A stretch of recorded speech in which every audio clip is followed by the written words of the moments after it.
technical difficulties is through. Rim adjustment. The teams on the floor at the Lite Quest Mombasa 2025 FIBA 3x3 Basketball Edition. Our Mombasa City in the gold and yellow. And we have NBA Select in the blue, who currently in possession of the ball. Mombasa City are running away with this at the score of 11-5.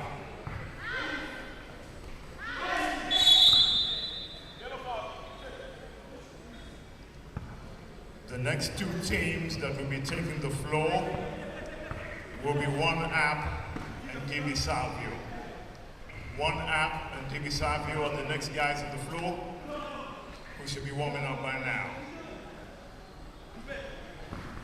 And our referees for the game, our FIBA referees for the game, Samuel and Jack.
Miss next to bucket right at the nick of time before the clock runs out.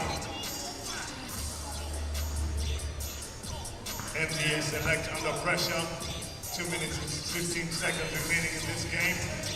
And Mombasa City nailed another deuce.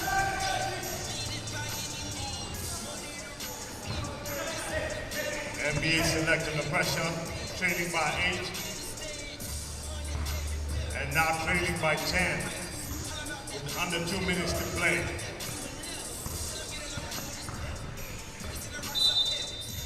Nice dish, but it got interfered by Mombasa City. Timeout.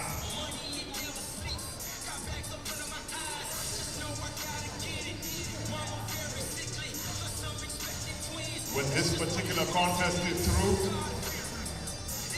we'll be having 5 more games before we enter into the semi-finals of the FIBA 3x3 Basketball Lite Quest Mombasa 2025 edition. We have quite a number of fan activities planned for you today. Today, the whole event is not going to be a players thing only, we're going to have the crowd participation.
Nice out of you, Bobish, from Amakoto.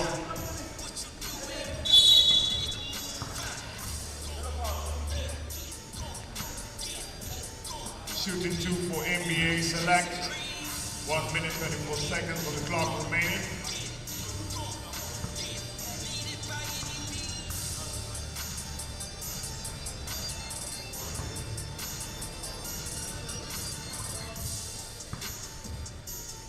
Mombasa City only need 3 points, and they can call this a contest.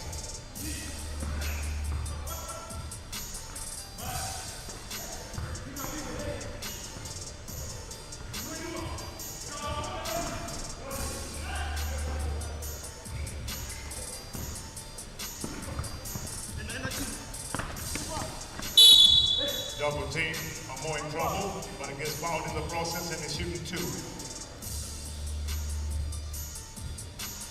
NBA Select just got in the penalty, so consequently every foul they commit here after will allow their opponent to shoot 2 free throws. Our hope could make this a 1-point game if he nails both of them. And he gets the first. It's a 2-point game. This can be a wrap.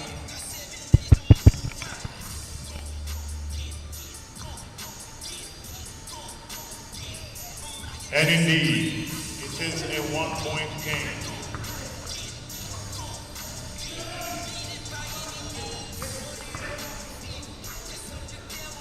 Ladies and gentlemen, we have our second winner of the day. Mombasa City beat NBA Select. Next up, we have 1-app versus DB Savio. Court marshals, then get the teams to line up.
Give me a little less treble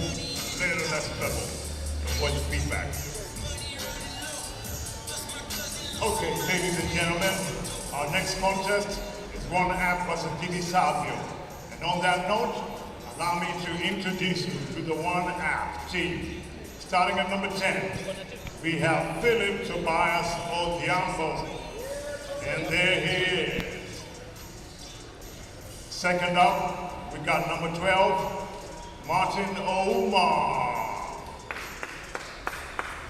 Up next, number 5, Linux 01J.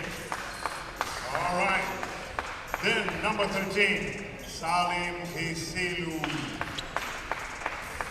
And their opponents in this game, DB Savio, and number 13, Duncan Mushama. And there he is. Then, and number 33, Dennis Loyoto Man. He'll be followed by number 7, Ryan Kipkorio. And finally, number 4, Ronald Mulwa. And now referees for the game, we have Tojo and Linda. Good morning, ladies and gentlemen. Coming to you live from the Aga Khan Academy. This is the 3x3 Mombasa. It's Mombasa 3x3 Lite edition. Here on your floor are the two teams. 1-app taking on DB Savio. My name is Philip Ogada, and I'll be running you through the commentary for today. Yesterday we had a variety of games here, a lot of competition, with the highlight being One Up taking on So we would like to welcome you to the third game a very highly competitive game between those two teams. Both Lite Quest players Mombasa. involved This of a contest is rivalry that between One extends Up beyond the 3x3 and into One the Up Kenya playing in National the white Basketball League here in the black stripe, and in the Championship colorful red and blue stripe, took place we last have season DB Savio. and continues to take place. DB Savio taking on One Up in white, 10 minutes of DB stoppage Savio time. in red. Action is just Again, about good to morning. begin. We're here live at the Aga Khan Academy in Mombasa, where these competitions are taking place. And the game is about to take place here. Just waiting for the final touches between these two teams.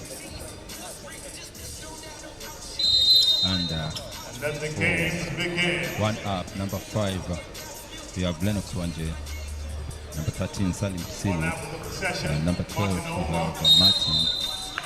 And on the bench, we have Tobias Odiambo. For the DB Savio, the team in red, we have number 33, Loyota Man. Number 7, Ryan Bates. Number 4, Ron. And number 13, Mushama. The game has just kicked off here. Still, the score 0-0. 7 seconds to go on the shot clock for One Up. Make a score for print the ball.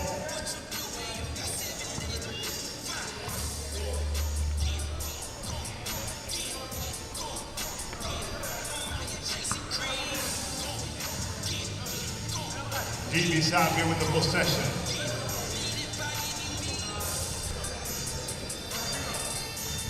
And they run out of clock. Kisilu there rejected as he made that attempt. Of course, the 3x3 has a different set of rules compared to the 5-on-5 basketball. The foul there is called on Loyota Man. One Up gets to continue the ball. In the 3x3 basketball, a typical 2 point is assessed as 1 point, and a typical 3 point is assessed as 2 points. So for the viewers who might not be familiar with the rules,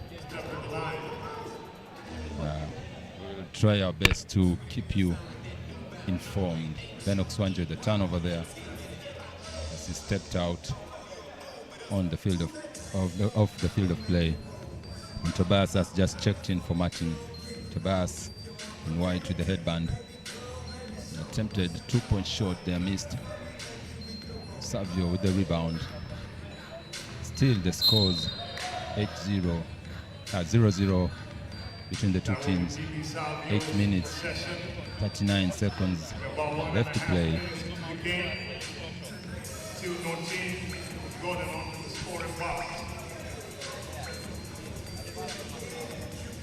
Post up deep in the paint. Missed shot there. Missed again. Tobias caught on the foul. DB Savio with the first point of the game. Shama there exerting himself over Tobias in the post. Now he gets to the free throw line. The ball was begging to get in, but did not. Oh, nice pass to Kisilu. Unable to convert. Again, One Up. Still scoreless.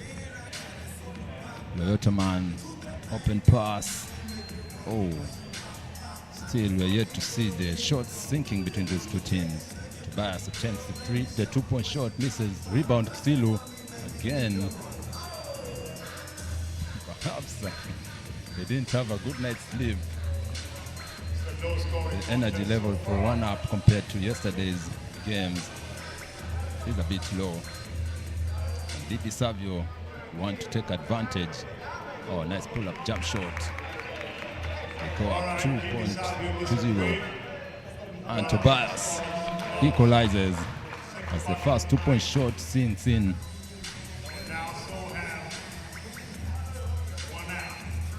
Ron unable to convert. Tobias once again misses this time around.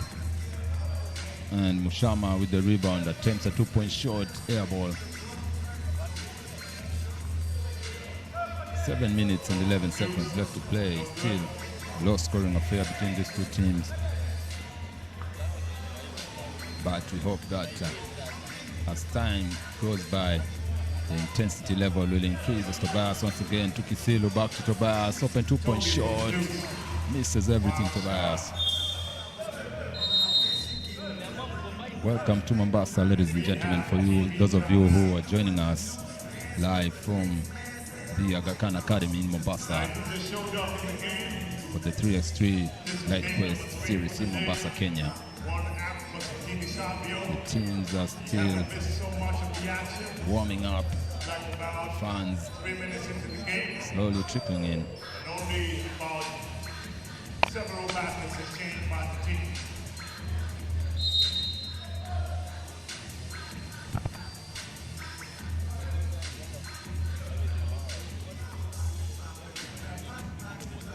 Lennox Wanda checks in, 4-1 up. Open shot there. Oh, nice shot. Nice 2-point shot by Didi Savio. And again, Wanje turns it over.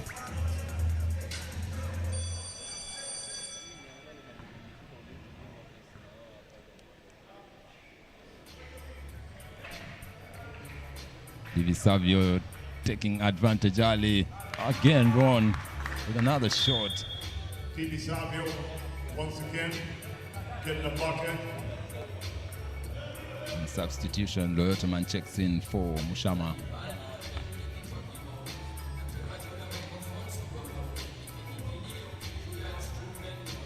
Martin sizes up Loyotaman. Tuwanje attempts his 2-point shot, rebound. Martin to Tobias, drives.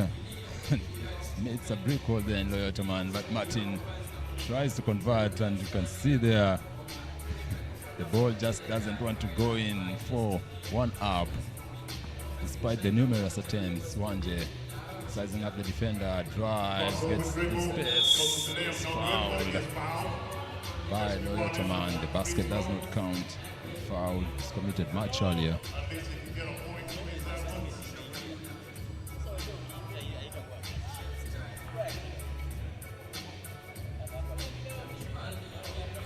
Rebound again.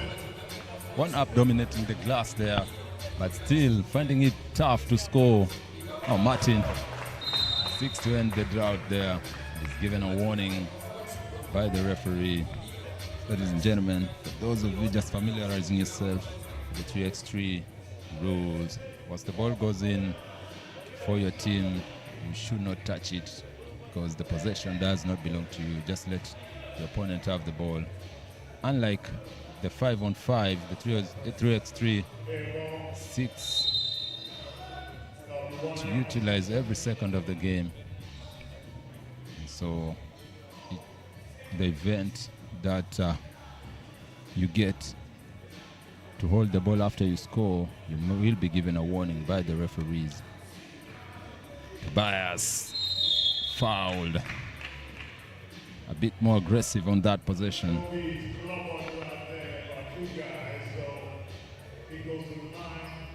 See there, Tobias going strong, but Mushama puts him to the ground. Converts on the point there, Tobias. Again.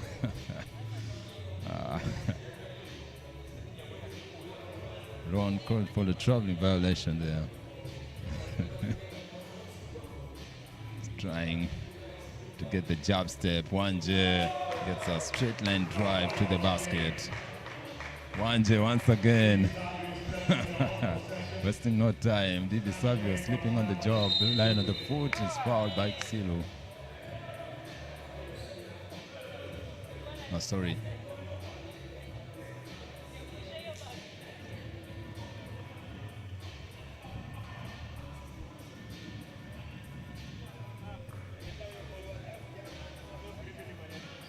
scores are tied here.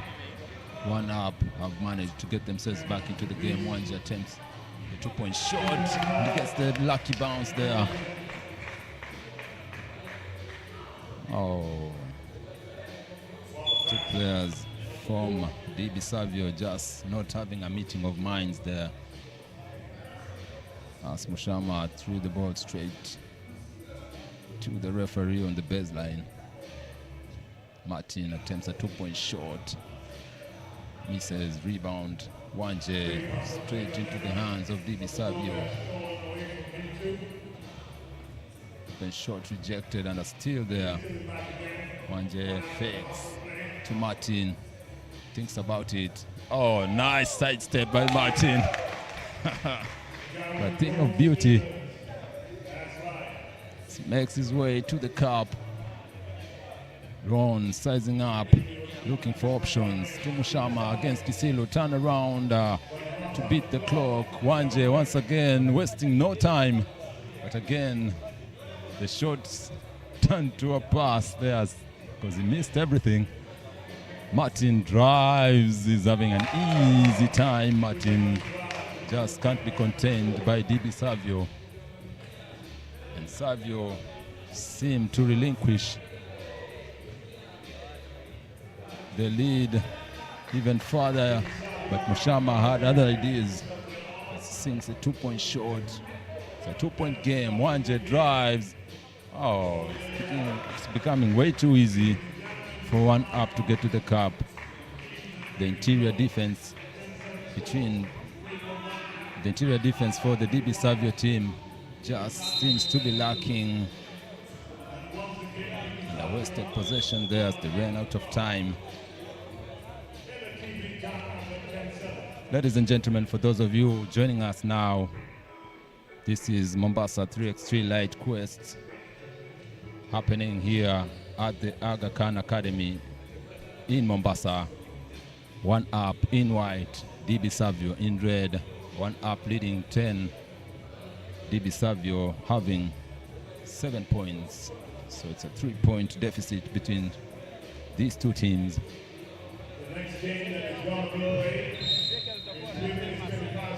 Time out there to discuss perhaps what should happen for the DB Savio team. They were ahead to begin the game. Kisilu tries to post in the interior, but Wanje going for the 2-point shot, and he missed the mark. Mushama, a desperate shot there by Mushama.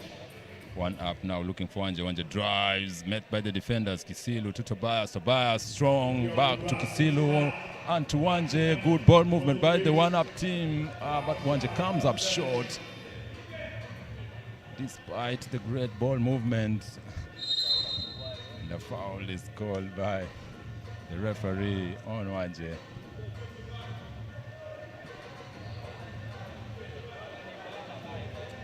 Bet had a strong interior position on Wanje, deep into the paint. Bet blocked by Wanje, gets it back again, releases the shot, missed. Wanje taps it out to Kisilu. Jab step, they rethink it. Wanje, speed against Bet.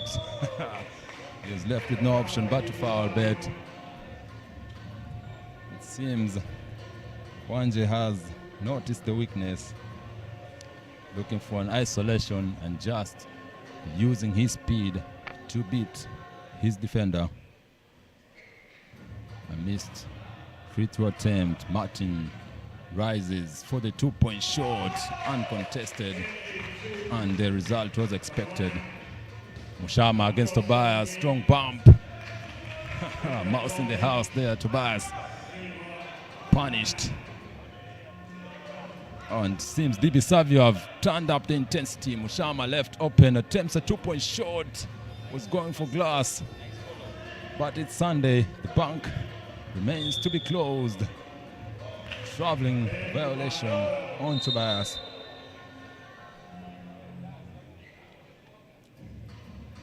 Two minutes and some seconds left to play. 1 up, 12. DB Savio 8. One up in white. DB Savio in red. And there's an injured player run for DB Savio. He's being led out of the floor.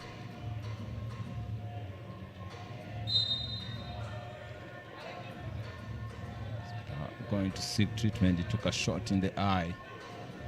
And DB Savio now will have to contend perhaps for a few seconds without without the possibility of a substitution as Ron seeks treatment.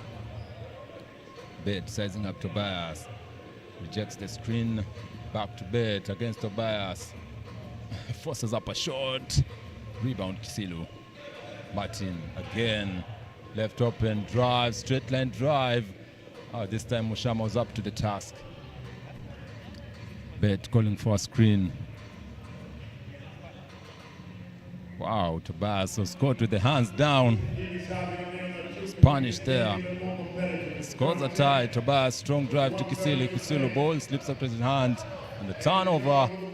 Mushama did not get out of the three-point line. And so that will not be counted. It's a violation. Once you get a steal, you have to get out of the three-point arc before you can attack. And so one up, get to keep the ball. Martin tries a dunk, but he's fouled.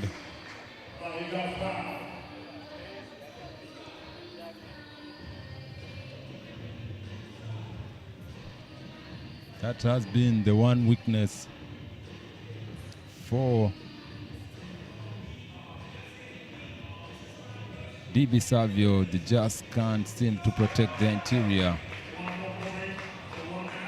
Converted free throw there. Kisilu double teamed Tobias. Martin drives, met by Loyotaman. Thinks again, drives once again. Loyotaman up to the task.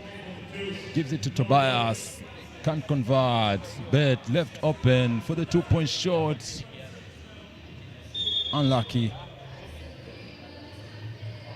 57 seconds left to play.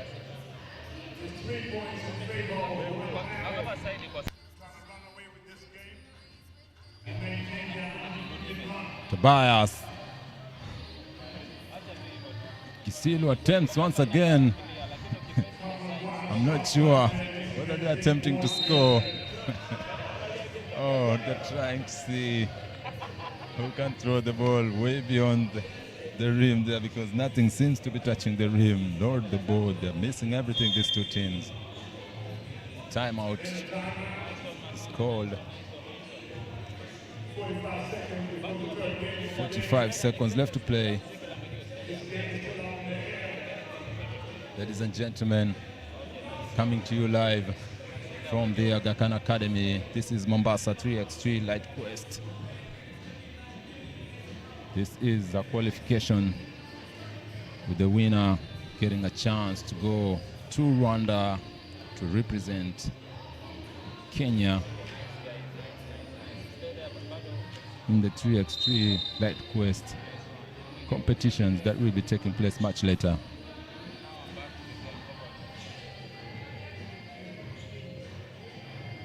Two teams have already played much earlier. Sorry, two games hadn't played. Kraft took on Faber Nation as the first game for today, while Mombasa City took on the NBA Select team. The NBA Select team is comprised of players solely from Mombasa. Turnover, Mushama gets to keep the ball. Mr. Ball to Wanje. 3-point deficit between the two teams. Wanje met by Bet. Again, rethinks it. Drives to Kisilu. Fouled and converts. A strong finish by Salim Kisilu. With just 25 seconds left to play. Having a chance to extend it to 15, which he does. I think at this point, DB Savio just cannot catch up with one up. Martin taking as much time off the clock as he can. Kisilio, long range shot again. 5 seconds left. Bet tries to make the scores more decent. That's it, ladies and gentlemen. One up. Have finished the job successfully, coming down from behind to beat DB Savio, who started strong, but again regressed to the mean as one up was the stronger team. 15-10, one up wins this one.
Okay, for Congo, number 11, Nicolas Okaka. Next up, number 9, Bill Nyongesa. Then we got the big man in the middle, number 15, Stephen Odwar. Then lastly, Eric Otieno will be joining them in a bit.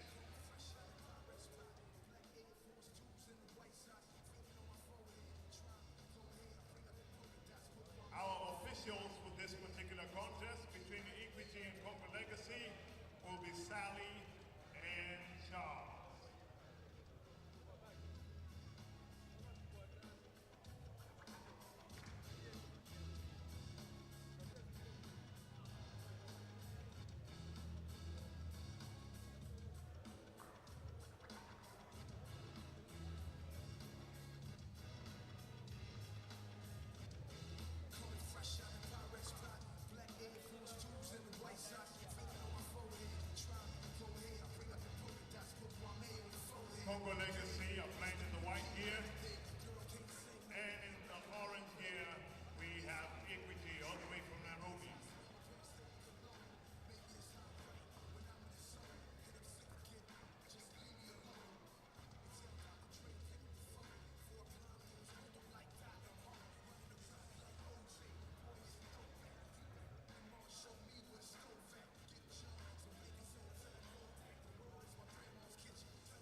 basketball. It's 10 minutes of stoppage time. First team to get to 21 wins, or the team with the highest score on the run out of the clock. Big man Stephen Odwall. Welcome to the fourth game between Equity and Congo Legacy. Equity in brown, Congo Legacy in white. Equity yesterday took on Strathmore Blades and they won their last game. It was the last game of the competitions yesterday. Bill Nyongesa turnaround misses. Congo Legacy lost both of their games yesterday, and today they seek to get at least one win. A foul is assessed on Frederick Odambo there. Threw an elbow straight into the face of Nyongesa.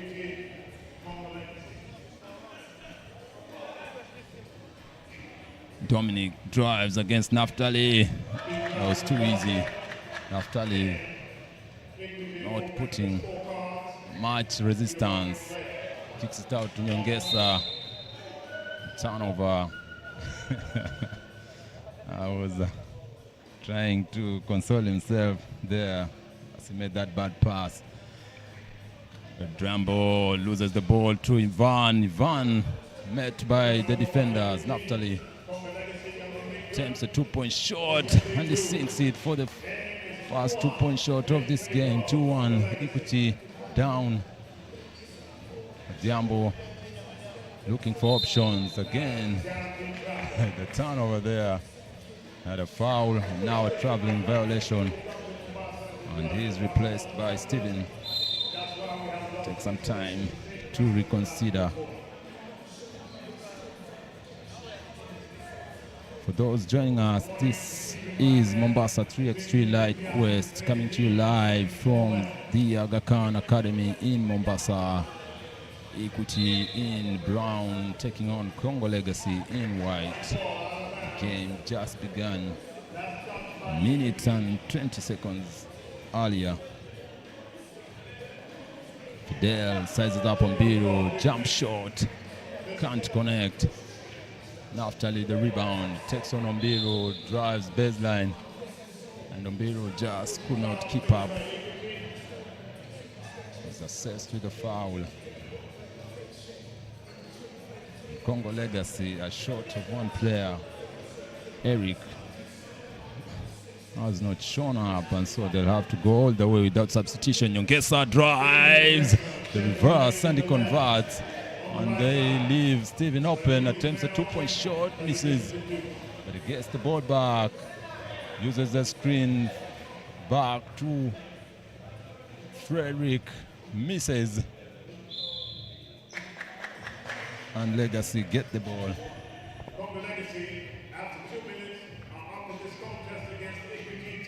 Fidel against Ombiro, drives, misses, but gets his rebound back. A lot of effort to maintain that possession. Nyongesa gets a small man, turn around, misses. Fidel attempted a putback dunk, but just couldn't get the ball. And they seem to like their post options. As Fidel gets away with the trouble there. Again, Congo Legacy converts on that shot. They go up by 3 points, 4-1. The timeout is called. Congo Legacy truly need that breather because they are short of one player, so they'll have to play without substitution all the way. 7:21 left to play. Equity 1, Congo Legacy 4.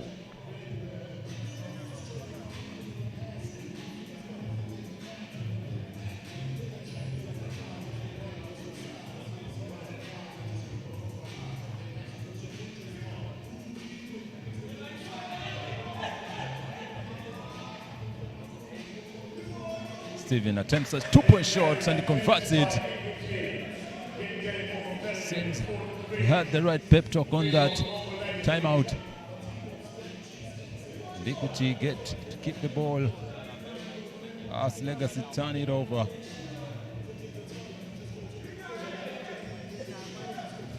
Gets a bit more aggressive on Frederick. Frederick drives, uses his mass, reverse, and is fouled. Nyongesa trying his best, but Frederick Odhiambo seems much stronger.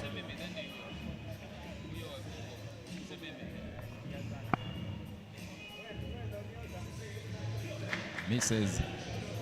Rebound, Fidel. Oh, nice jab step. Drops it to Fidel. Misses on the second attempt.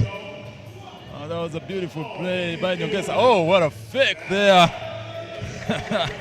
As Dominic loses Fidel.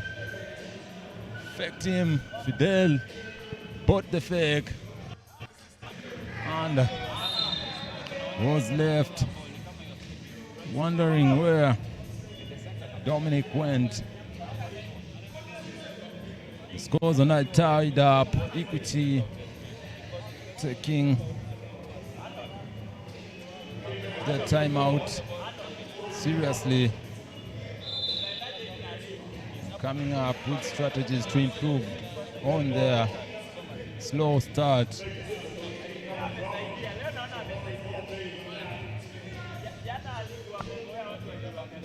And at some point, the fatigue on Congo Legacy will show. Dominic hounded by the defenders. Steven misses. Rebound, Nyongesa. Oh, that was a bad pass by Nyongesa. He tried a no-look pass there, but unfortunately the defender was very careful.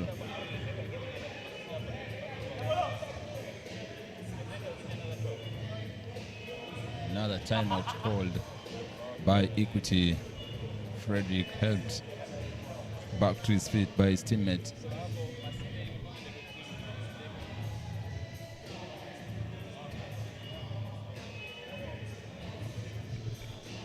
I guess having some few words with his teammates.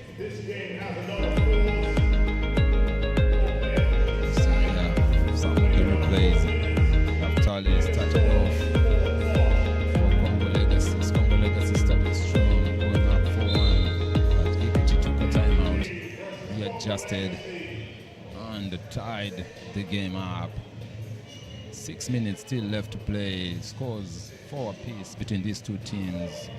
Again, ladies and gentlemen, this is Mombasa 3X3 Lite Quest coming to you live from the Aga Khan Academy in Mombasa.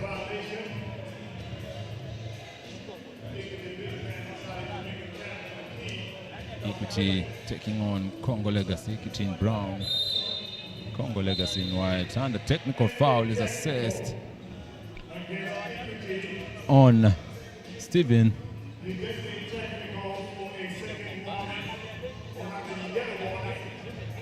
He was warned earlier but did not heed to the referee's warning, so he was given a second warning, and as such technical foul was assessed to him. Bill Nyongesa capitalizing on the technical foul to give Congo Legacy the lead. Nyongesa takes on Ombiru, turnaround jump shot, misses, rebound, Frederick. Ombiru looking to post up Nyongesa. Nyongesa very aggressive with Ombiru. Ombiru finds Steven, left for open for the 2-point shot, and he sinks it.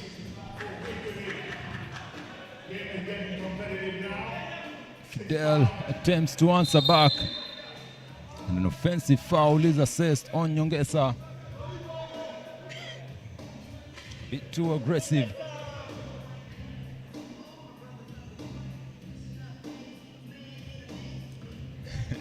You can see the battle between Ombiru and Fidel.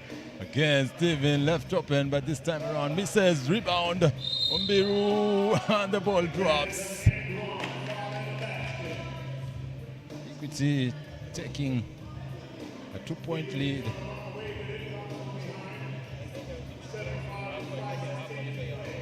5 minutes, 16 seconds left to play. Equity ahead. But Congo Nets have proven to be formidable enough to compete with the Equity side. Fidel took a strong bump. And a pushing foul on Steven. Fidel finding a mouse in the house, taking advantage of his big size to post up Steven. And Steven left with no options but to foul.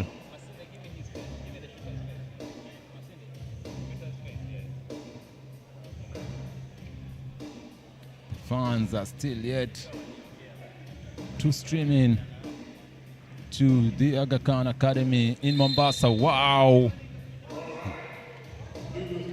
Dominic was fouled so hard.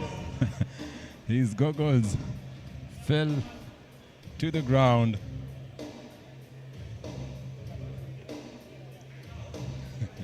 And the foul was so strong, he needed to take a breather. Congo Legacy leaving nothing to chance.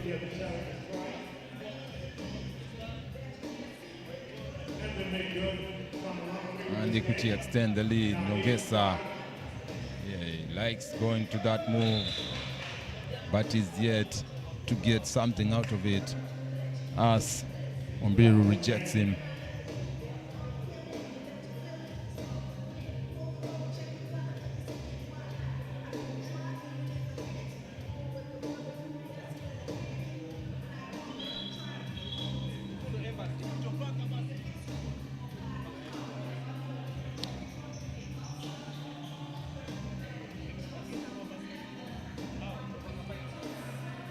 Congo Legacy have been on a drought. And the drought continues at this. They ran out of time there. They started off so well, but up to this point, they have been slowly experiencing a drought that is mounting up as time continues to run. Ombiru looking for deep post position, nice pass by Frederick. Ombiru thinks about it, back to Frederick, attempts that point shot and he converts it. Naftali wasting no chance. Nyongesa to Fidel, sizes up Ombiru, attempts a short rebound. Nyongesa converts on that possession. The game now has turned up in intensity. An offensive foul is called on Ivan. Checks out for Dominic.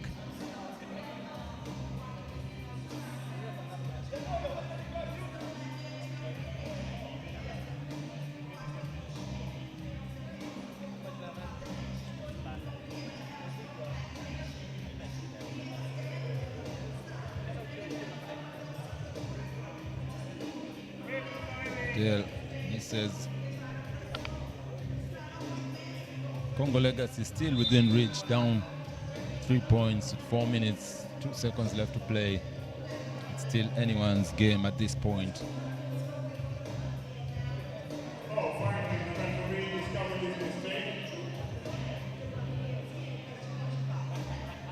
There has been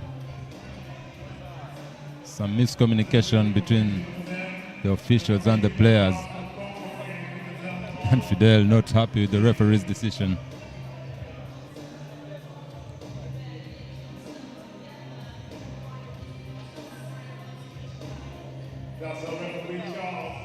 And they'll have to discuss this one. Seems to be a little bit of confusion between the referees and the scores table there.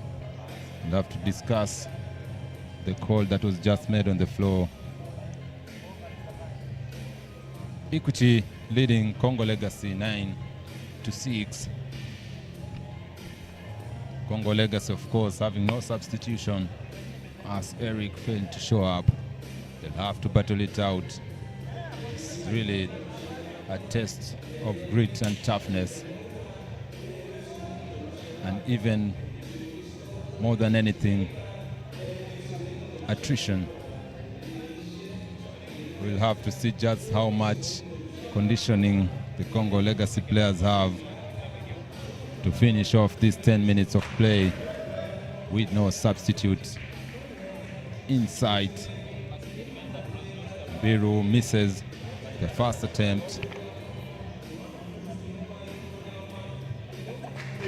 but he's sure to convert on the second one. Fidel hands it over to Nyongesa. They're looking for a post. Nyongesa rejects the option, turns around on Odhiambo and converts. Odhiambo to Ombiru, turn around, misses, rebound Legacy.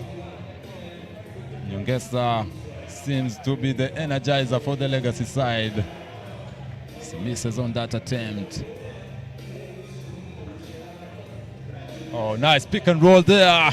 And Ombiru fouled by Nyongesa. Oh, the point will count. It's a beautiful play by Equity. The duo of Odhiambo and Ombiru executing the pick and roll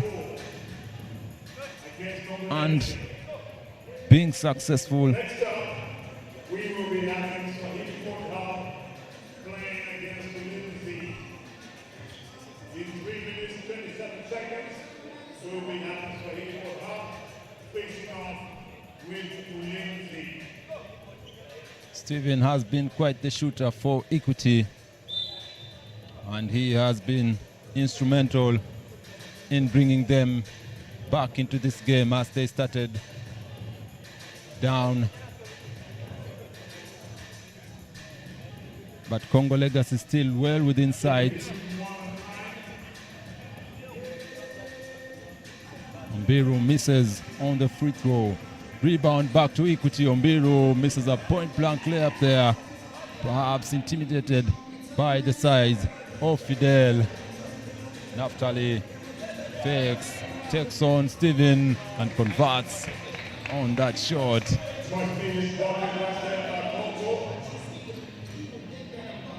Oh, ball stolen by Congo Legacy. The two players ran into each other. Naftali again misses, rebound Fidel, puts it back, misses. Nyongesa and converts it. And they're now down 2 points. Oh, what a rejection there. Fidel has words for Dominic. Get that stuff out of here. And the two players joining it out. This is the kind of energy that you want to see. Fidel telling him, you'll not have anything easy under my watch. Also, Odhiambo misses the 2-point attempt. Legacy with more energy. Nyongesa, perhaps a desperation 3 there. 2-point shot rather. And Odhiambo seeking a pick and roll. Oh, finds Ombiru. Oh, beautifully executed again. Same play, same result. And this duo seems to have a connection much stronger than that between Siamese twins.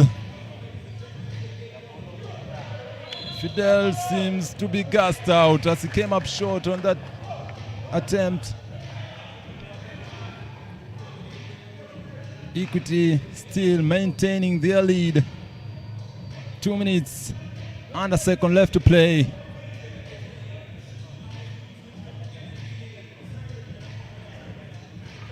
Naftali sizes up. Odhiambo. Nyongesa. Dominic straight on the heels. And he ran out of real estate there. Tried to maintain his pivot.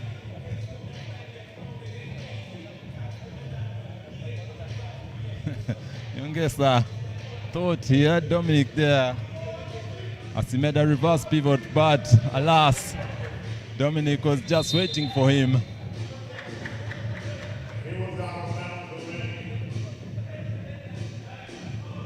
Odhiambo just unsuccessful in his attempt to keep the ball in play. Legacy go to Fidel, attempts a 2-point shot, not his forte. he has been more successful in the paint. I think he should consider going back to the paint for his offense. Oh, Diambo. Oh, easy layup there as he left his defender flat-footed. Nyongesa finds a small man and he converts. Dominic met by the defenders. 1 minute, 12 seconds left to play. Ball stripped out of Odiambo's hand. Fidel attempts a 2-point shot, misses, rebound. Onyongesa rejected, but fouled. Dominic almost had it, but again, almost doesn't count. He's called for the foul there, and Nyongesa tells him, you can't block me.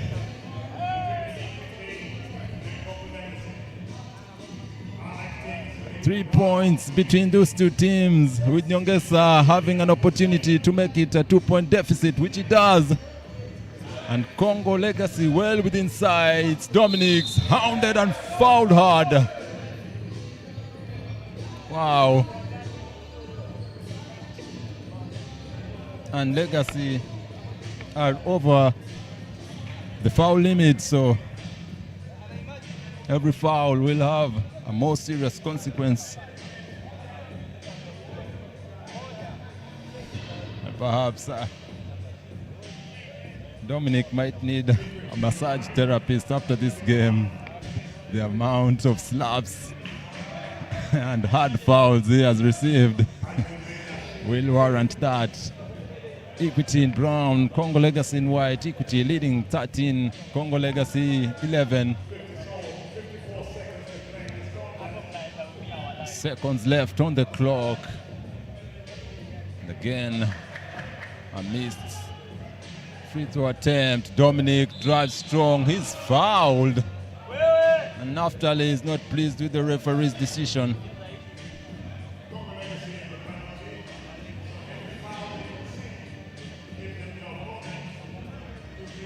He believes his hands were straight up, but the referee saw it differently.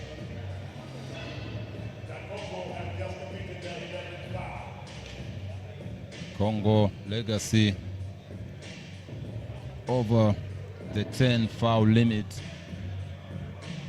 Now each foul they commit on Equity will result 2 free throws and a possession as Odiambo converts on the first attempt.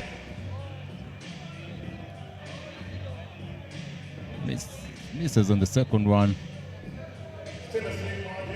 Still Equity have a sizable advantage considering the time left to play. Steven checks in for Dominic. Again, the pick and roll play. Odiambo finds Ombiru, but Ombiru's hands a bit slippery. Maintains the possession. Gives it to Steven, and that, ladies and gentlemen, just could be the dagger. Yes.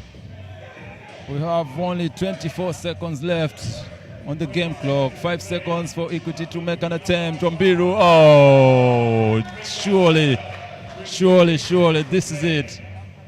This has to be it.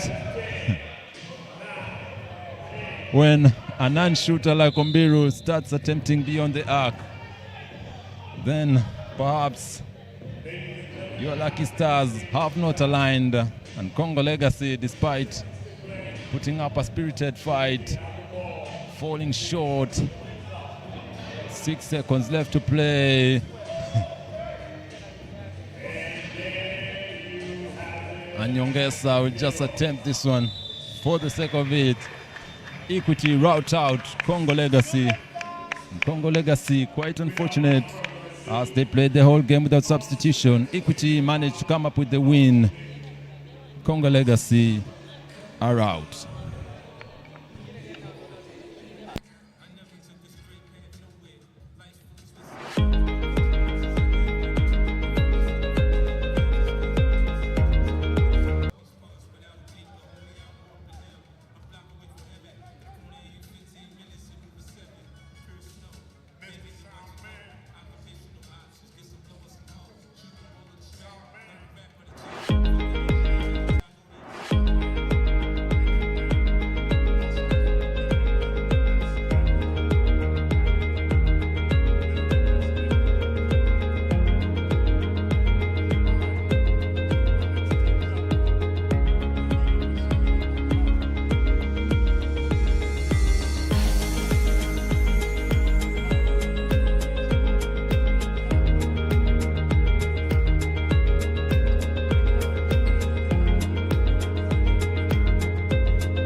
Alicia Ojuang Odhiambo. And number 14, Regan O'Carey. And finally, number 9, Derek Ochieng.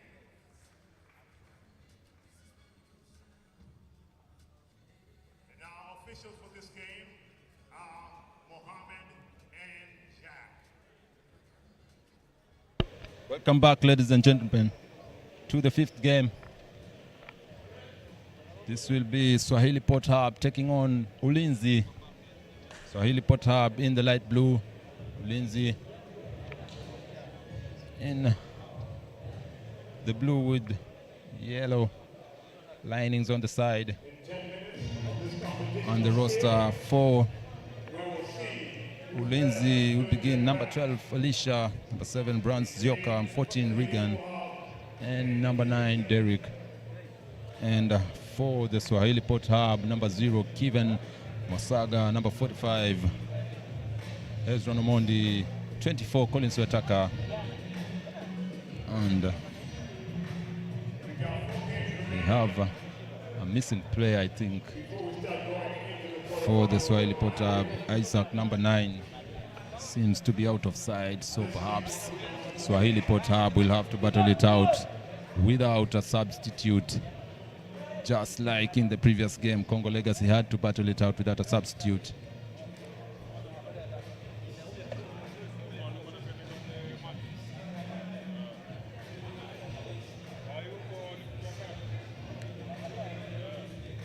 These two teams ready on the floor, and the Swahili Port Hub consists primarily of players based in Mombasa, so they will have a lot of support from their fans as they play on their home turf. Wasaga, ball taken out of his hands by Regan. Brands fake, takes it all the way to the cup with the first points of the game. Brands Zioka.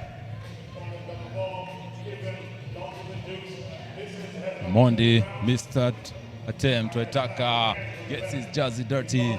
Wasaga, the 2-point shot, missed. Mondi with the rebound. Regan keeping up with him. Wasaga again misses on the second attempt. And that was a poor pass there by Omondi. Elisha sizes up. Wasaga finds Brands beyond the arc. Brands attempt misses. Opere keeps up with it. Attempts another 2-point shot, and this time it sinks.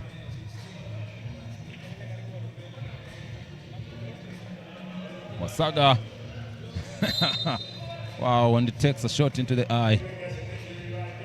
Wasaga hit on the eye there.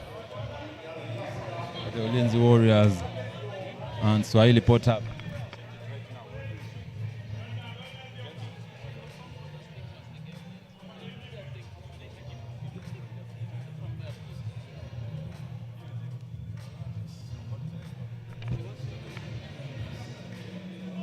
Ezron misses. Elisha with the rebound. And Wasaga there having a difficult time trying to keep Elisha out of the paint for that rebound, and a turnover there. But an unfortunate pass as Regan attempts the shot, misses. Wataka taps it and keeps it in play. Not for long though, as he stepped out of bounds. Ladies and gentlemen, welcome to the Aga Khan Academy in Mombasa, where we are going live on the 3x3 Lite Quest in Mombasa. Swahili Port Hub taking on Ulinzi. Swahili Port Hub in the light blue. Mondi attempts a shot, misses. Rebound Waitaka, puts it back, missed again. Rebound Zioka. Loses his footing a bit, but keeps it in play. Elisha left open. Elisha sidesteps and drops the point. It's 4-0. The Hub yet to convert. Wataka attempts a shot, in and out. Rebound. Omondi misses again.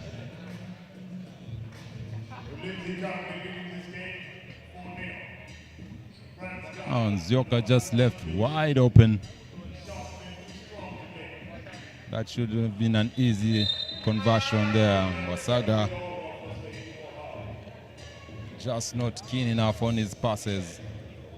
It was a difficult pass for a player as big as Hezron to catch when you throw it to his ankle. Derek checks in for Regan. Derek, oh, nice pass to Elisha, and he throws it down. What a beautiful connection between Derek and Elisha. Elisha flushes it down. Swahili Potab left with no answer to the challenge. Omondi runs out of time. That does not count. So still, Swahili Potab looking for the elusive point.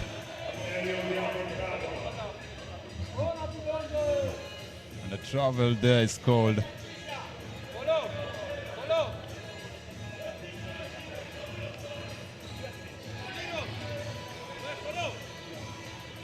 They are looking for that post play. Amondi takes a long attempt, almost out of the arc. Brands attempts, misses, rebound. Omondi to Ataka. Ataka finds Masaga. Masaga, and he's called for a travel, and he disagrees with the referee. Masaga just can't believe he made the traveling violation.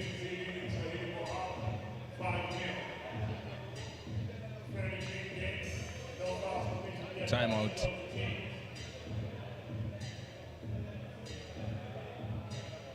Much needed timeout. Perhaps more so for the Swahili Potab team that is yet to score.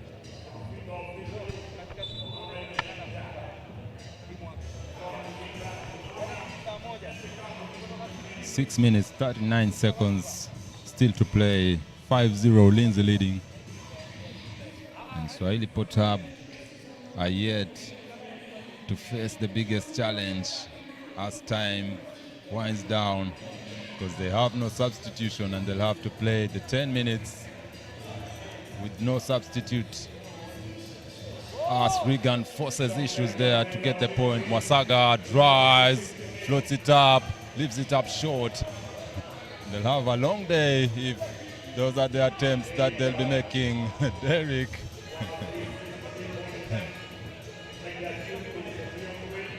With an error of parallax on that shot.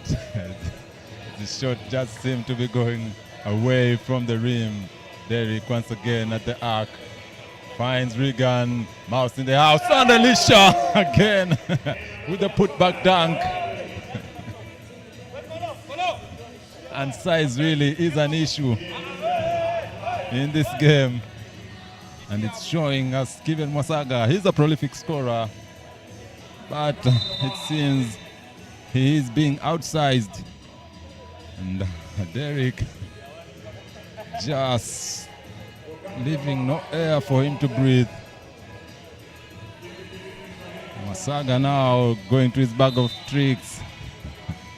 And that would have been a bad pass again. Masaga seems to need to work on his passes.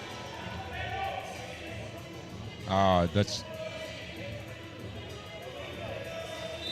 again Swahili Potab just not being aware of the time.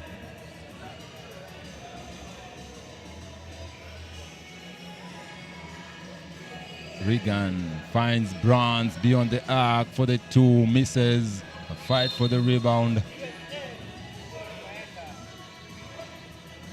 And Swahili Potab get that possession.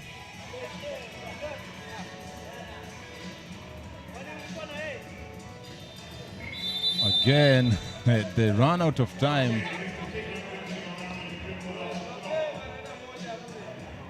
There's a back-to-back wasted possessions. As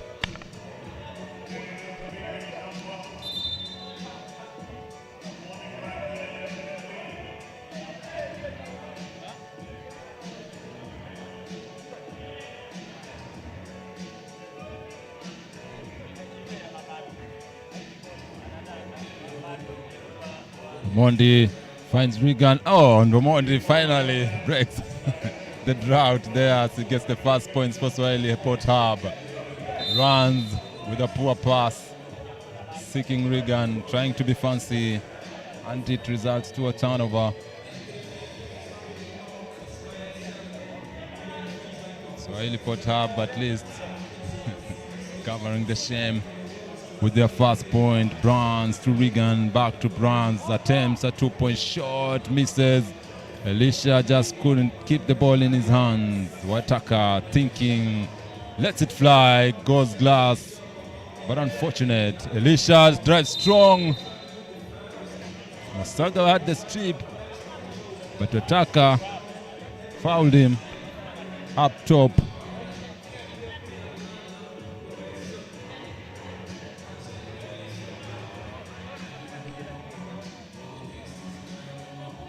Elisha will head to the free throw line. 4 minutes 28 left to play. Lindsay leading 8. Swahili Port Harbour with 1 point. Elisha misses, but he gets his own rebound. Sidestep, misses again. Zioka with the rebound. That is an easy conversion. Mondi attempts a long shot, comes up empty. Runs, looking for the pick and roll, finds Elisha. Elisha fakes. Oh, nice head fake by Elisha. Masaga wasting no time. But again, unfortunate.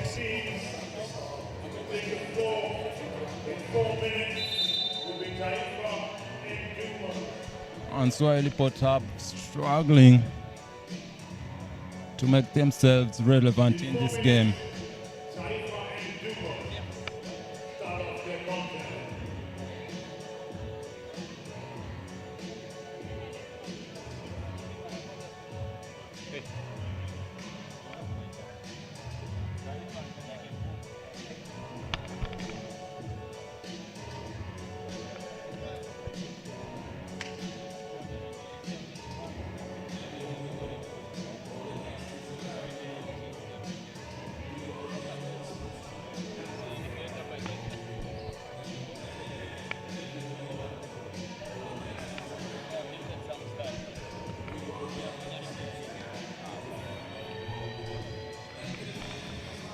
Four minutes left to play yet.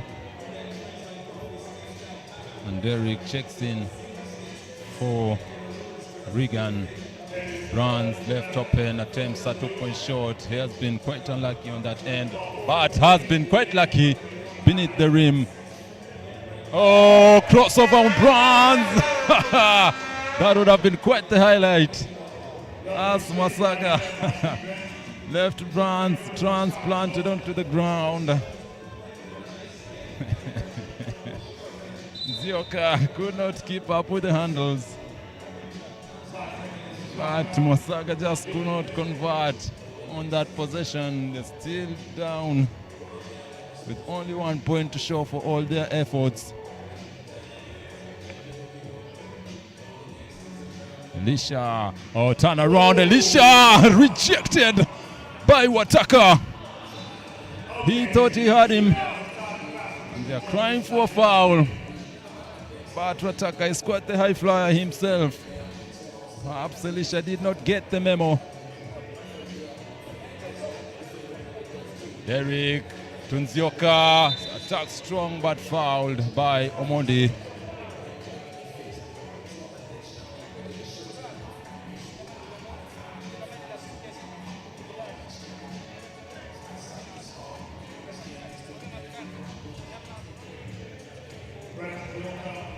Ladies and gentlemen, we are live here at the Aga Khan Academy as Masaga finds Omondi.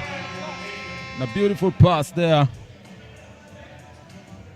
We are live at the Aga Khan Academy on the 3x3 Lite Quest Challenge in Mombasa.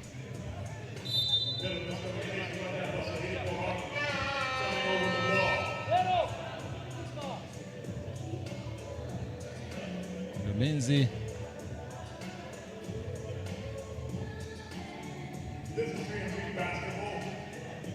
Oh, Derek leaves his defender, kicks it out to Elisha. Attempts a 2-point shot, misses everything. Regan down there to collect the rebound. And that has been Ulinzi's strongest point as Masaga sinks his first 2-point shot of the game. Regan forces his way. Barbecue chicken deep into the paint. Masaga fakes Derek. A series of moves. Tries to force a pass to Omondi, and again they run out of time. And the Swahili Port Hub team seems to be gassed. No substitution in sight. They will battle the 10 minutes with no help from the bench. As Ulinzi missed on that attempt, Nzioka careful not to get crossed over once again. Masaga to Ataka. Back to Masaga. Attempts a 2-point shot. And the fatigue just evident there as Masaga left it short.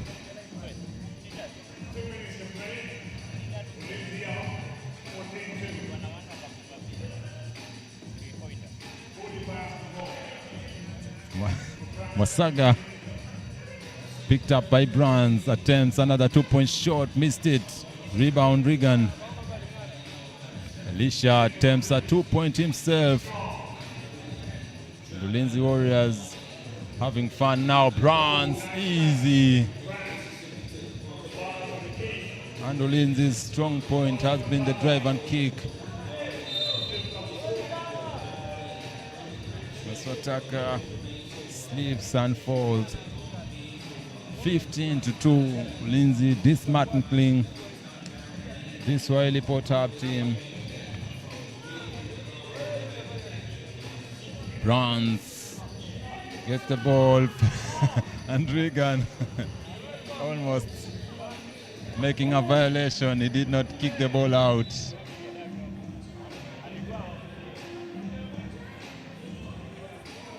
As Derek sinks the shot from beyond the arc. A timeout called by Ulinzi. 1:09 still left to play. And this will be quite the tall order for the Swahili Port Hub team. As Ulinzi seems to be running away with it.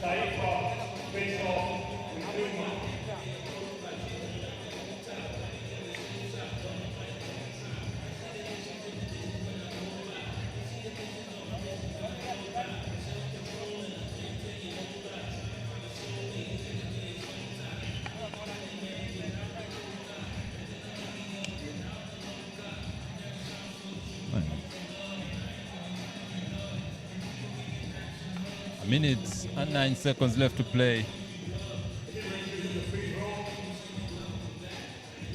Saga sinks the free throw.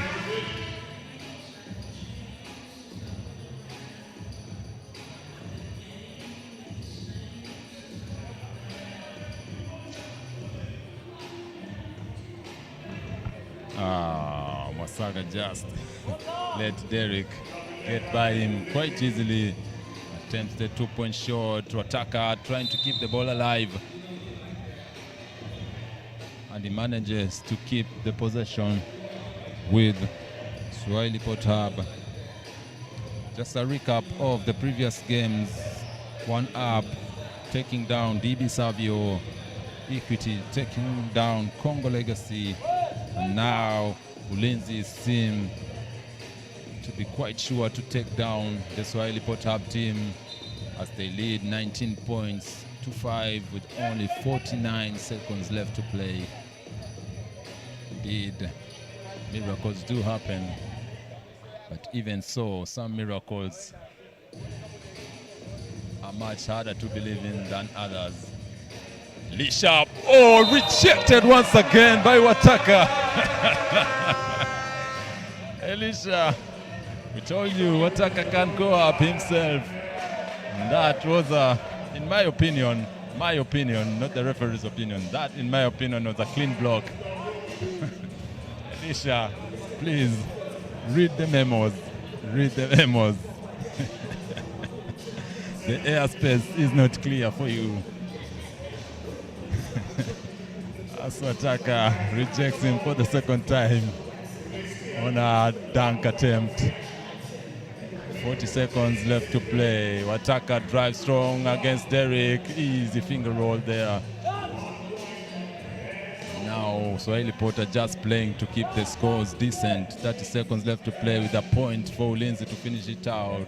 Derek attempts a long two, in and out, and Zioka, and that marks it, ladies and gentlemen, for the end of the game. As Ulinzi get to the 21 points mark.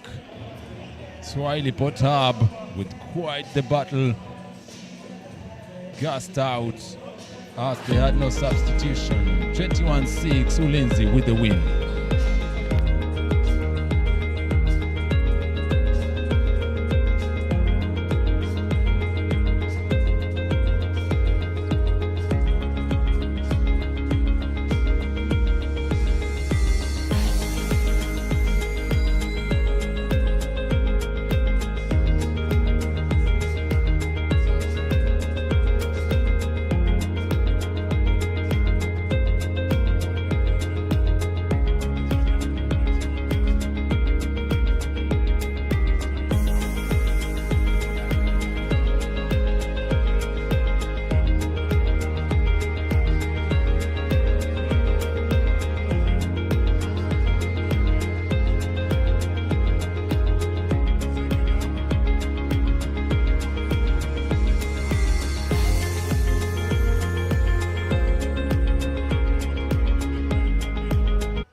For this game, we have Samuel and Charles.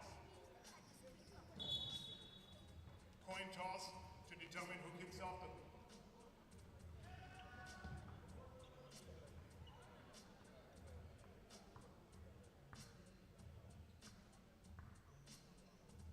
My advice, if you're in the crowd, forget the WhatsApp messages. I don't know what food you left that is boiling at home. Forget about it. This is going to be a showdown right here. So stay tuned. This is going to be one heck of a ball game. I'd love to bet on it. Welcome back, ladies and gentlemen, for the sixth game today. Taifa in black taking on the Dumas in white. Taifa yesterday lost one game to the NBA select team, and now they'll be taking on the Dumas. Number 5 for Dumas, Victor Electric Ochieng. No need for introduction as Morel rejects Lenson Kisia and was ready to flush it down, but violates because he had to take the ball beyond the arc. Lenson attempts a two-point shot on Morel's face and converts it. Morel against Kisia, bumps him, misses. Electric misses on the two again. Siaji taps it out to Electric, finds Kisia, back to Siaji, back to Kisia, rejected by Morel, and they ran out of time.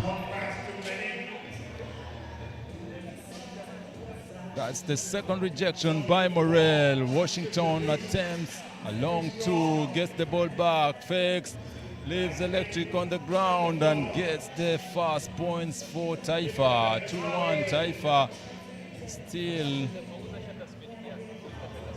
trailing the Dumas. They go to the post now. Morel. Easy point over Kisia. Outsizing Kisia. And Kisia stepping on the line before getting out of the arc. So another violation by the Dumas. Taifa team had a similar violation as Morel blocked Kisia on an attempted three-point shot much earlier. And again, Taifa seems to have success on the deep paint as Morel fouled by Kisia. Kisia is due for a long day down in the post there. Morel sensing blood and going for the kill. Scores a tie, 2 ups, Taifa in black. The Dumas in white. Ladies and gentlemen, this is the 6th game. We're coming to you live from the Aga Khan Academy in Mombasa for the Mombasa 3X3 Lite Quest series. The winner getting a chance to represent Kenya in Rwanda for 3x3 challenge. Siaji to Nzuki. Nzuki attempts a shot, misses, comes up short. Kisia with the rebound. Back to Siaji, nice fake to Nzuki, another chance to redeem himself. Nzuki, unlucky on the second attempt. And Taifa says, we're not giving you another attempt. Washington replicating Nzuki's miss. Rebound Nzuki. Lenson attempts another 2-point shot, missed. Nzuki, oh, he found some change on the road. Washington with an easy drive. Siaji left flat-footed. Sayecho beats him with a straight line drive to the cup. 4-3, Duma still ahead.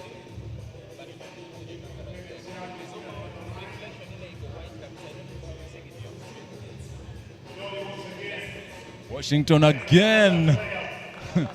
He's having it easy there with the drives. Big man rebound by Morel. Washington attempts a long 2. He has fired up. Washington, Ayecho. And the Dumas have to be really careful. Attempts another shot. Oh! Washington is on fire. Someone get the fire extinguisher. I can see some smoke coming out of his head. Washington Ayecho back-to-back 2-point shots beyond the arc. And Dumas seeking for answers as Morel gives Eleman a chance to continue with the good plays for Taifa running away with the lead. And back-to-back 2-point shots by Ayecho. And back-to-back straight-line drives by the same man. 9-4, Taifa leading the Dumas.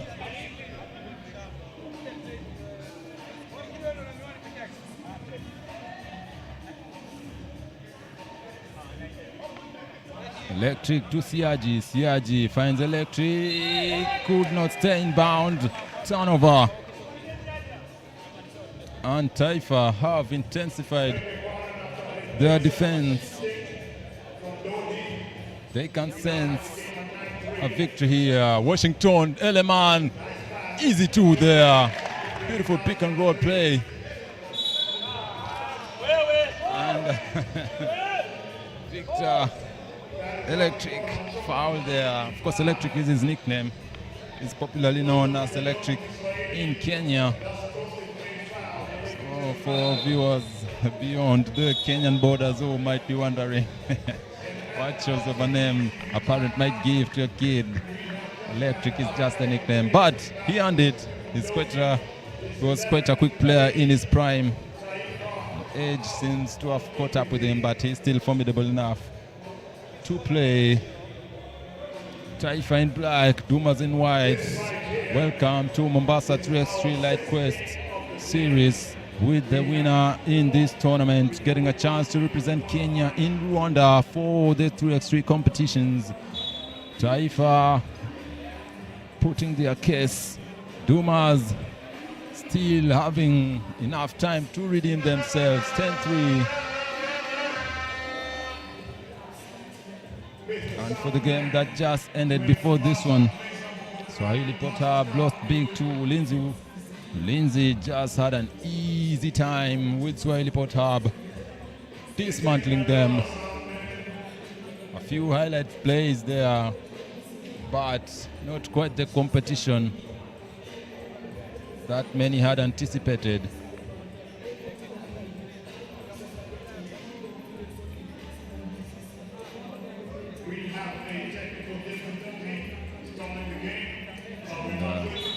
We have some bit of challenges there with the equipment. Ayecho again misses this time around.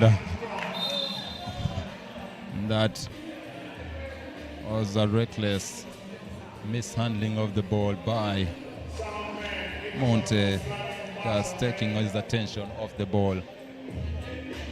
Kisia battling it out with Eleman. Electric beyond the arc, attempts a two-point shot with an answer there. Electric. Ayecho drive again. They beats them with speed. Lenson Kisia could not keep up with Ayecho. Left flat-footed. And there has been a lot of success on the straight line drives by Ayecho. Seems the Dumas cannot keep up with the pace. Of course, a lot of youth in Taifa's team. Montes misses a point-blank layup. And Zuki the chance to punish him for that miss. Lenson takes on Eleman. Oh, nice turnaround. Kicks it to Electric. Electric lets it fly. Runs out of time. Turnover. As Morel checks in for Montes. Number 3, Morel. For the Taifa team. Ayecho looking for Kisia. Left open. Didn't punish him this time around. Nzuki against Morel. Morel moves his feet well. Electric left open. A fight for the rebound.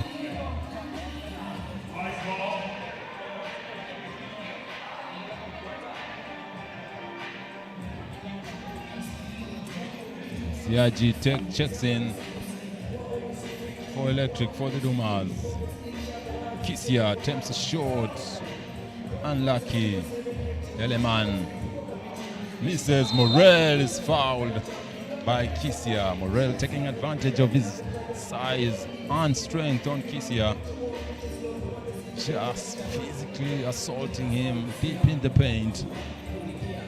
10-5, Taifa in black leading the Dumas. 5 minutes and 40 seconds left to play. Ayecho misses.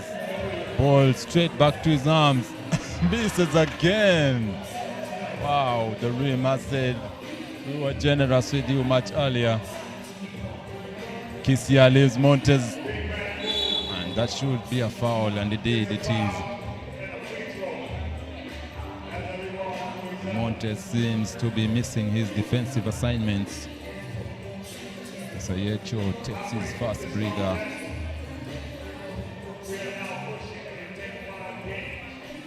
Lot of excitement here at the Aga Khan Academy in Mombasa for the Mombasa 3x3 Lite Quest Challenge. Siaji throws it straight into the hands of Eleman. Attempts a long shot, missed. Electric, no time, attempts, missed again. The ball is out of bounds. Morel very displeased with Eleman. There have been a couple of defensive mishaps by the Taifa team. Siaji attempts a long shot and converts the two. The Dumas now closing in. Eleman traveling violation as he tries to force the issue. Ayecho leaving nothing to chance.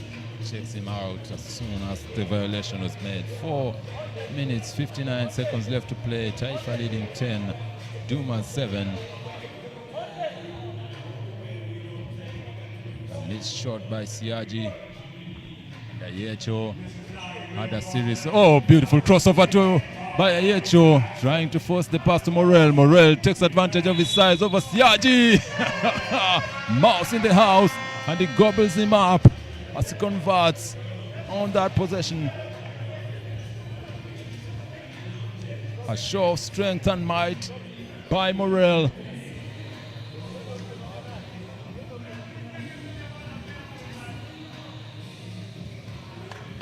Converts on the free throw. Kisia against Eleman. Eleman up to the task. Zuki finds Siaji, attempts a 2-point shot, misses. And Lenson slips as he was going for the rebound.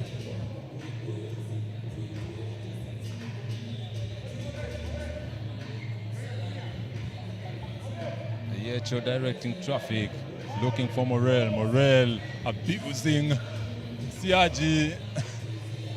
But he put up a decent front on that possession. Zuki tries a 2-point shot, missed. Eleman finds Ayecho.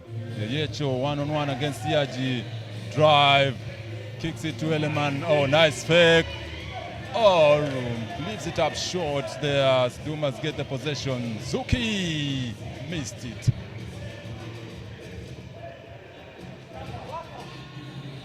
Ayecho, beautiful shot by Ayecho to extend the lead for Taifa. Siaji tries to answer back, but he's unlucky. Ayecho is now getting excited as the Dumas leave them open. Morel. Now, Taifa team can sense an easy victory. If you see them trying to take such kind of shots, then it seems there's a lot of excitement for them. Ayecho picked up by Siaji, lets it fly, blocked there this time around, and a 3 seconds violation as Morel built a home in the paint. And Eleman is substituted by Montez. A timeout is called, TV timeout I suppose. Taifa 15, Dumas 9, Taifa in black, Dumas in white.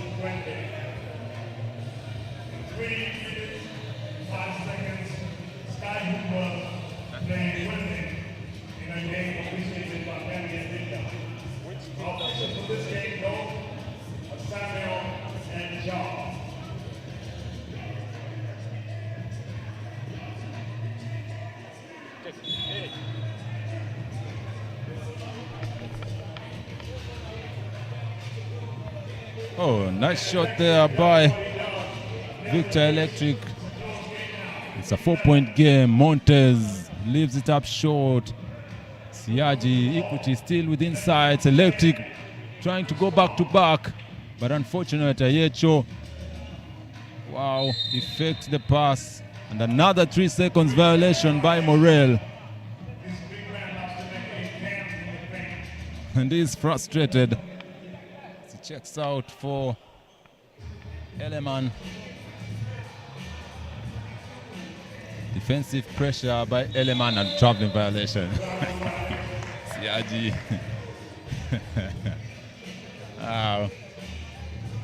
The option that he had was cut off by Eleman. Ayecho drives, kicked it to Montez on the beyond the arc, missed it. Zuki with the rebound.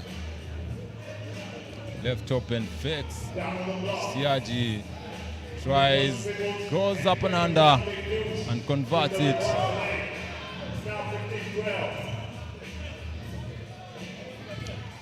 Pick and roll. This has been the staple for Taifa, and an offensive foul. Oh, sorry, it's a foul on the Dumas. The pick and roll had been working quite well for the Taifa team in black.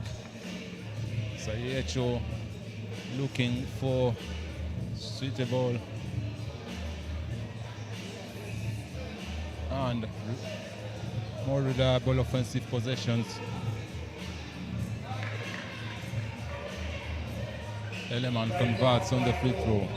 Siaji picked up by Ayecho. Oh, what a pass there by Siaji to Nzuki. Missed it. The foul away from the ball by Ayecho.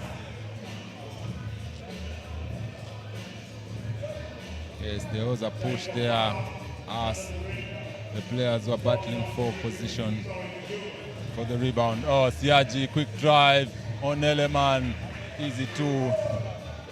He got Eleman before he was ready to set his feet. Oh, Lenson. And Morel angry, going strong. Okay, now ladies and gentlemen, we should be sure to see a battle between these two players, Morel and Kisia. The physicality has turned up as the Electric disappoints us with that short attempt. 16-13, a minute 36 left to play. Taifa leading. The Dumas have managed to put a decent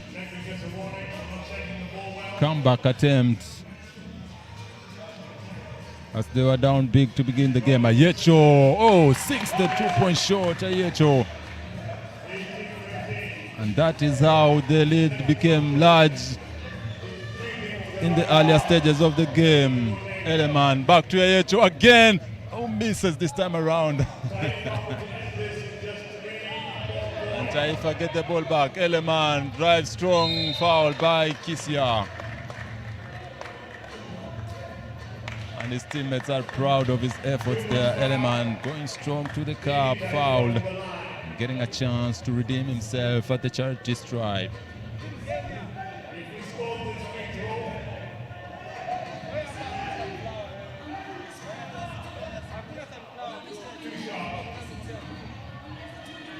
Missed free throw attempt there.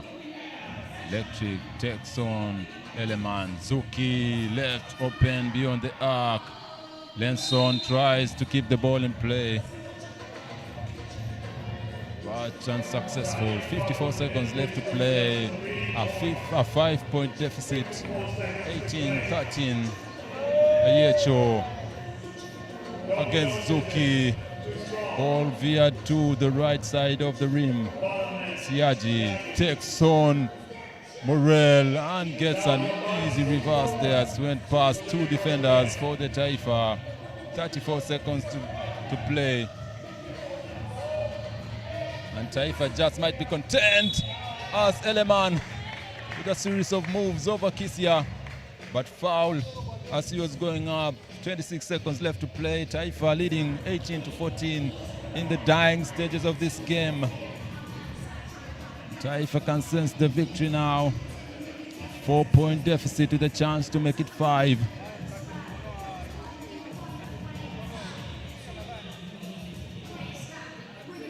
Eleman has been disappointing at the charity stripe with his second miss in a row.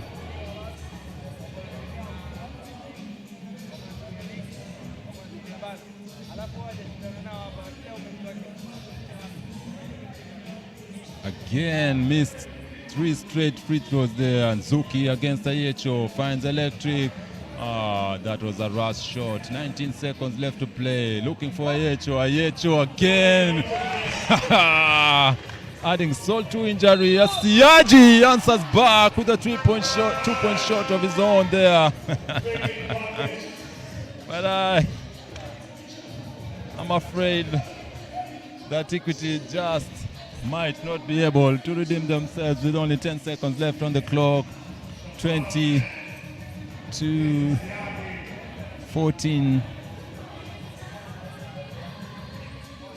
6-point deficit with only 20-16. Yes, the scores have been updated.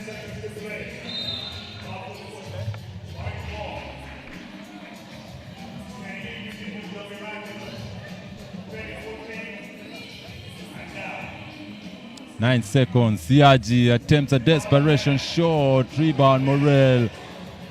And this could be it. A foul.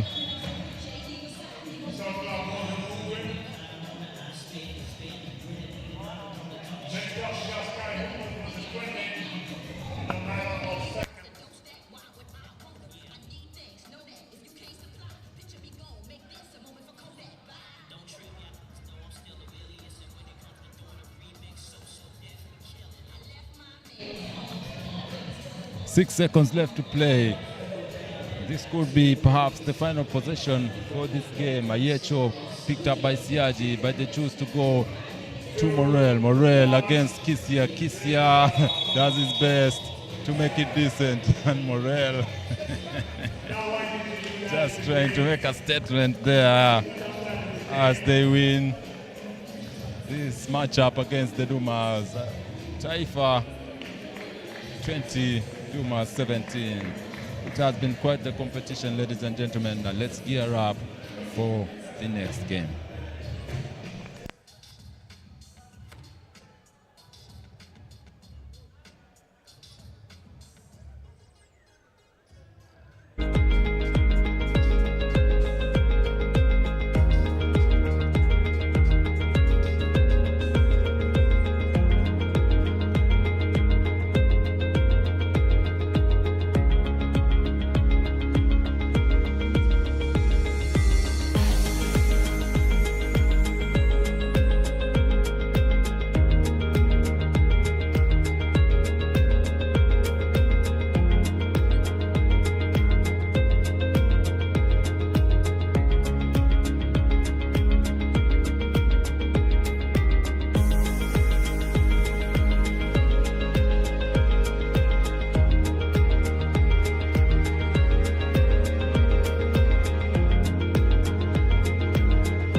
Ladies and gentlemen, that has been the presentation for the two teams that will be taking place in the next matchup. Sky Hoopers taking on Twende. Sky Hoopers in light blue, Twende in black. The lineup for the Sky Hoopers: number 12, Linus Kausi; number 4, Edwin Ochieng; 13, Mike Hastings; and number 8, David Maku. For the Twende side, number 6, Ariel Otega; number 9, Aboto Watch; number 15, Fahim Juma; and number 8, Larry Shavanga.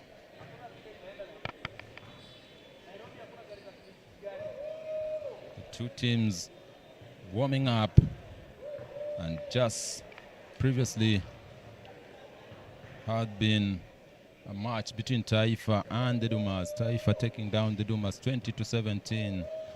Taifa started off hot as Washington Ayecho lit up with 3-point shots and straight line drives to the basket. But the Dumas found a little spark and managed to make a decent comeback that eventually came up short. Now Sky Hoopers taking on Thunder. Sky Hoopers with an uphill task there. Of course, Twende, a subsidiary of the Nairobi City Thunders. From Nairobi, Sky Hoopers primarily composed of players from Mombasa, so it will be in some sort a battle between two cities. Mombasa taking on Nairobi, if you might. Sky Hoopers in light blue, Twende in black. Ladies and gentlemen, welcome to Mombasa 3X3 Lite challenge taking place at the Aga Khan Academy in Mombasa. The winner getting a chance to represent Kenya in Rwanda for 3x3 competitions. A little bit of final touches by the officials as they ensure that the equipment and other relevant things are made right. This, ladies and gentlemen, is the 7th match for today, and we have one more game between Famous and Strathmore University players, and after which we will head for a lunch break. So perhaps for the growling stomachs, we'll just have to be a little bit more patient as we complete on these two games before we head for the lunch break. And it seems everything is ready. Ortega will be on the bench for Twende, and Mike Hastings will be on the bench for Sky Hoopers. And that's it, ladies and gentlemen. The whistle to begin this contest. Abwaj taking on Kausi, takes him deep into the paint, finds Shavanga, who's picked up by Ochieng and a steal by Maku. Maku quite aggressive to begin the game. Shavanga sizing up, Ochieng finds Fahim, left open beyond the arc, misses, rebound Maku, and a foul is called on Larry Shavanga.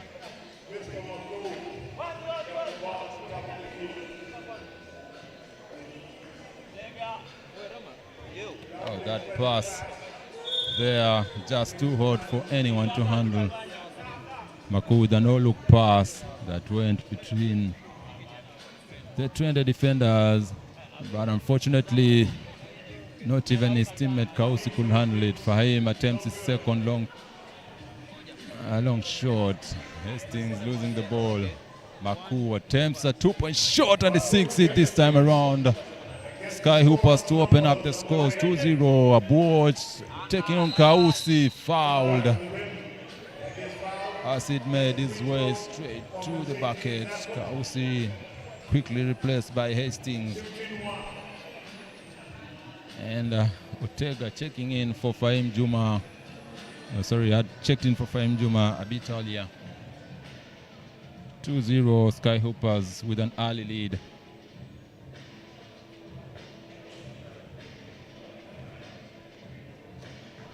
Sky Hoopers in yesterday's game struggled with the two-point shots there as Ochieng misses the attempt, and Abwaj answers back with a two-point shot of his own. Maku wasting no time but misses. A fight for the rebound, gets his own rebound, and a bit too fancy with the pass.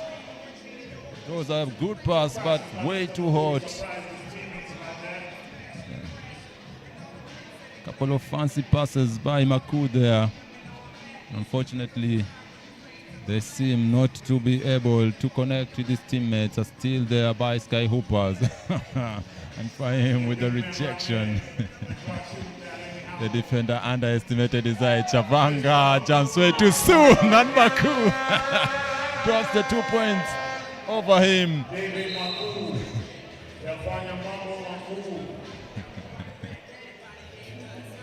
And Hastings having a word with the referee.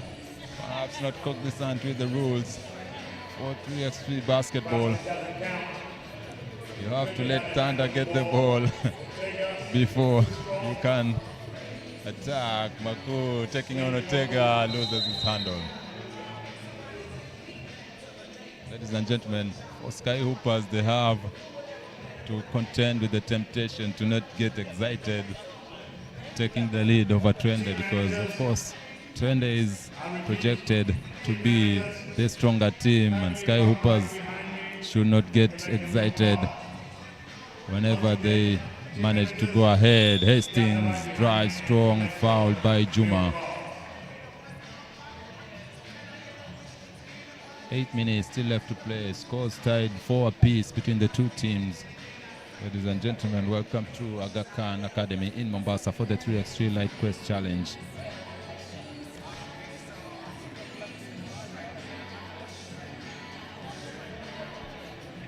Watch with a rebound. He finds Shavanga. Jab step.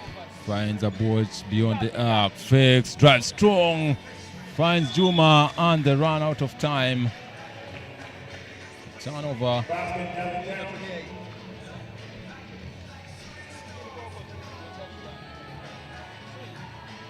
Aku sizes up Ortega, sidestep, loses the handle. Nice pass to Kausi. Kausi, turn around, easy layup. And Sky Hoopers are playing much better than they did yesterday. 5-4, they lead. Twende with 2 fouls, Sky Hoopers with 1 foul. 7:36 still left to play.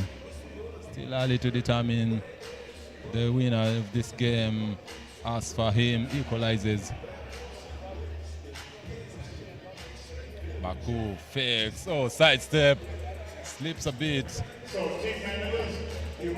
And the poor shot is testament to that. Ortega finds a way, but the ball just can't seem to remain to the hands of these players. Baku getting too fancy and excited. Attempts another 2-point shot. Wow. And they go up by 2. Finds Hastings. Oh, nice pass to Kausi. Kausi. Oh, Shavanga, where the hell are you going? It's getting a bit exciting here early in this game. 6:46 to play. Sky Hoopers 7-25. This is the 3x3 Lite Quest challenge in Mombasa. Sky Hoopers in blue, Twende in black. Because a timeout is called there by Twende. They have to get on the same page, it seems. Again, Sky Hoopers primarily composed of players from Mombasa. Twende primarily composed with players from Nairobi. In some way, it might be battle between 2 cities.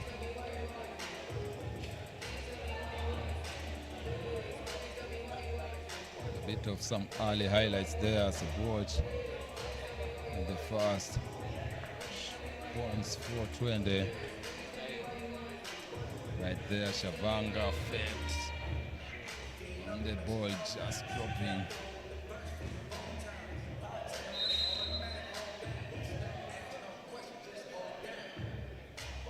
This has, up to this point, been a very impressive performance by Sky Hoopers.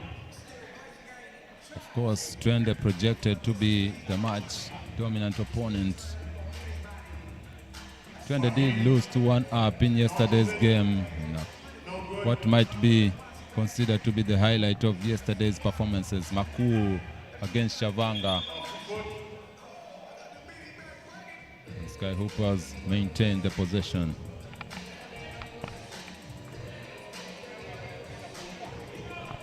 Maku, oh, tricked by Shavanga, and Shavanga just can't keep up with Maku, being outsmarted.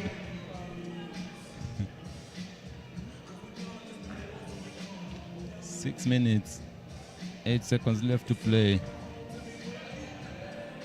Maku drawing a double team there. Watch keeping up with him. Shavanga pulls it down. Ortega left open. Ball veers to the right side of the rim. Ortega once again, straight line drive, fouled.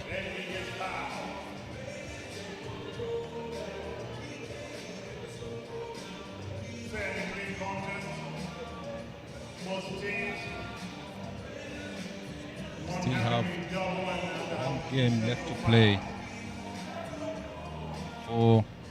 We break for lunch. Famous will be taking on Strathmore University Blades for the last game before we head for the lunch break. Ortega misses the 2-point attempt, and for him, positions himself well deep in the paint to get that rebound and convert.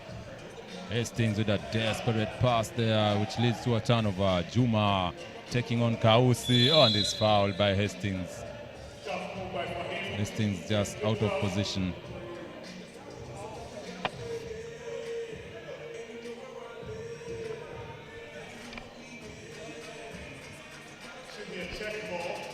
After the game between Strathmore Blades and famous, we will head into the elimination stages. So, this is the game second to last for the group stages, and after which we'll head to the elimination stages after the lunch break. Sky Hoopers still maintaining their 2-point lead over 20. Oh, nice cut by Shavanga, sidestep, and an easy two by Shavanga. Kausi wasting no time, forcing the issue of Abwoj, traveling violation. Oh, he's fouled by Abwoj.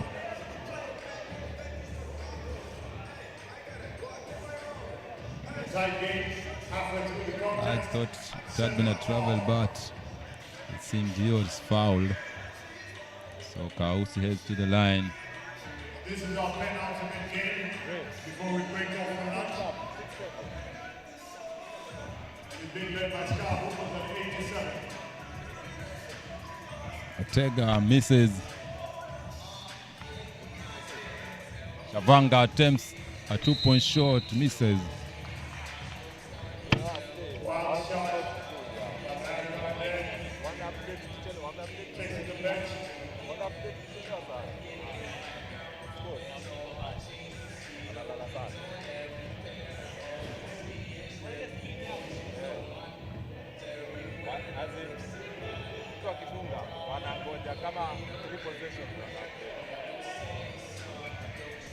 Maku taking on Fahim. Desperate shot. Wow. What a performance by Maku. 9-7. And Ortega equalizes the scores. Maku taking on a board. Sidestep. Misses. He's getting excited now. Ortega. And the ball stays with Sky Hoopers. David Maku taking matters into his hands for the Sky Hoopers side.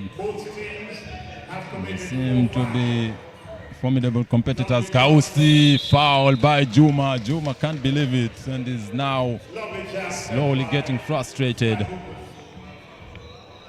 Kausi with a fake and drive. The chance to go ahead. 9 up. Tight game between Sky Hoopers and Twende. Twende with 5 fouls. Sky Hoopers with 4. An evenly killed game. Kausi with a desperate attempt there, just missing badly. Shavanga now with Maku on an isolated island. Maku keeping up with Shavanga. Finds Juma, misses as time winds down. Abwoj keeps it back in play. Kausi finds Ochieng, and Ochieng just making bad of a very good possession there. Ochieng just limiting his options on that possession. Ortega once again, that backdoor cut has worked 2 times in a row, and that is a very poor possession by Ochieng, trying to answer back. Oh, Maku faked out of the gymnasium here. Trying to go up by 2 points. Maku step back and a foul. So fouling going on the bench. TV timeout. 3:34 to play. A TV timeout. 20-11. Sky Hoopers 9. By 2 points.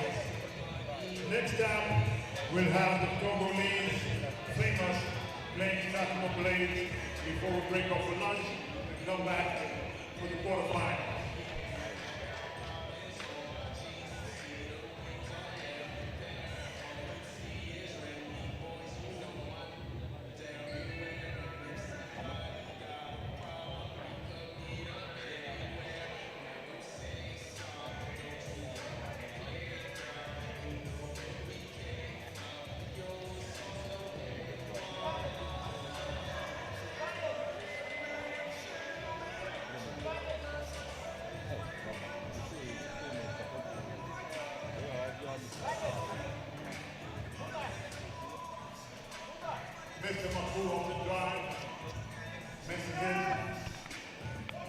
Welcome back. Abuoch attempts at 2.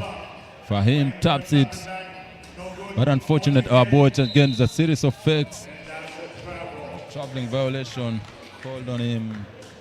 3 minutes 20 seconds left to play. Twende leading by 2 points. Sky Hoopers have put on a spirited fight so far. Indeed, they were ahead to begin the game. Hastings with the long shot there. Can't convert. Shavanga stopped by the defender. Juma attempts a long 2, misses. Hastings finds Maku against Shavanga. Lets it fly. Unfortunate on this occasion. And Juma ball stripped but a foul by Ochieng.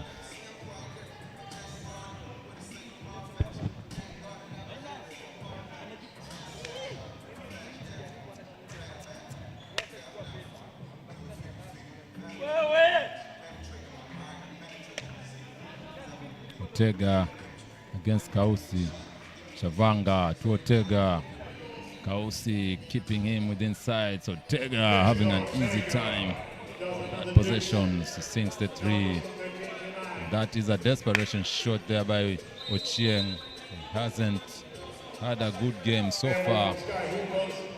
Hands over the ball back to 20 with 2.5 minutes to play.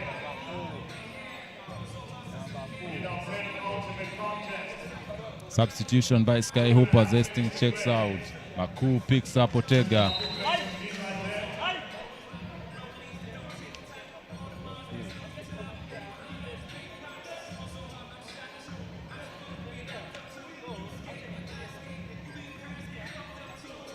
Ortega sizing up Maku. Shavanga. Series of moves on Ochieng. Back to Ortega. Lets it fly. Misses. Rebound Kausi. Kausi attempts a quick shot there. That has been a poor possession there by Sky Hoopers.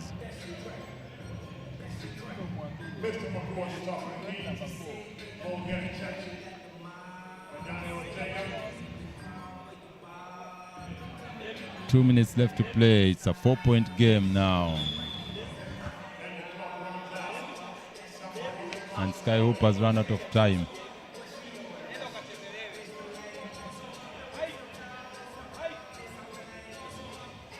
Ortega finds Abuoch, and they're looking for that 3-point shot.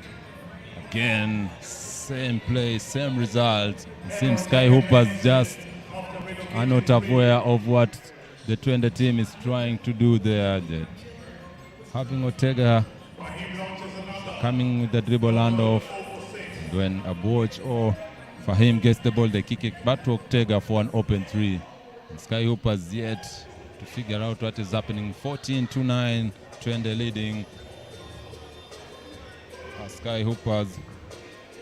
Drill, and Maku gets baptized by Abuoch. Wow, a baptism Sunday, and John the Baptist just might have been reincarnated. What a throw down by Abuoch.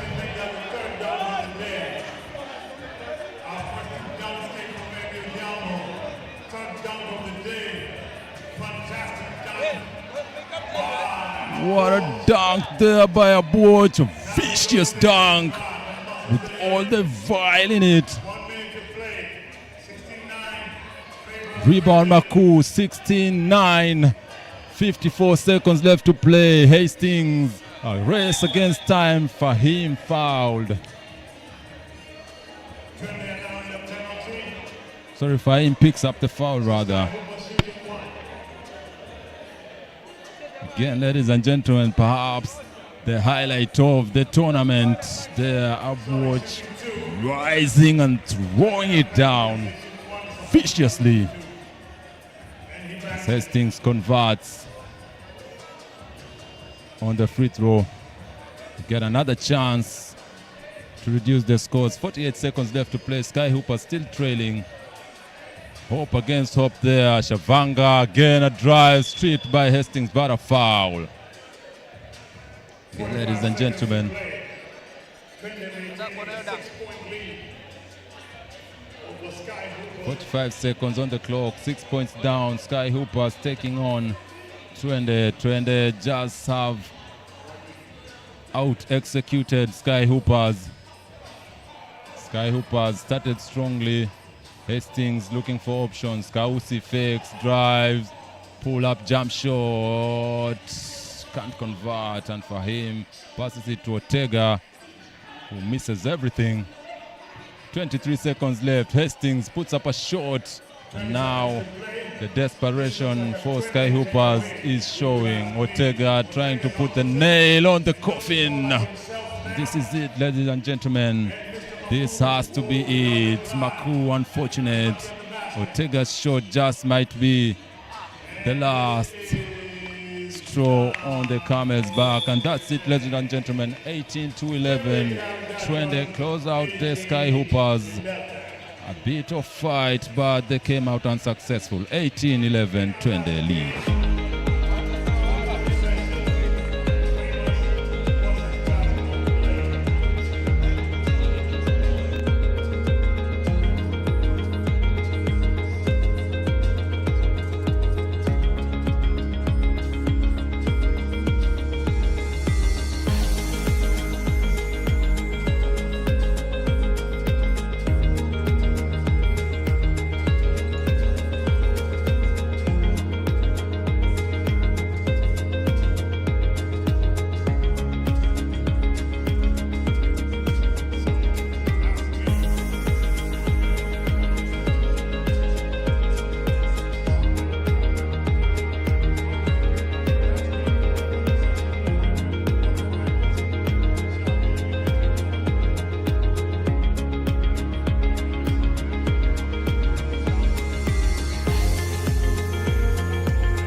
Our referees calling this game are Brian and Mohammed.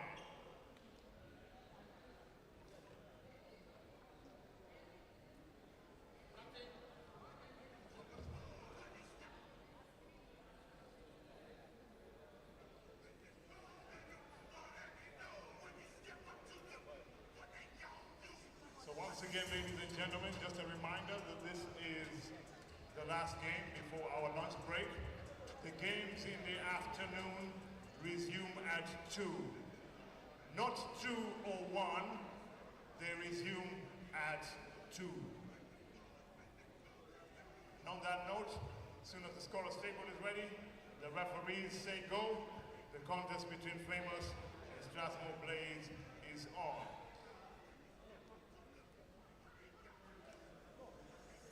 I think my sound man has gone for lunch already.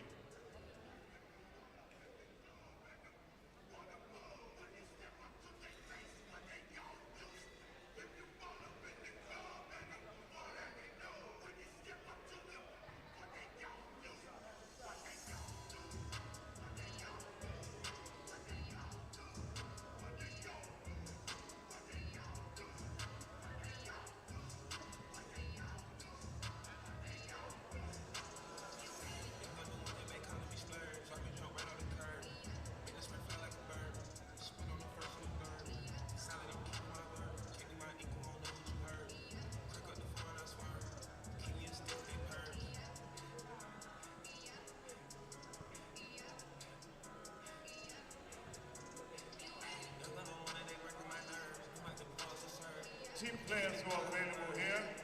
In case your manager already has your meal vouchers, and you feel you want to make up your time.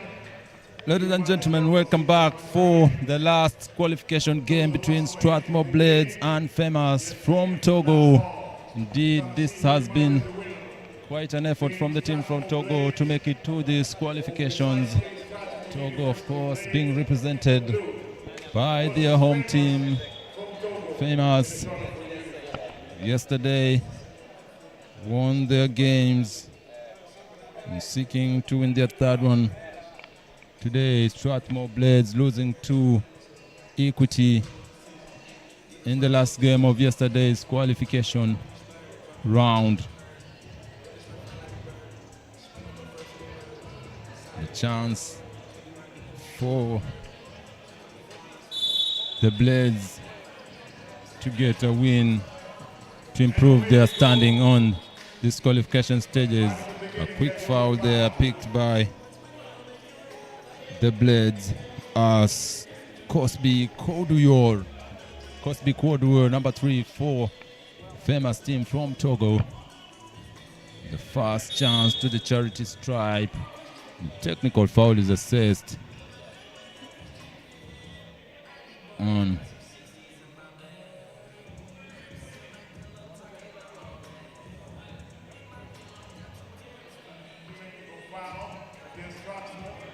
technical foul.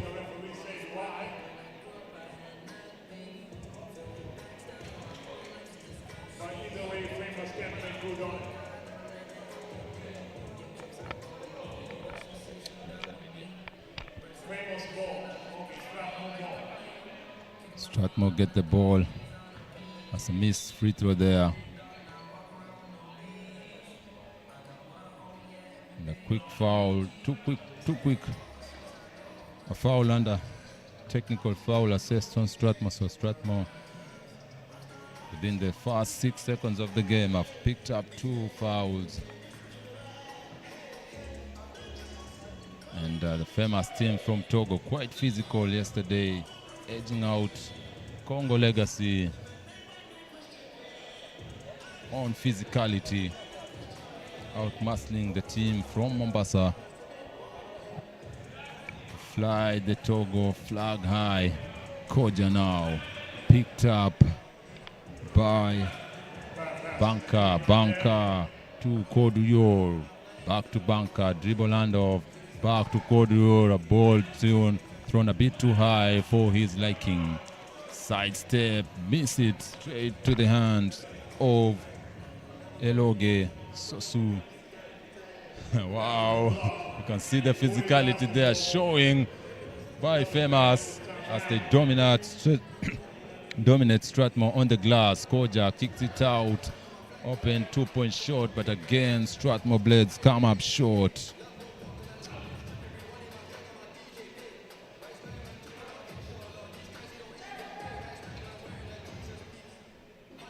Strong drive. Koja left open, attempts the 2-point shot, and the ball bounces out of field of play.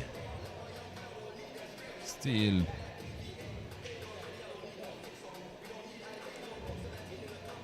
the teams are yet to settle in. Strathmore Blades leading by a single point.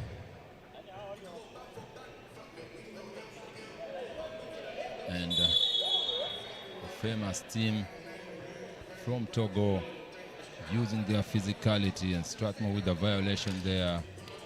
They did not get out of the arc before attempting the 3. Koja taking on Banka. Banka misses it.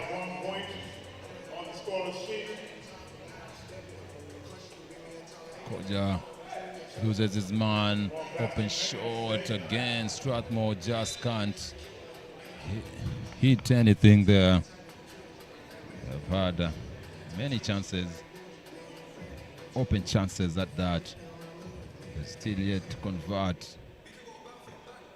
Ladies and gentlemen, we are having a bit of challenge with the names for Strathmore because it seems that the numbers that are presented to us are not the same with the player names. So we're trying our best here to find the names. An open 2-point shot with the Blades, missed. Koja gets it, attempts a shot, missed it again. And Strathmore just have a big challenge in converting their jump shots. Still 1-0 Famous with their solitary point coming from a free throw attempt. You might say no field goals yet by both teams. Banker having the ball roll over his chest to give a free possession to the Blades.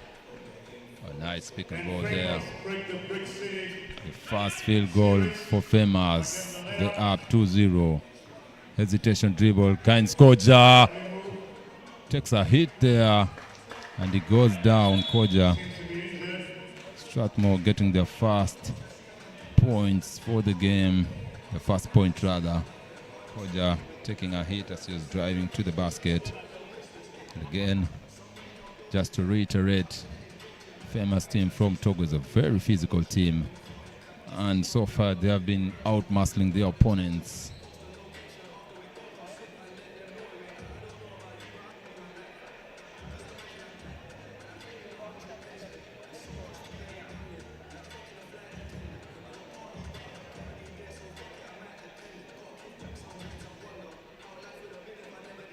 Koja gets attended to there.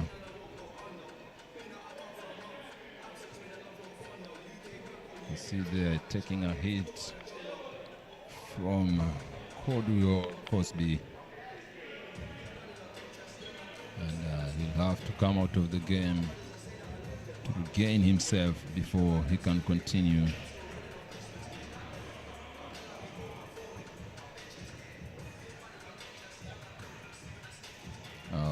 Affect his own teammate there on that pass. And turnover by the Blades.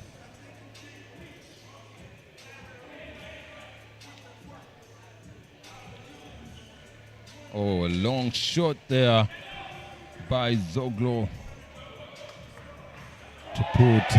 Oh, what a beautiful move there. Oh,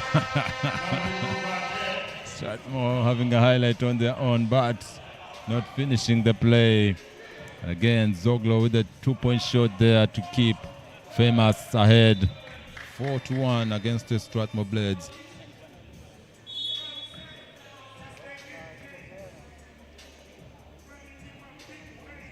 We are into our TV timeout.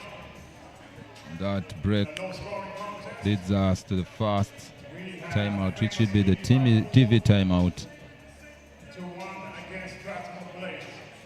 Remember, this is the last game we're having before we do our lunch break.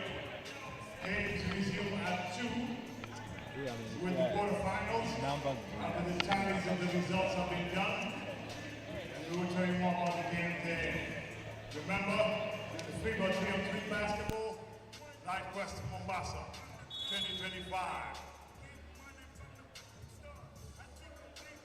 Our referees for the game, officiating for us, are Mohammed and Brian.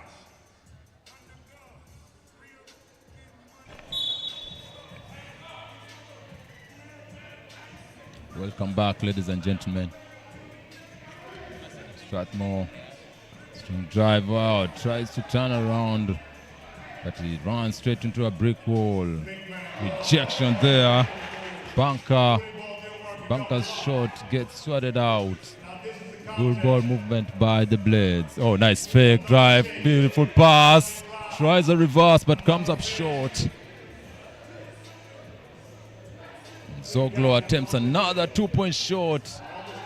Hits a clunker this time around. Zoglo finds Sosu. Sosu attempts a shot, comes up short.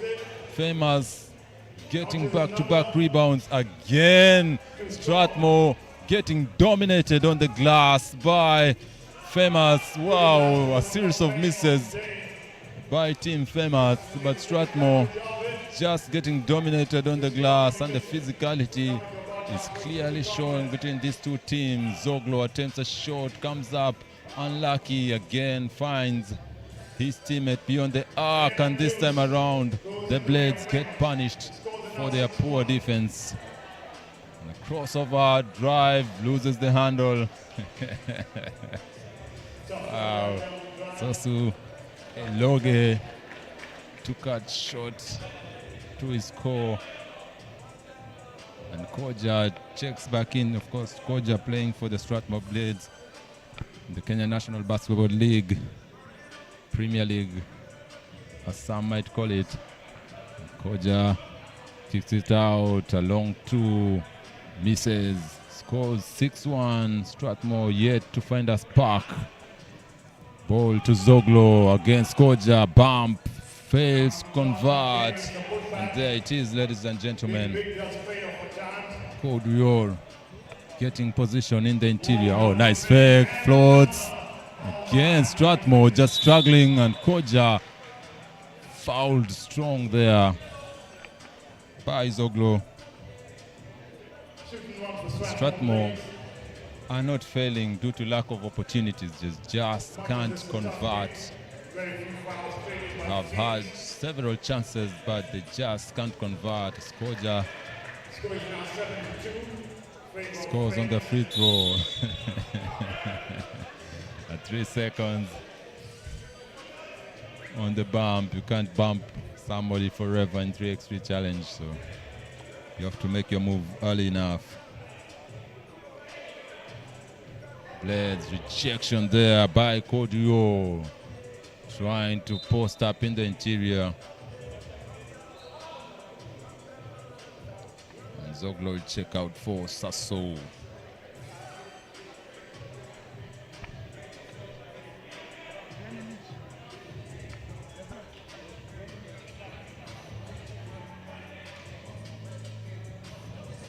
Oh, nice play there by his famous, and the come-up short. Sasso could not finish the play there.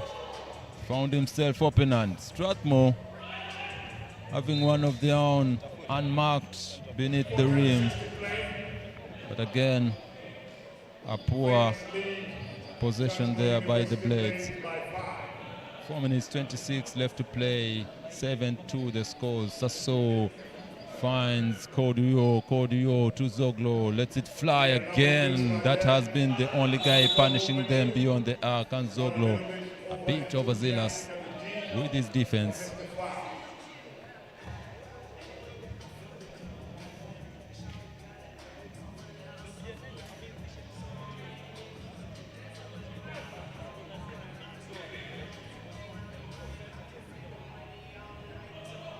Strathmore left open beyond the arc. An attempted two-point shot. Koja flies in for the rebound, and the ball drops in. 9-3. Still Strathmore having an uphill task. A mouse in the house. Zoglo eats up the smaller defender. Oh, Koja behind the back. Nice pass. And a side step. Oh, a thing of beauty by the Blades. 10-10. That was a beautiful sequence there by the Blades. The timeout is called. You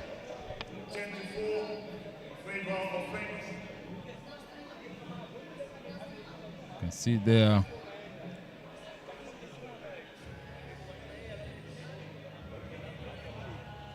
Players that already have their food vouchers or coupons are requested to proceed and have their lunch. Shot there by famous Koja, the big boy rebound. And just before the sidestep there, Koja with a behind the back dribble move to pass it to his teammate. He sidestepped his way to the point. 10-4, Strathmore still having an uphill task with 3 minutes, 40 seconds left to play. Oh, Koja flies in but misses the dunk. A backdoor cut by Dennis Koja, and Sasso serves the Blades with a layup there. Strathmore now need to play with a bit more desperation. Missed two-point shot attempt. Sasso gets the ball now. Famous with no hurry as Zoglo taking an ill-informed shot. 11-4. Koja to his teammates. Open shot there. Misses. And Sasso with the rebound. Banka to Kodio. Open jump shot. Easy money by Kodio. Oh, beautiful fake. Again, another fake. Ah. Wow. Strathmore just out of luck in today's games. Turnaround jump shot by Kodio to beat the clock, but he misses. Sidestep. Layup handed over to the Blades, but a foul there. 11-4 with 2 minutes and 19 seconds left to play. Strathmore Blades trying to claw their way back into it. Perhaps to make it a decent contest. Kodio, Zoglo left open. Misses. Koja in the legs. Finds his teammate open beyond the arc. Misses.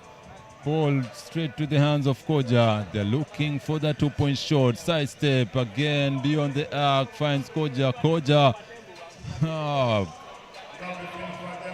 makes it a 6-point game with 1:45 left to play.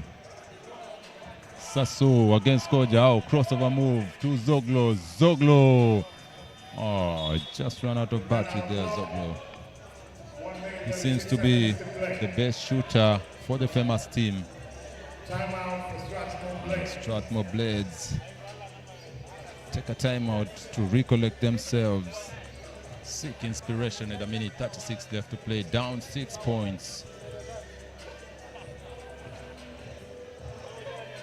Perhaps the only option is to play with much more pace and aggressiveness if they wish to make this anything of a contest. Leave you with some of the highlights here.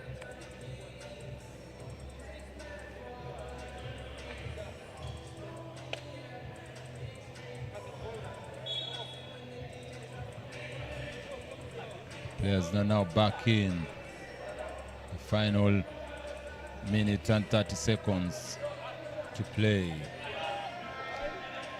Banka. Zoglo draws, ball stripped out of his hands.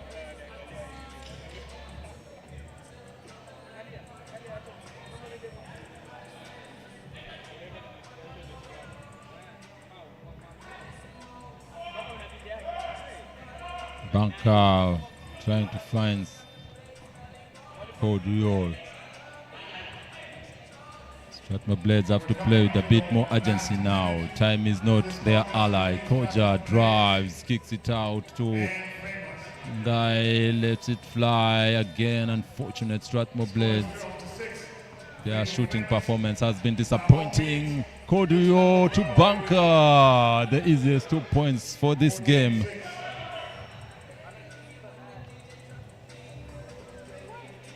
Guy with 38 seconds left on the clock. Too many dribbles. Oh, beautiful crossover. That is fouled. Famous just won't let him have a highlight reel. Fouled him as soon as he was crossed over there. 34 seconds left to play, and this, ladies and gentlemen, could just be it. Oh, nice shot. A bit too late in the game. 13-8. Zoglo, physical play, fouled.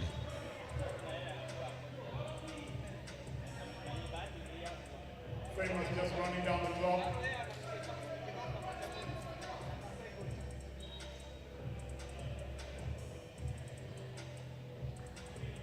Twenty-three seconds to play.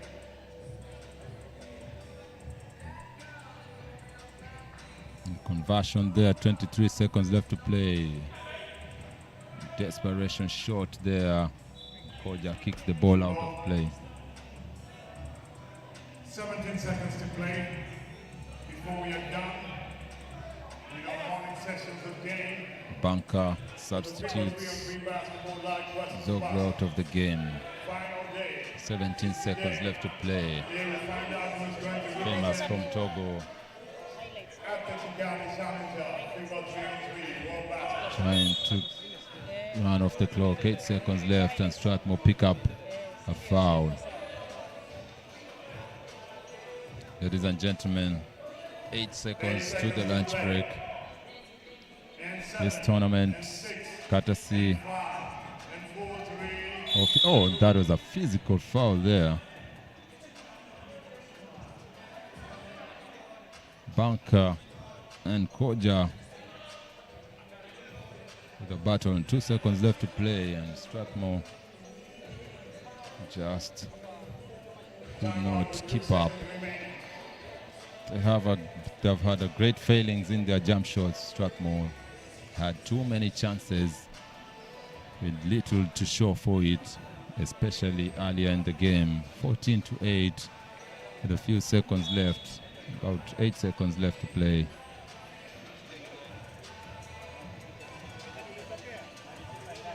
Now, just to run the clock as a formality. The winner has been determined here. Team Famous have outmuscled the Strathmore Blades into a victory, and their strategy so far has yielded great results from this team from Togo.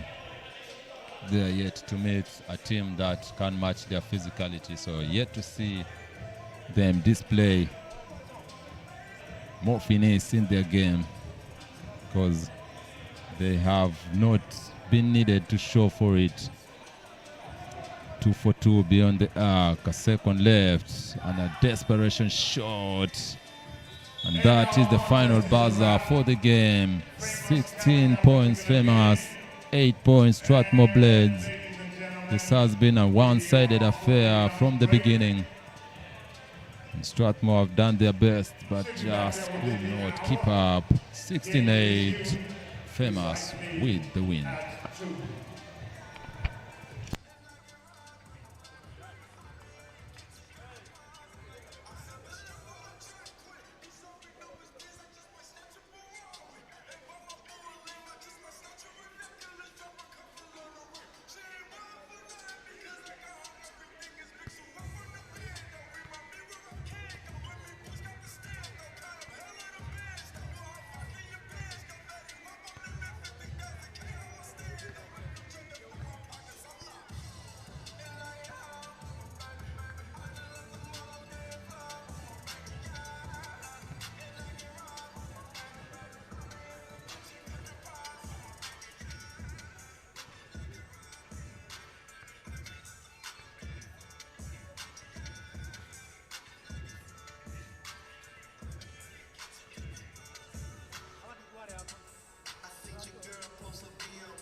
first quarterfinal game between Kraft and Strathmore Blades. Yes, ladies and gentlemen, this is the FIBA 3-on-3 Lite Quest Mombasa 2025 edition.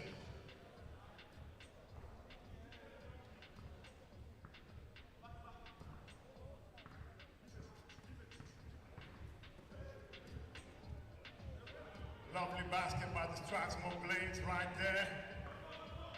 Kraft playing in the black uniform and Strathmore playing in the blue.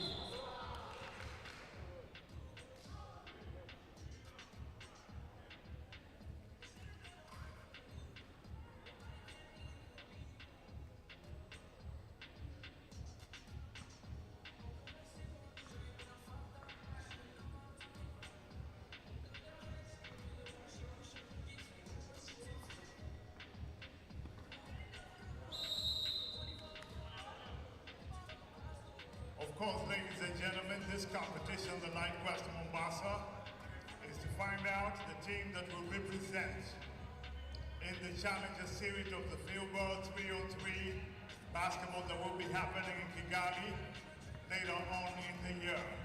So may the best team win. As Kraft go forward, dish out to the wing. Messing it all together.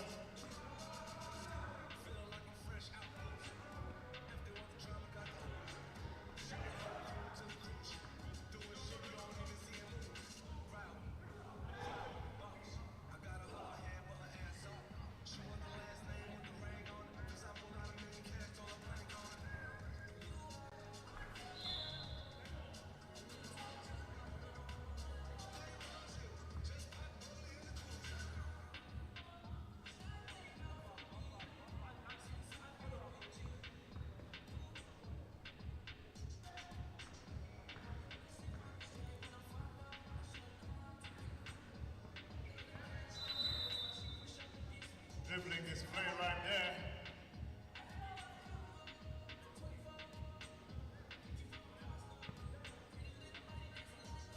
Comes in with foul, and his team a check ball at the top of the key.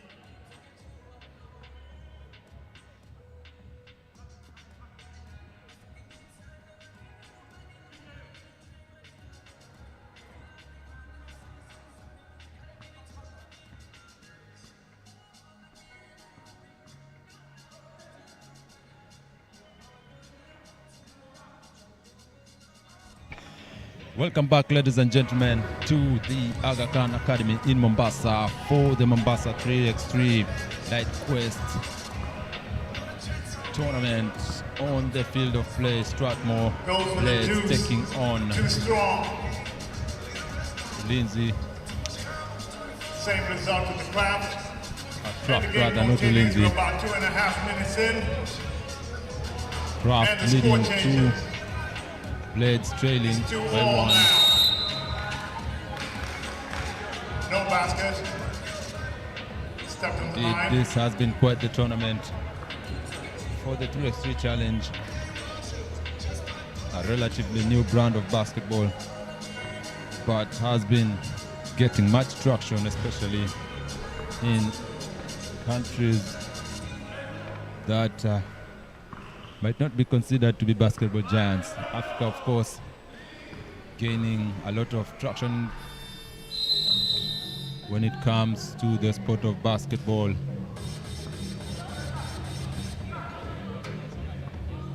Scores an outside. Strathmore Blades in blue, Kraft in black. Nice side step, foul. Basket counts.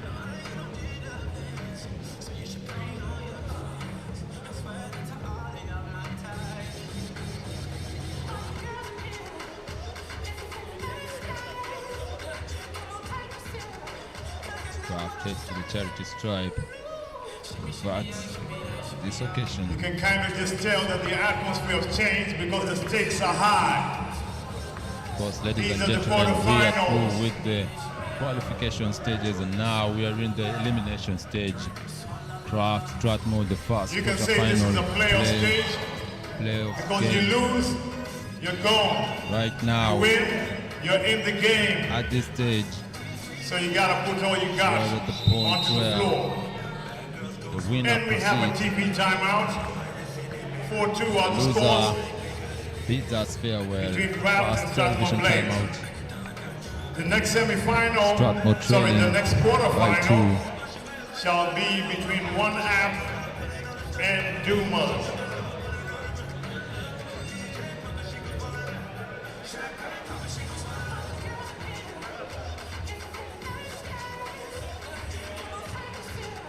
Of course, Craft is an affiliate of the Ulinzi Warriors basketball team. And, the Ulinzi Warriors have fielded 2 teams. One going by the name Ulinzi, and the one in black right on your screens going by the name Craft, still under one umbrella. Now, both teams have proceeded to the elimination stages. A crossover moves finds Koja at the base on 3. Koja forcing his way, fouled, cannot convert. Shooting one for Strathmore Blaze in this high-state game, where your team can be played off.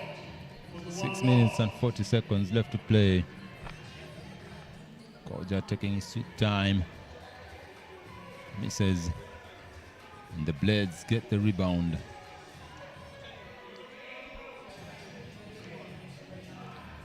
Koja attempts a 2-point shot, but he misses. He quickly calls for substitution.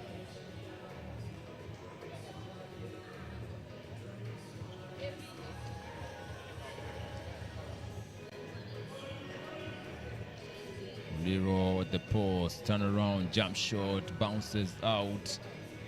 Rebound, Blades, hounded, and a foul by Muliro. Desperation.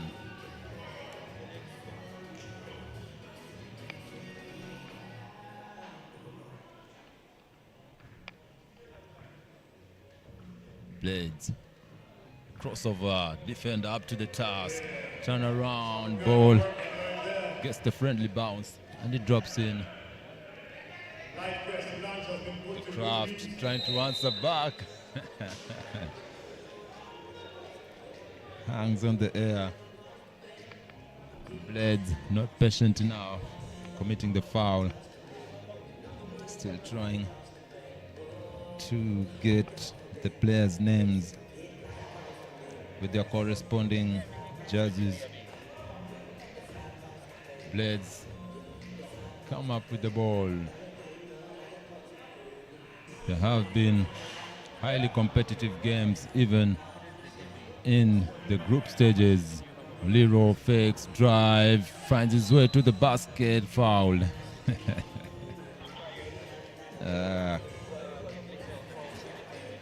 He made that sound just to alert the referee in case they were not going to blow the whistle.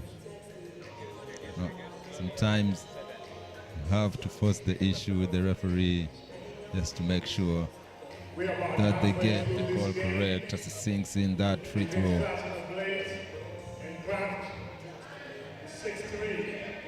A series of moves leading to nowhere, but he finds his teammate at the 2-point line. Fight for the ball. Muliro left open, rises up,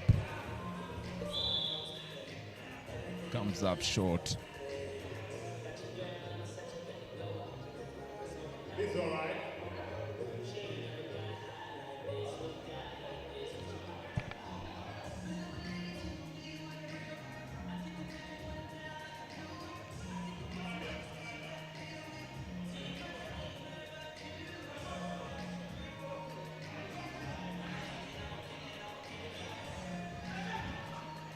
The physicality has increased because the stakes are now much higher. The ball bounces out.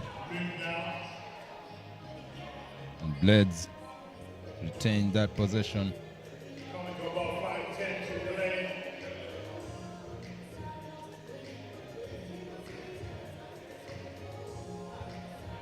Oh, beautiful crossover by Koja. But ball handling has been an issue. He loses the ball.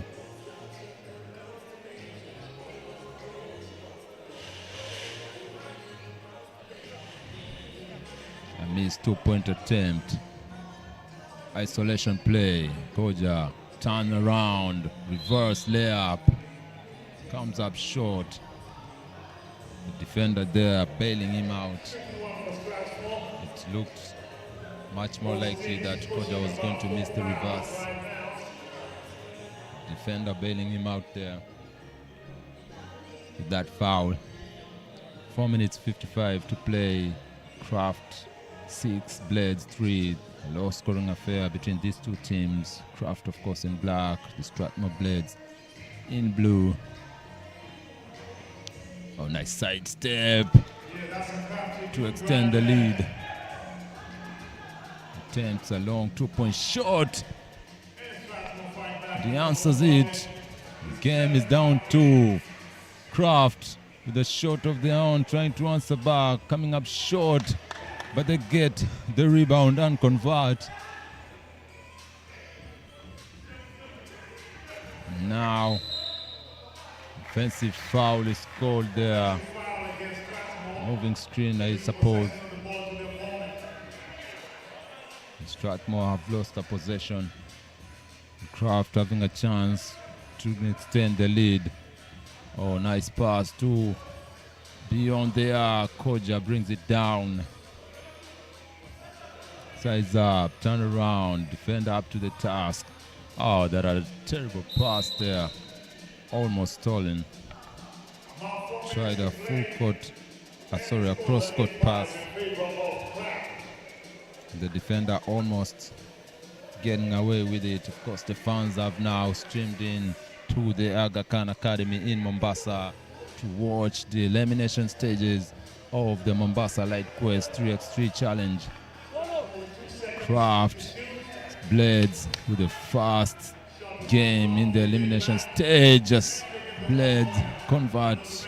3:56 left to play. It's a 2-point game, a low scoring affair, but competitive nonetheless, and a foul on the Blades. The teams have been here since yesterday on this 2-day tournament. The timeout is called by the Blades. 2 points separates our 2 contenders who are on the floor right now.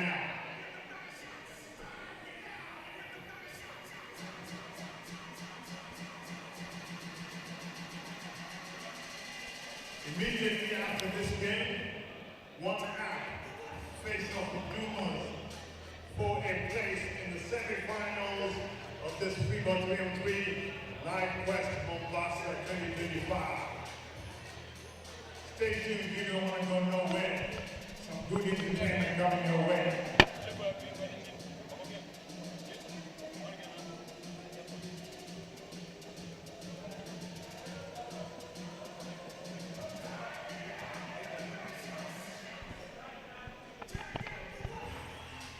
Kraft, reverse.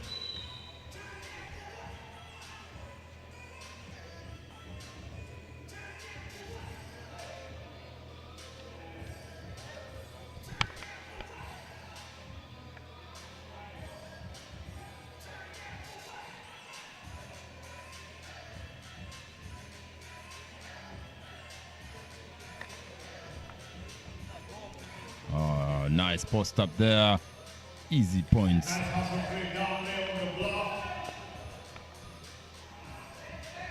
The Kraft capitalizing on their size. Blades attempt a 2-point shot, blocked. Drive, finds his, oh, that was a nice pass. But his teammate was not ready. That's a turnover, 9-6. Kraft maintaining a 3-point lead over the Blades.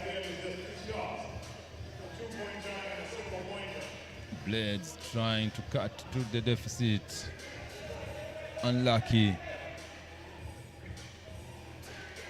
Missed shot there. Turn around and easy point. Kraft now trying to run away with this one. And Blades should be careful not to fall into the temptation of only attempting 2-point shots. Because at such, the temptation to... nice play there, but yielding nothing. So I was saying the temptation to go for the home runs gets much higher.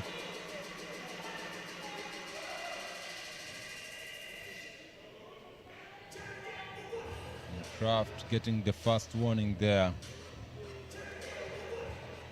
after scoring the chance. Koja lifts the defender and throws it down. Koja fooling the defender and flashes it.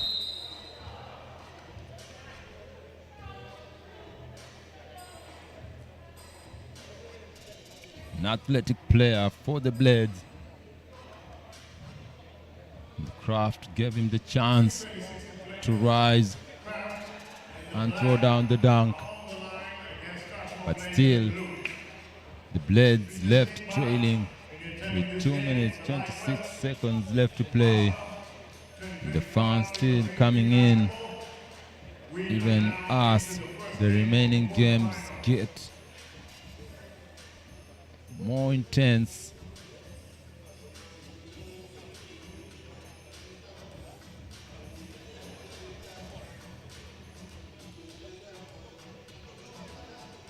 Since the second free throw, Blades quickly pass on the opposite side of the court. Rebound, Kraft. Oh, nice move, but cannot finish. Blades playing with a bit more urgency now. Chance to cut down the lead. Still unlucky. Kraft met by the defender. Cross-court pass, strong drive, loses the handle, but still has position in the paint. Gets his own rebound. Now they're seeking to use the size over the smaller defender. Got away with the travel. Koja kicks the ball out. Yes, it's legal according to FIBA rules. Once the ball hits the rim, it's live. And so you get the chance. Over the limit, so every time they foul the opponent, starting from Blades, that is, being over the 7-foul limit. What happens is every time they foul the opponent, they'll be shooting 2. Remember, in 3-on-3 basketball, first team to get to 21 in 10 minutes stoppage wins it. If no team gets to 21 at the end of regulation, the team with the highest score. Minute 38 left to play. Kraft leading. And Blades 8 fouls now. Fight for the rebound. The ball goes to Kraft. Lero attempts a long shot, goes glass, but denied. The foul by Kraft.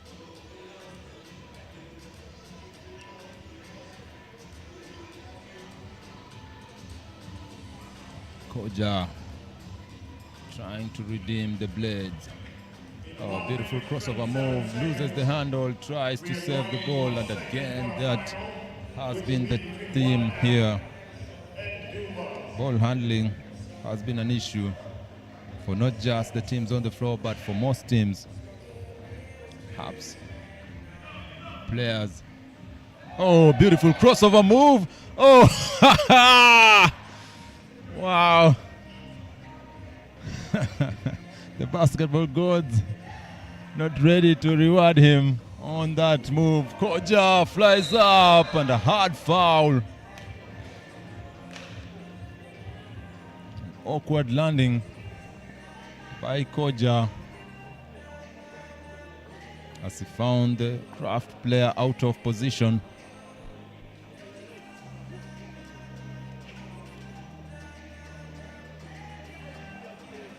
Yeah, strong man is back on his feet. Look at that move there.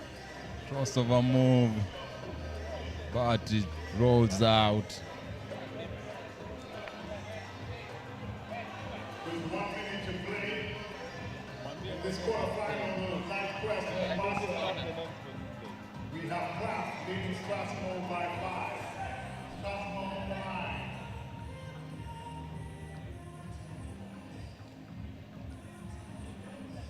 Much needed free throw is Miss free throw. Leroy tries to save it. Again, can't keep it in play.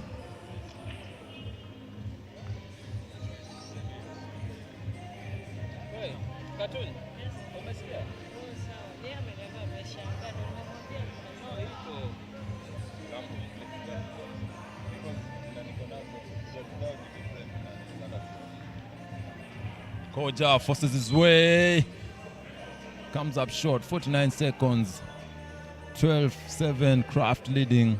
Strathmore seeking for a saving grace. Kraft holding on to their lead. Again, just to remind you, this is the elimination stages. And once you get beaten, you'll have to bid us farewell for the tournament. And the winner proceeds to the next round. Kraft looking likely to be the first qualifiers to the semifinals. Koja does not make matters any better by missing their free throw attempt. Of course, both teams are over the 7 fouls limit, so all attempts now at the free throw line. The teams will have 2 attempts at the free throw line rather for every foul committed. Rebound Blades. Koja finds his teammate. Attempts a long 2, misses. Big box out. But the Kraft come out empty despite their defensive effort. Koja finds his teammate once again. Fake, drive, sidestep, goes glass and gets the point. 28 seconds left to play. The 4-point deficit, a low scoring affair. Kraft kicks out, drive, easy. Oh, misses a point blank layup that was so easy. Even fooled me to go ahead of myself thinking that he had converted it. That's still there, crossover. Running out of time, 4 seconds, 3 seconds, out of bounds, and surely that just encapsulates what has been of the Blades in this game. 1 second left to play with a 4-point deficit, and a simple dribble will be enough to end the game.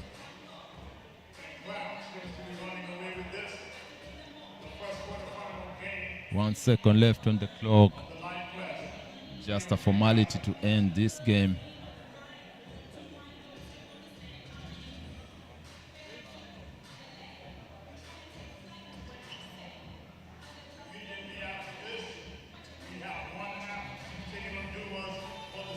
There is it. It is, ladies and gentlemen. Kraft proceed to the semifinals, edging out the Strathmore Blades 12-8.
In the second quarterfinal for this competition, Dumas, number 5, Victor Onyango Cheng, number 11,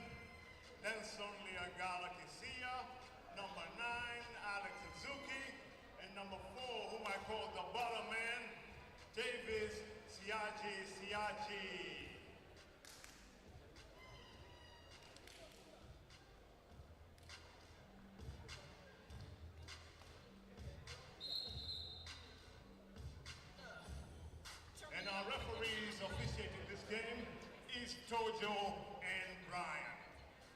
So we have a coin toss to determine who has the first possession, and our game is underway. Mr. Soundman, I need you to give me something very boom-bappy to keep us in the mood for this game, because it's going to be upbeat.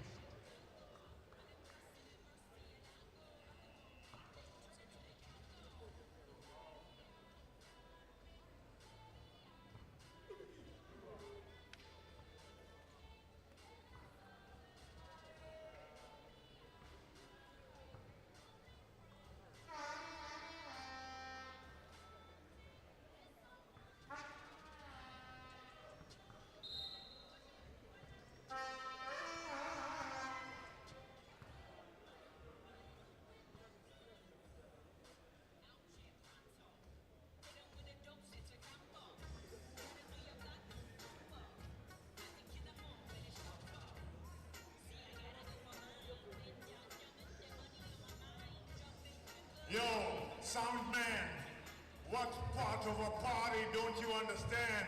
We need some booming It's the music, second man. Must I tell you? quarterfinal game. Should I come and DJ myself? Yeah, something like that. Ladies and gentlemen, welcome to the next episode. Welcome to the next episode. Pump it up now, pump it up now. Everybody in the place to be.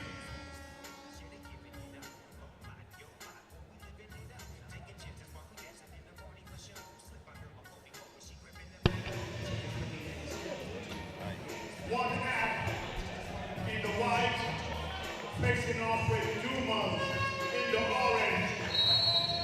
The second qualification game between One Up and Dumas. One Up in white, Dumas in brown. Martin with a steal on electric. Steal the first point of the game. One Up, of course, with the players locally based from Mombasa, and Duma players primarily from Nairobi. A foul called on Siaji. Of course, as you can hear from the field of play, the support is primarily for the one-up team, who go up 2-0. Siaji picked up by Kisilu, pulls up for the shot, bounces out, rebound Martin. Finds Tobias, leaves his defender, easy money by Tobias Odiambo.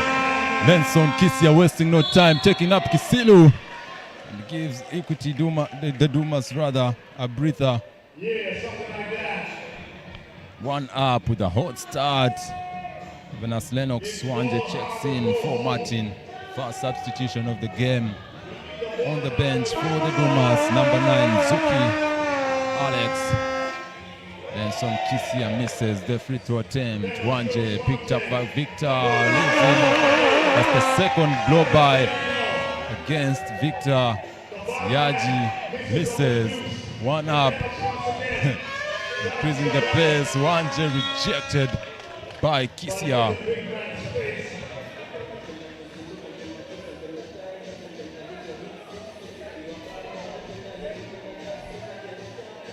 One Up has started quite energetic, leading the game 4-0. Martin attempts a 2-point shot, comes up empty. Zuki attempts for his team, but alas, the Dumas are yet to score. Wanje,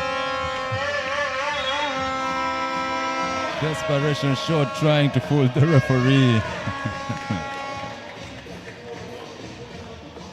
The music is getting louder. The fans shouting their lungs out now, supporting primarily One Up, which is the local team. Siaji attempts a 2-point shot, empty.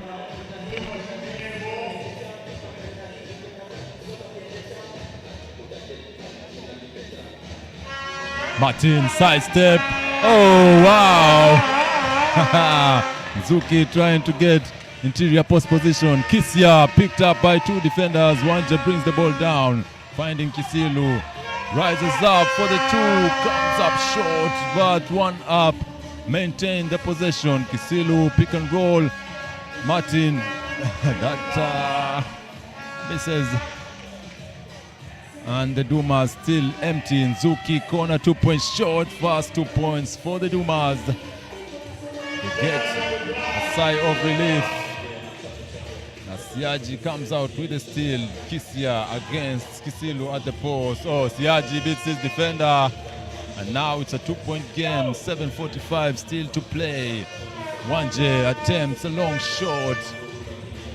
Ill-advised. Siaji looking for Nzuki. Dribble handoff. Nzuki again misses. There. Reckless pass by Kisilu. Tobias checking in perhaps to change the fortunes for the fortune in the few possessions that have taken place. Kisilu looking for Tobias. Tobias drive, tries a reverse, comes up short. Good defense by the Dumas. And Zuki, the reckless pass, but Siaji bails him out. Victor Electric. Wanje can't put the ball in play.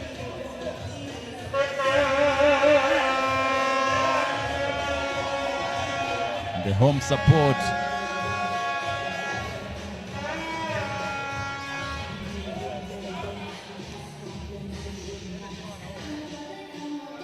Zuki to Victor Electric. Zuki rises up, misses. Martin brings down the ball. Wanje leaves his defender. Oh, misses a point blank layup, but he redeems himself. 6-3, 1 up, leading Siaji. Oh, what a shot by Siaji. Wanje tries a rebuttal, misses. Ball to Electric, a chance to go up, but he misses badly as he hits glass. Martin forces his way, and that is a traveling violation, rightfully so. Timeout called by 1 up. And the Dumas have done well to bring themselves back into the game as 1 up started hot, leading 5-0. Siaji hitting big shots.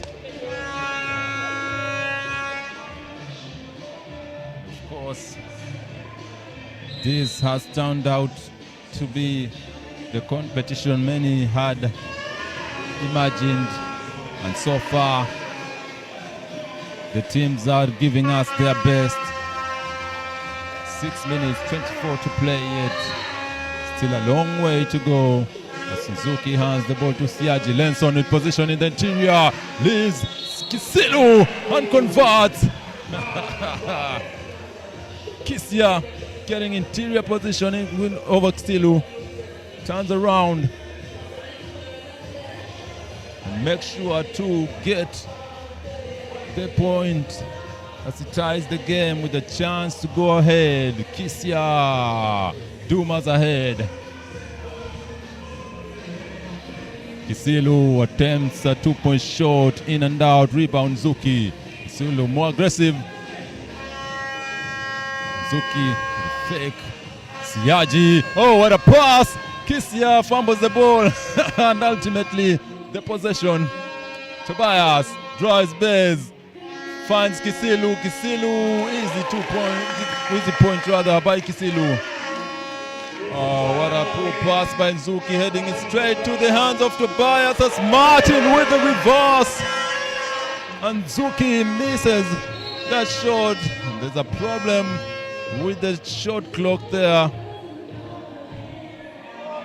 Malfunction with the equipment. The game has to stop to get the time adjusted. A challenge there.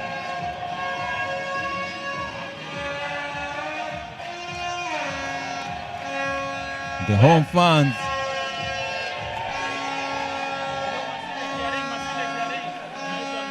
The fans there perhaps have just come from their prayers. You can see them in full gear with their vuvuzelas shutting their lungs out for the home side, one up, which is primarily composed by players from Mombasa.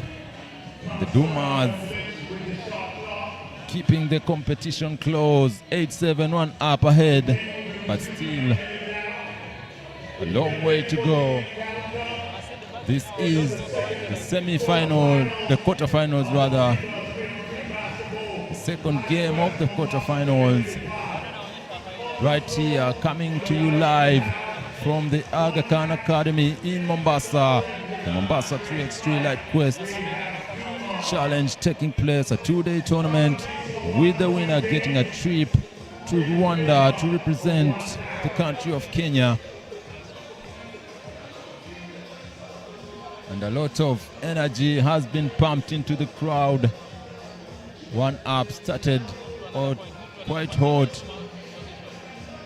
And Dumas through Siaji and concerted efforts of Nzuki and Kisia have managed to make the scores decent. The Dumas trailing just by 1 point. Still, we are waiting for the equipment to be sorted out.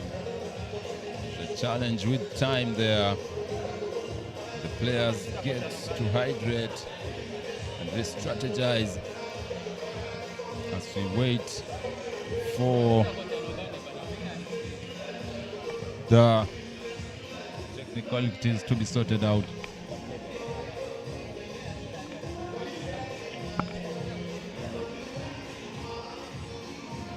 Okay, Philo, we are back.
This is going to happen immediately after this game. You came to watch guys play and win, but you will have an opportunity to win something immediately after this game.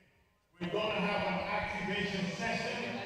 So As the equipment is getting sorted out, the players have been asked to warm up.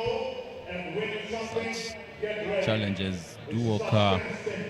after this game, I'm going to tell you what it is. Just get ready. Equipment failure does happen.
Welcome back.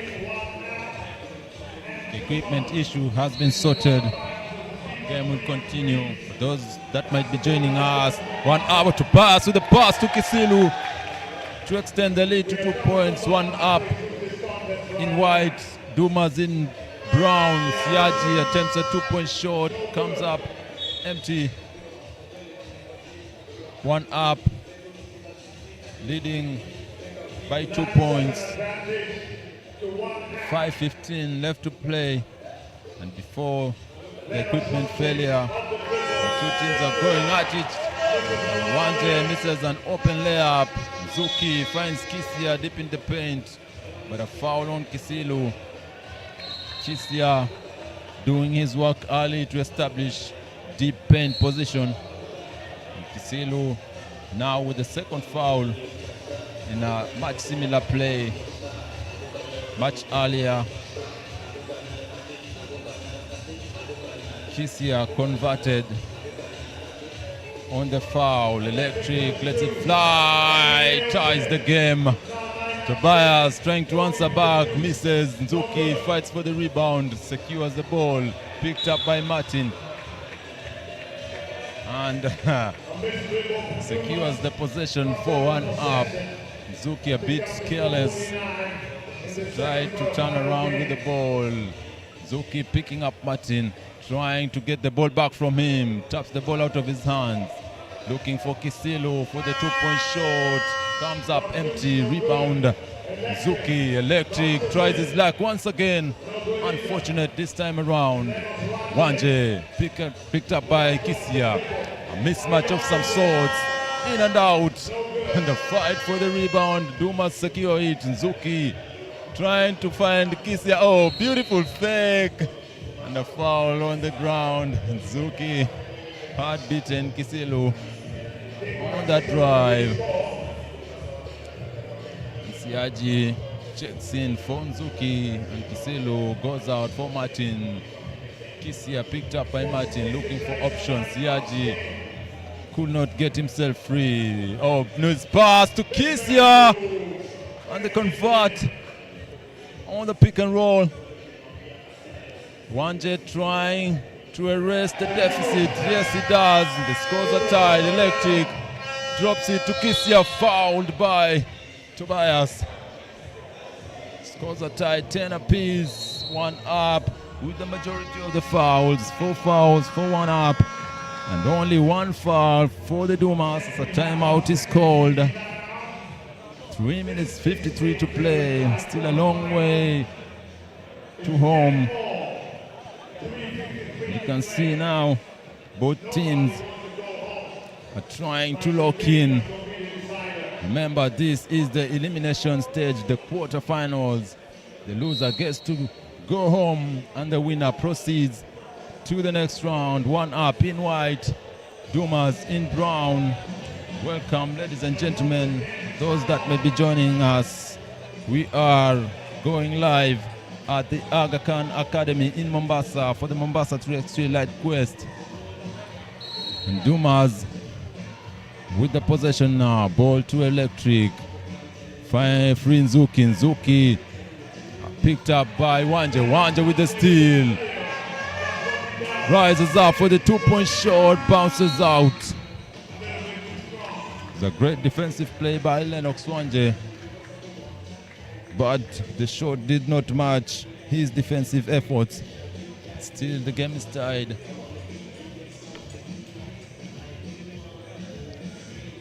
You can see even from the looks on their faces that it's time to go for the kill for both teams. CRG picked up by Tobias. Momentarily loses his man, but that is an ill-advised shot by CRG. There's still much time on the clock to get a shot off, and he rushed it.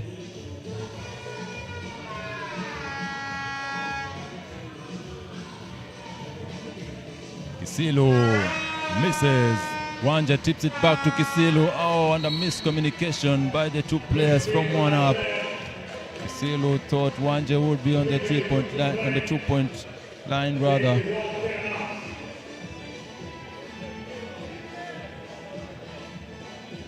Zuki trying to capitalize on the mismatch. Finds himself with Wanje in the ball.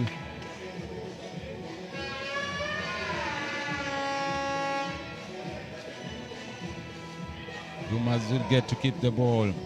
Tobias checks in for Kisilu and Kisia checks in for Nzuki. They're trying to go for the mismatch. And Lennox Wanje is the primary target. Siaji picked up by Tobias, looking for the pick and roll.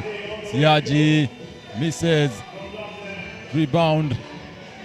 Electric left open. Rushed his short there. And one up, come down with the possession. Game inside 10 apiece. Wanje cannot convert, but Martin there to clean up the glass. Siaji drives. Comes up short. Wanje with a chance to extend the lead. Oh, misses. The crowd was ready to erupt. But still they have the ball. Tobias against Kisia. Blocked but a foul. Tobias forcing the issue. Still 1 point separating these two teams. Tobias with a chance to extend the lead. Still a lot of time to decide the winner. Tobias converts and makes it a 2-point game. Electric. Zuki picked up by Wanje. Zuki loses the ball. Taps it out. Zuki has been reckless. I've counted about 3 possessions where he has lost the ball by simply being reckless with it.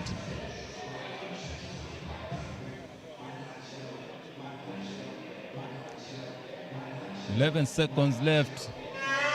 Wanje attempts a 2-point shot. Siaji comes down with it. Zuki against Kisilu. They find Siaji with a smaller man in Tobias. Siaji and the foul by Tobias. Tobias exerting himself on Siaji. It's a 2-point game.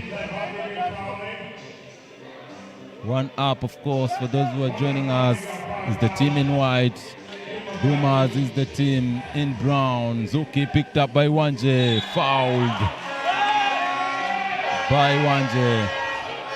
That was clear as day, despite the protests by the local fans. The technical foul is issued on one up. Kisilu says to the technical foul. Perhaps he shouted at the referee. The referee was not pleased with that. Siaji takes his time. Still, no team has exceeded the 7 foul points. Siaji misses that gift that he was given by the referee, but they still keep the ball. Zuki finds Electric, picked up by Tobias. Siaji against Martin. Martin up to the task. Zuki, ball slapped out of his hands. Martin goes for the dunk. And it almost rolled out. Now 3-point game with 1:42 left to play. Zuki outmuscled another turnover. The Dumas are unfolding right before our eyes. And the timeout is called by one up to savor the moment.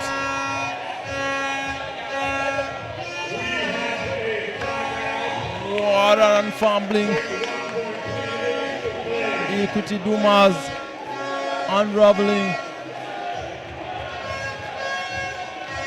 And the home fans there can't see the victory. The promised land is within reach. But again, we have a problem with the equipment there. They should sort it out. 1 minute and 38 seconds left to play. One up, leading by 3. They have the possession. Wanje picked up on Zuki. Jab step drive. Zuki. Oh, Wanje. Zuki attempts a 2-point shot. Misses. Rebound Kisilu. Looking for Tobias. Physical play. The referees let them go ahead. And Tobias with a turnover. A miscommunication between Tobias and Kisilu. But still one up, leading by 4 points. As the home fans cheer up the one-up team, which is primarily composed of players from Mombasa. Siaji finds Lenson Kisia, misses a point-blank layup. Kisia. Wanje to Tobias, looking, Kisilu open, rejected by a foul.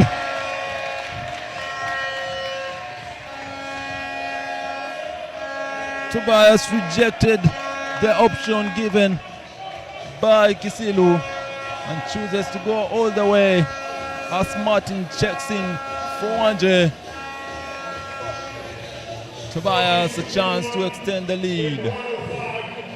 One up, 7 fouls. Dumas 3 fouls. Tobias misses. Rebound, 1 up.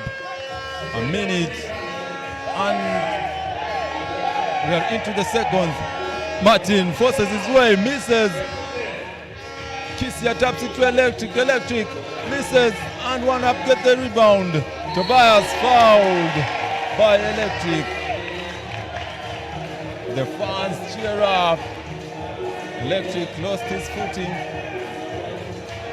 and collided with Tobias. Quite an unfortunate turn of events there. You can see there a collision between Tobias and Victor Electric.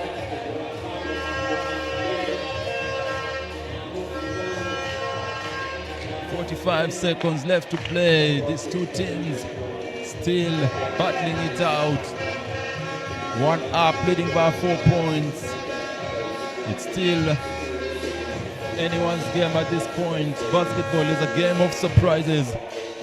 Dumas find themselves trailing, but they are still within reach. The Electric seems to have taken a hard hit. I'm not sure of his condition.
Victor Electric is walked out of the court to be attended to by the medical personnel. And Tobias heads to the free throw line. Lenson Kisia checks in for Electric for the Dumas. A 4-point lead. Tobias a chance to make it 5, but he fails to do so on the first attempt. Chance to redeem himself.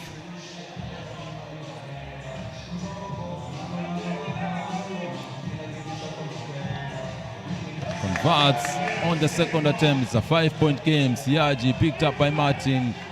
Lenson pick and roll, but Siaji finds Zuki. Too much energy on that shot. Martin comes up with the rebound. 30 seconds left to play. It's a 5-point game. Kisilu picked up by Siaji and foul on Siaji.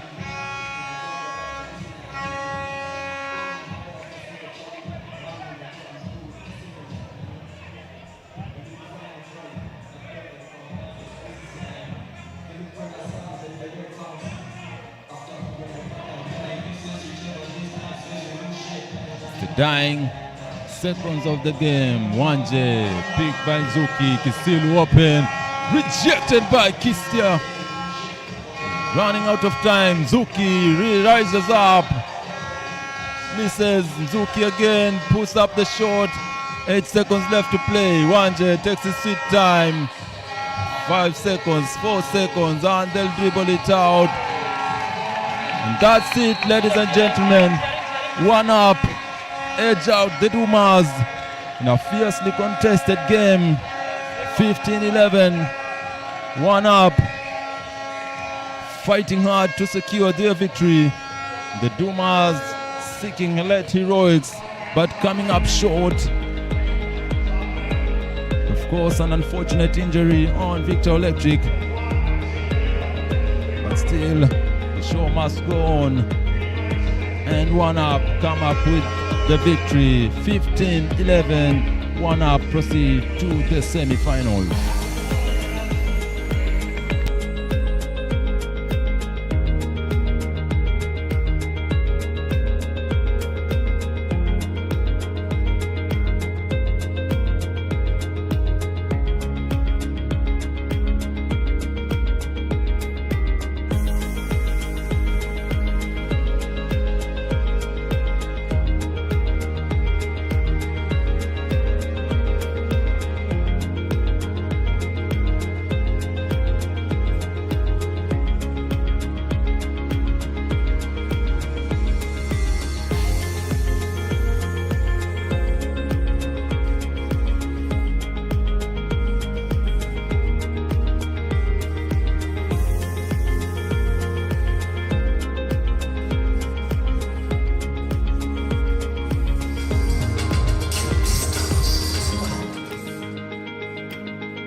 This is the part where you get to participate, okay?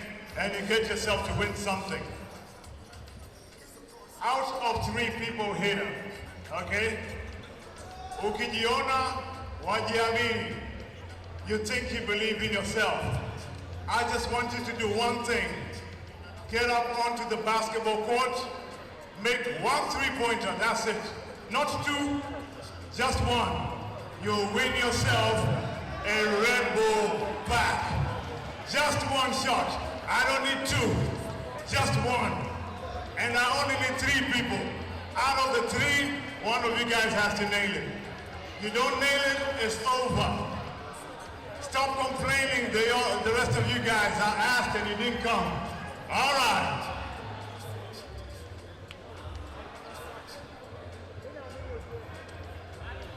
So, this is how we're going to do it. No, you guys are 5. I only need 3 dudes. I need 3 dudes and 3 dames. Any 3 ladies out there that feel you can make a 3-point in 1 attempt, come win yourself a Red Bull pack.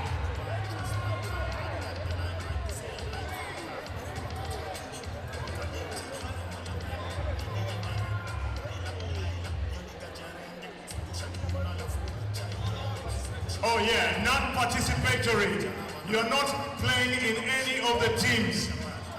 1 shot, make the 3-pointer, you will have yourself a Red Bull pack. 3 dudes, 3 dames. 3 dudes, 3 dames. No ladies, come on ladies, where you at? No ladies love Red Bull, come on.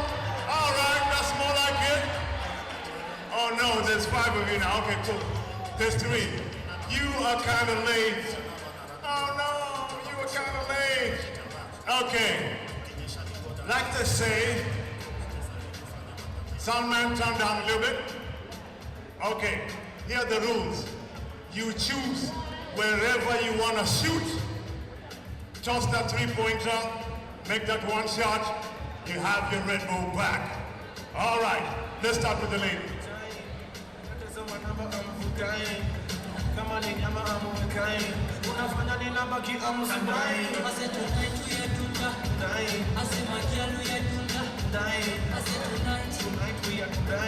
Soundman, 1 minute. Okay, I'm meant to understand that we are chasing the clock. So the three of you, kindly take down your names of these guys. We will call you up a little bit later and you can shoot it. If you think you want to go practice somewhere right now, you can go practice. But I'd like to bet if you can't shoot now, you won't be able to shoot then. All right, on to the program. Kindly write down your names of these guys.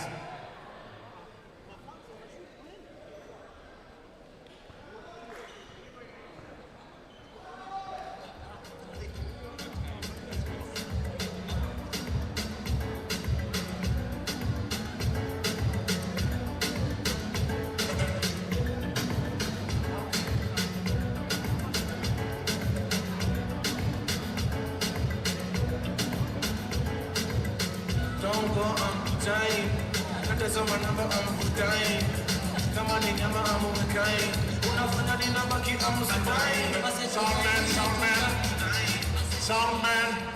All right, calling out the next teams quickly to take to the floor. Our next quarterfinals is between Taifa and Twende. And here we go with the names. For Taifa, Washington Otieno Ayeko.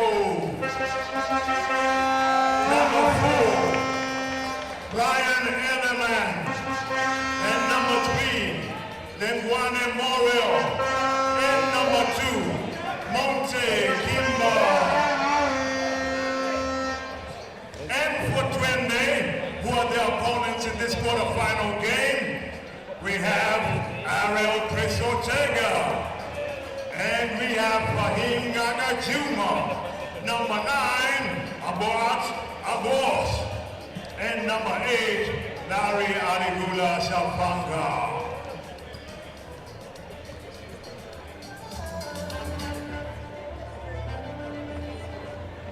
Referees calling the game, we have Samuel and Wycliffe.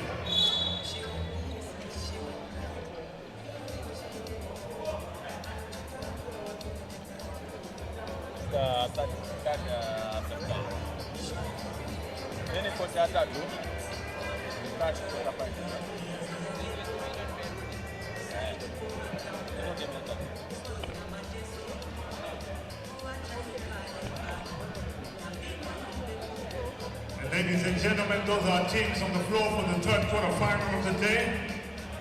We have Taifa in the white and black, and we have Twende in the black and turquoise. Up next, ladies and gentlemen, is Taifa taking on Twende. Taifa in white, Twende in black. Again, Taifa primarily composed of players from the KPA Dockers, and Twende, of course, players from the Nairobi City Thunder. And thus, the rivalry between the two Premier League teams extends to the 3x3 tournament. On the floor, number 1 Ayecho for Taifa, number 4 Eleman, number 3 Morel, and for Twende, number 6 Ariel Ortega, number 15 Fahim Juma, and number 8 Larry Shavanga. And that's it. The game begins. At Ortega, the first shot, he was looking for the backdoor cut by Shivanga. Yecho lets it fly, misses. First 2 misses, one by each team. And Shavanga, with the reckless turnover, he dribbles the ball off his foot. For those joining us, welcome to the Aga Khan Academy right here in Mombasa, where we are going live with the 3x3 Lite Quest challenge as Eleman sinks the first 2 points of the game. Shavanga comes up short, tries to save his rebound to his teammate. Juma bumped by Morel. But this is expected to be a physical game as the first substitution is in order. Shavanga checks out for Abuoch. And of course, Abuoch with the highlight of the tournament. A thunderous dunk as Ayeko with the second 2-point shot for Taifa. 4-0 is the score. Eleman with the ball now. Looking for Ayecho. Foul is called. Offensive foul. Moving screen by Eleman. He's tried to free his teammate Washington, number 1 there on your screen. In comes Montes for Taifa. Out goes Eleman. The first foul on the game. Abuoch taking on Ayeko. Finds Ortega, misses. The trend are yet to score. It's 4-0. Morel finds Montes, fouled by Ortega. A head fake. And Ortega went flying. There was nothing left to do but to pick up the foul. 8:58 still to play. The home fans on the side of Taifa quite visibly. Shavanga, goes up and forces in. The ball drops in, he was blocked, but he forces the issue. I don't know how we can record that. Do we record it as a block? Despite the ball going in. For him, to Shavanga, foot on the line. Rebound. And Montes a bit too casual with that rebound.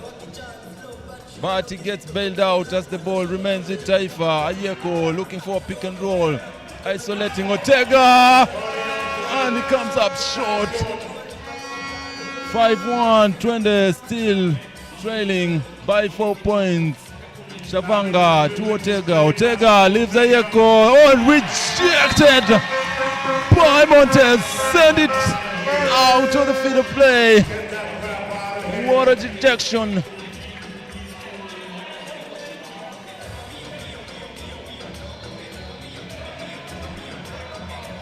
Eleman checks in for Morel, who takes his first breath of the game. Ayeko against Abuoch, leaves him, kicks it out to Eleman, draws, going up for the hammer, and comes up short.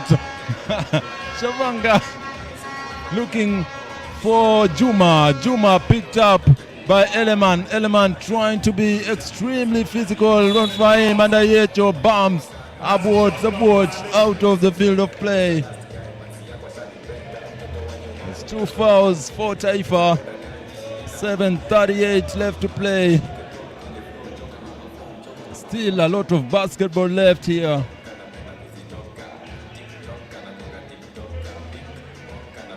The drops. The free throw Abuoch. Pick and roll. Finds Eleman. Fake. Does it count? Basket good. Eleman gets the point.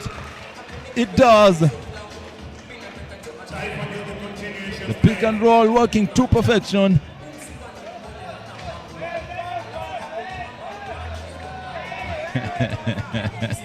And the fans are not happy with what they are seeing on the scoreboard. On the venue, Abuoch picked up by Morel. Tries to pass it to Shavanga. Ayeko left open. Misses.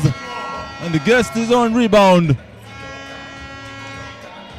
Picked up by Abuoch. Eleman against Ortega. Forces his way. Puts up the shot. Was running out of time. Shavanga lets it fly. A bad miss. A bit too enthusiastic. What a shot by Eleman. On Taifa, running away with it as Ayeko comes up with the steal, releases the shot,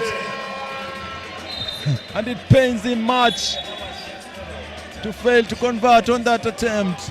8-2, Taifa leading 20. Of course, you can hear from the crowd the support on Taifa having players primarily based from the KPA Dockers, a team based in Mombasa, taking on Twende, an affiliate of the Nairobi City Thunder, and the rivalry cannot be understated between these two teams. Quite the start the fans were hoping for. 6:34 still left to play, a 6-point deficit. There's time to rally back for Twende. Basketball, as I said earlier, is a game full of surprises. Ortega looking for the backdoor cut, doesn't work this time. Shavanga waiting for Fahim for the pass. Fahim forces the issue against Morel. He's frustrated by the referee for not making a call. Morel a bit too physical on Fahim Juma. Ayeko crossover finds Morel, traveling violation.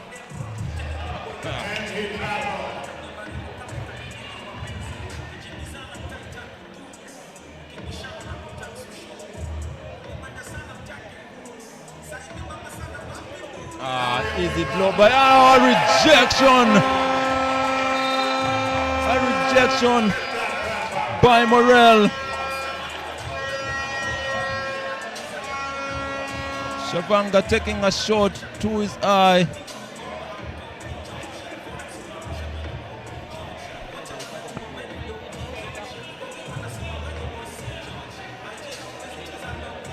Shavanga, you can see there going up for the layup and rejected by Morel, and being a casualty of an elbow straight to his face. Nothing dirty there, just an unfortunate event for him. With a pick and roll by Montes, almost coming with a steal. And Twende now trying to rush things up. Eleman being extremely physical on Fahim Juma. He won't let him rest.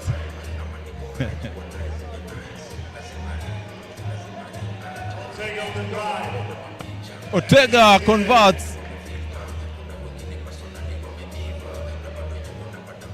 Pressing defense on Ayeko, looking for options. Montes, time, 1 second, let it fly. And it hits the rim. Ayeko with the rebound. They maintain the possession. 5 minutes, 10 seconds left to play, and Ortega picks up a foul.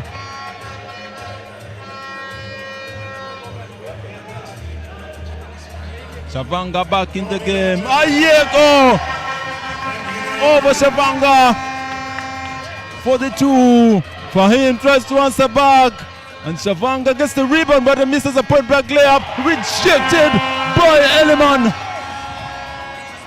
And crossover move. Ayeko misses, rebound. Montes. And he missed a point blank layup there. A flurry of misses between these two teams, straight into the hands of Juma. Juma rises. And trying to get the rebound. Juma against Montes, dribbles the ball on his foot. Ayeko tries again, in and out. He is not thinking of foul.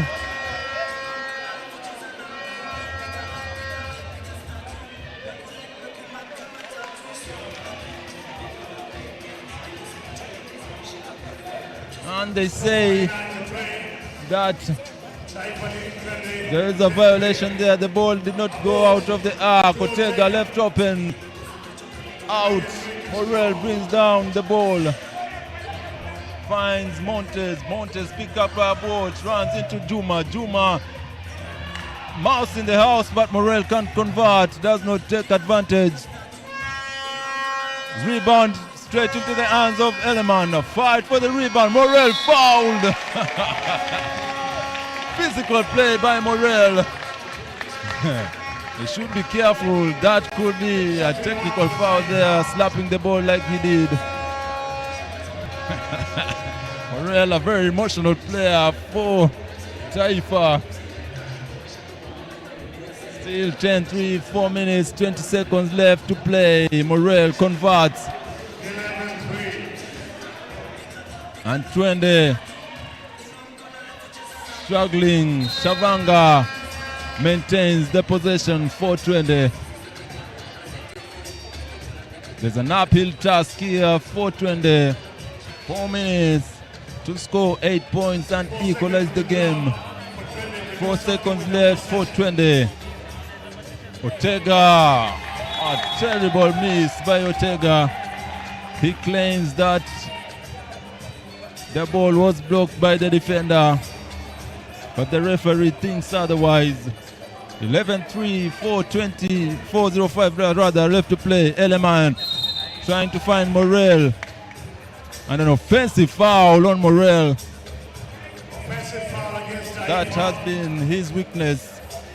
A bit way too emotional for the game of basketball. And Ayeko checks back in. He has been putting Twende into the torture chamber. Abort or draws by Montes. Juma left open. Bread and butter for him, Juma. He sinks the 2-point shot. Morel being physical with Juma. Rejected by Shavanga. No free entry. Abort misses. Shavanga flies in for the rebound. Abort. Whoa! Abort almost baptized Montes. But I think he attended Sunday service and had a little bit of forgiveness in his heart. Having baptized a player from Sky Hoopers in an earlier game. Take a look at that. Montes survived. And still a 7-point game, 3 minutes, 23 left to play.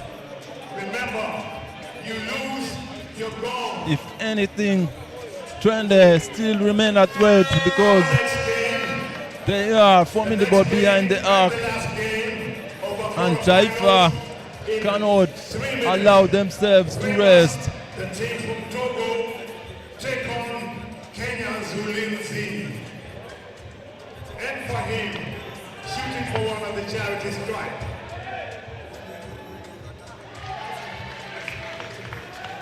Juma misses the first attempt. Each team has 4 fouls. Misses on the second one. Rebound Montes, a fight for the ball. And Taifa maintained the ball. The ball rolled off the hands of Abota Board as he tried to keep it in play. Ayeko using the screen by Montes. Rises up for the 2. Sinks the 3-point shot over Abota Board. He is unconscious. Washington Ayeko for him. Fouled by Montes. Sends him back to the line. 15-6, 3 minutes, 6 seconds left to play. Will this game get to the 21-point mark, or will Twende keep it competitive to the end? Juma misses 3 free throws in a row now. Quite uncharacteristic of him. The referee points to Twende for that possession. Sorry, to Taifa rather for the possession. Montes against Shavanga. They're looking for Ayeko. Ayeko unconscious. Oh! The crowd was ready to erupt there. Juma tips it to Ortega. Juma picks up Ayeko, fouled. And they should have gone a bit stronger there. Convert to. Gets another trip to the free throw line.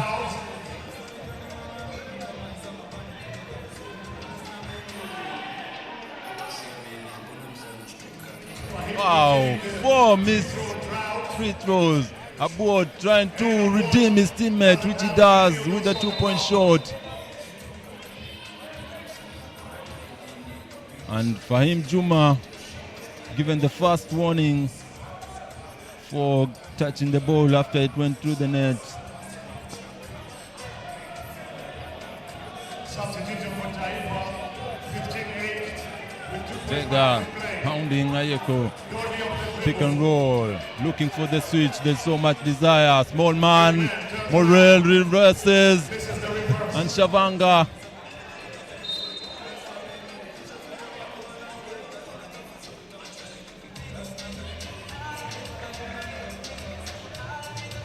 And Ayeko telling the referee that Shavanga slapped the board as he comes up short on that attempt. 2 minutes, 27 seconds left to play. Eleman checks in for Montes, for Taifa team. On the floor for Twende, Ortega, Juma, and about aboard. Ayeko looking for the pick and roll. Morel executed to perfection. Eleman taking advantage of size. Turnaround jump shot misses, but the ball is still in play. And Twende keep the possession as Juma taps the ball over the head of Morel. 16-8, 2 minutes left to play. Ortega rises, misses, rebound. Juma fouled. No. Fight for the rebound. Ayeko not thinking. Oh! Morel with the rebound and is fouled. This has been quite the competition. Taifa and in extension KPA trying to teach Twende and in extension Nairobi City Thunder a lesson there. We know the rivalry between those two teams. Shot block, Ayeko releases the shot, misses, rebound Morel. Morel takes a fancy jump shot.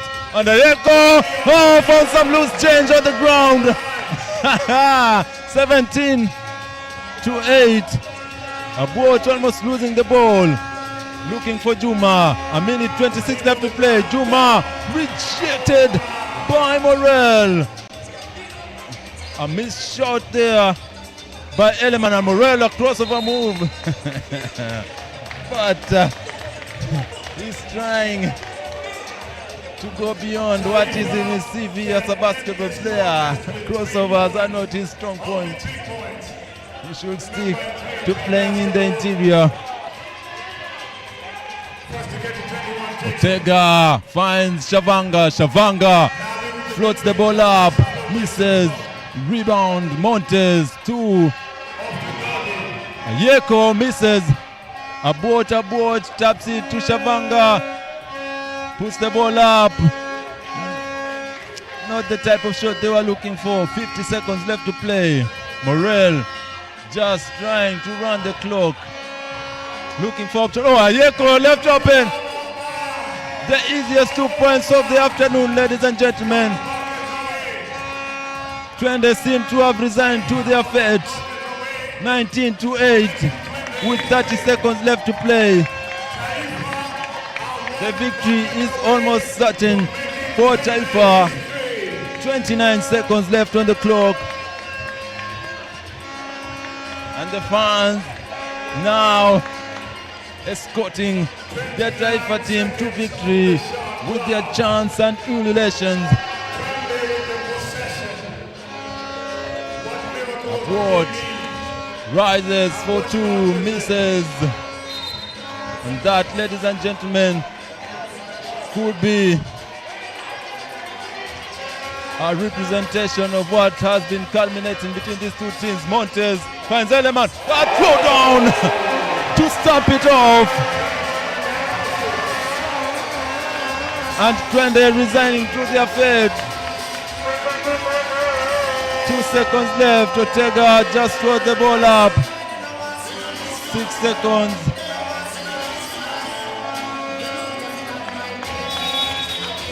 And that's it, ladies and gentlemen.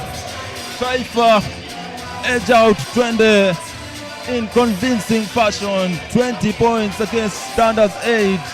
A dominant performance by Taifa, which is an affiliation of the KPA Dockers. And Twende have some work to do with the 3x3. Dominant victory there. Twende out. Taifa proceed to the semi-finals.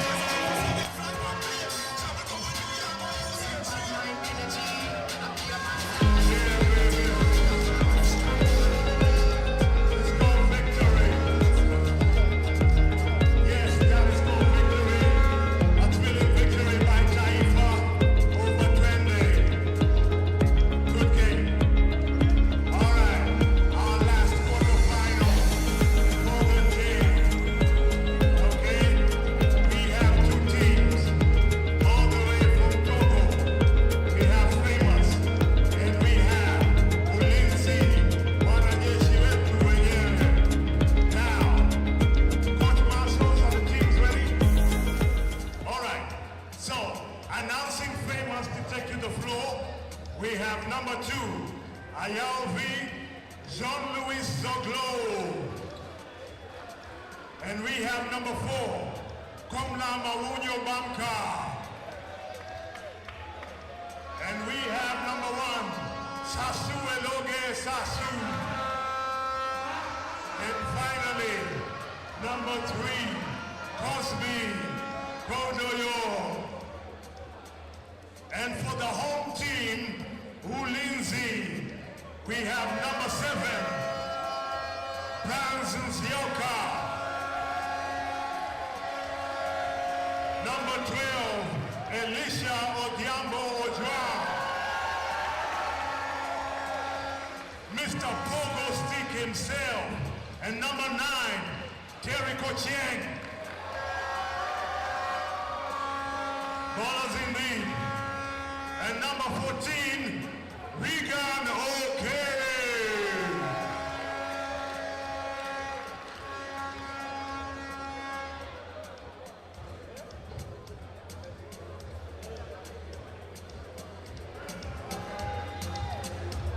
And our officials For the final quarterfinals stages is Ulinzi taking on Famous from Togo.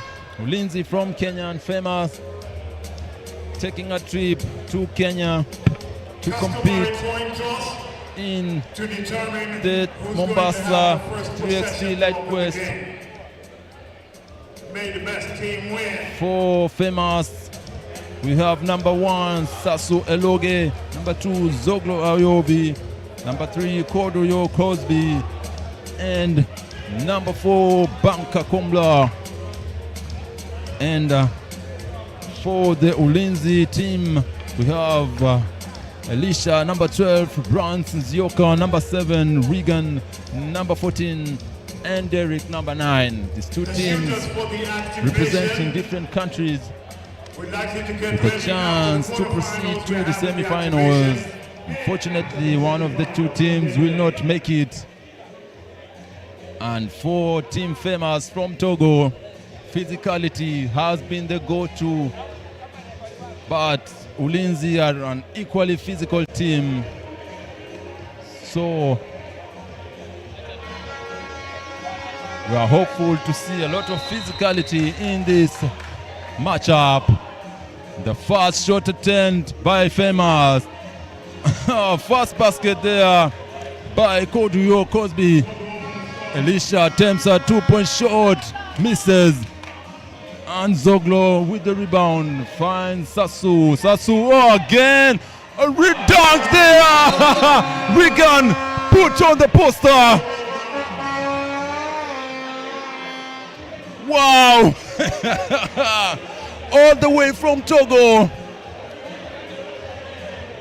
Putting Regan on the poster. And Regan had a bit of greeting for Kodio.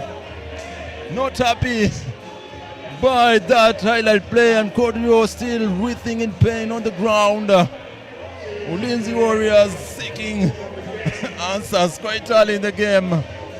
2-0 the scores to open up. And it seems that this will be what is to be expected going from this point. Rock throw down there.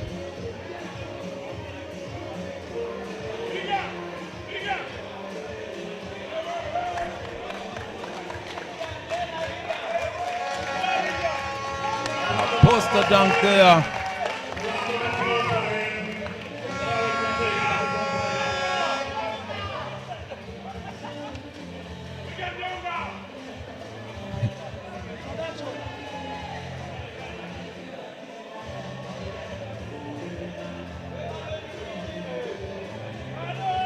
And the substitution, Banka will check in for his teammate.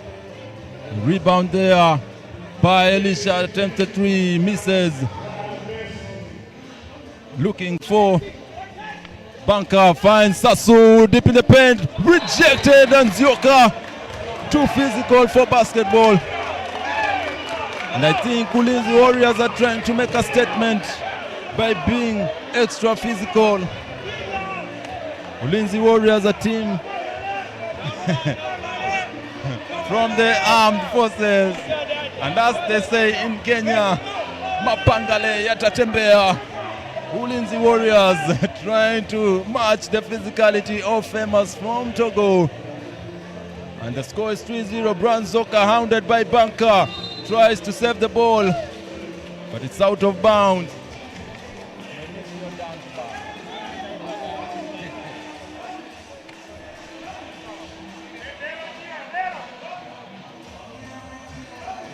The two teams understand the assignment here. Whatever it takes to win. Zoglo finds Banka. Banka rethinks his decisions. Zoglo misses. Elisha with the rebound. Crossover move by Elisha. Pull up jump shot. Comes up short. Rebound Banka. Zoglo left open behind the arc.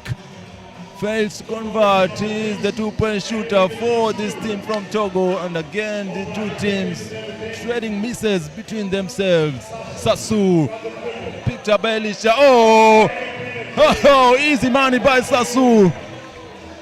Leaving Elisha wondering what just happened. And Zioka responds with the first 2 points for Ulinzi. Sasu. Banka lets it fly. 2-point shot by Banka. Regan trying to force the issue, misses. Rebound Sasu. Sasu taps it out to Zoglo. Zoglo picked up by Elisha. Banka attempts another 2-point shot. And Lightning doesn't strike twice on the same place. Elisha answers back with a 2-point shot of his own. Sasu misses. It's a 2-point game. Elisha to Nzioka. Nzioka lets it fly. Bounces out. Elisha with the rebound. And is fouled. Ulinzi Warriors, the team from Kenya, getting a lot of support from the fans. But I'm sure Famous from Togo have fans overseas cheering them up. This team has taken quite the sacrifice to make its way to Kenya to compete in the Mombasa 3X3 Lite Challenge. And their effort is much appreciated. But now it's elimination stages and somebody has to go home. Famous hoping that they do not book their flight back to Togo. But Ulinzi have other plans in mind as Elisha reduces the deficit to 1 point. Koduyo traveling violation.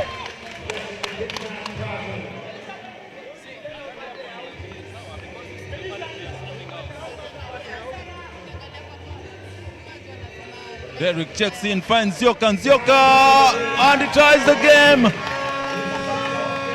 It's now a competition between these two teams. Koduyo finds Banka, small man. Koduyo swings an elbow, offensive foul, and is infuriated by himself.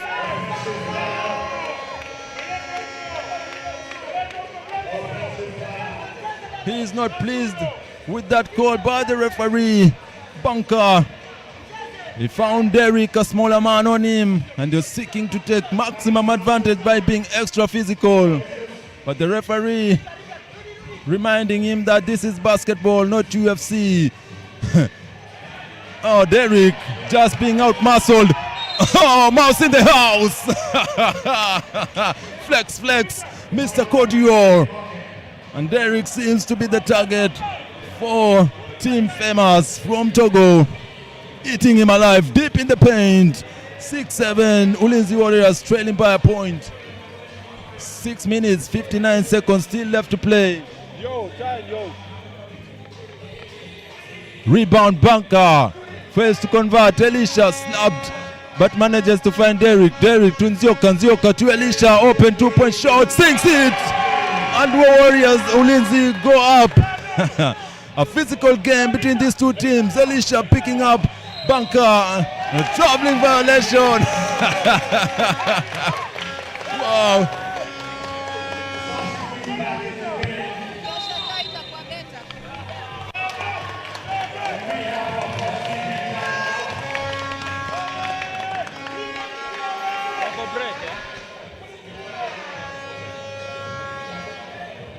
timeout there as the two teams get a chance to assess and re-strategize.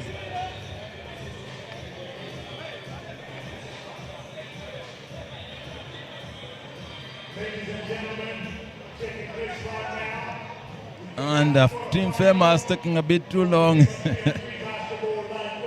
to make.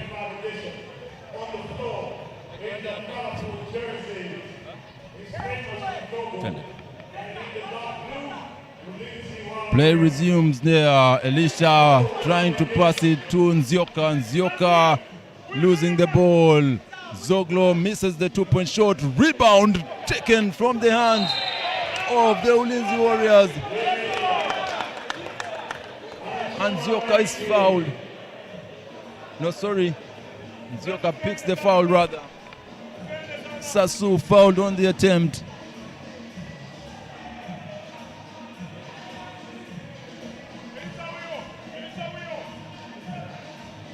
Sinks the free throw. Sasu, Regan slips but maintains the possession. Derek picked up by Sasu, looking for Elisha. Elisha, ball taken from his pocket. Zoglo left open for the two. A foul is called away from the ball.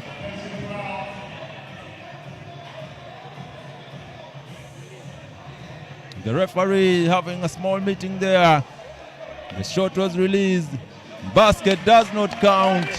An offensive foul. The Ulinzi team survives that.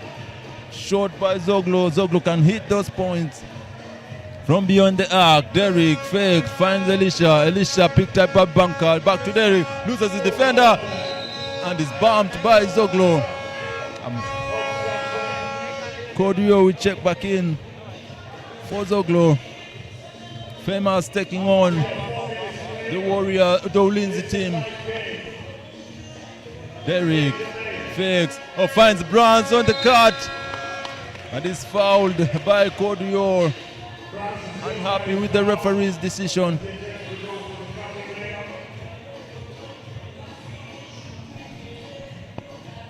The scores are tied 8 apiece, 5 minutes 55 left to play. Banka brings the ball down. They find Kodio deep in the paint. Kodio taking advantage. Eating up Derek in the paint. And Zioka with a desperate shot there. As you might see, Derek has to do something on offense. He's passing the ball way too much, even when he should take the shot as the ball is stolen. To Kodio, finds Sasu. Leaves Regan behind and is rejected by Bronson Zioka on the glass. Ulinzi with a defensive rotation to secure themselves from a much bigger margin.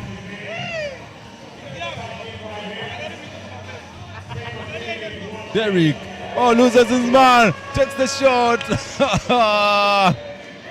Wow, the attempt doesn't match the dribbling display he has just made.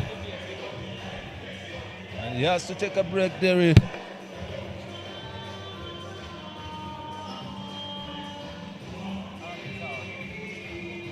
Of course, the fans here in support of the Warriors, which is the team from Kenya. Zoglo, long range shot, misses. Bronze brings it down. Elisha was not ready to receive that pass. Quite unfortunate for Ulinzi.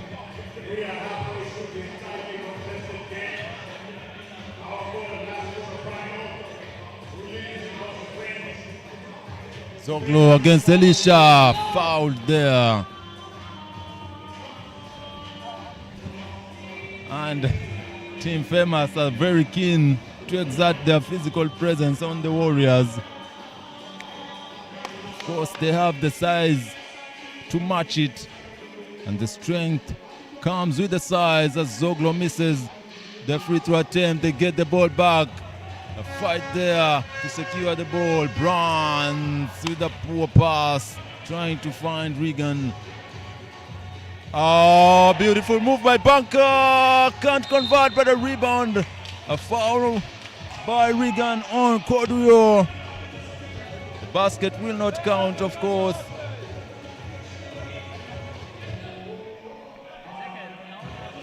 4 minutes, 45 seconds left to play.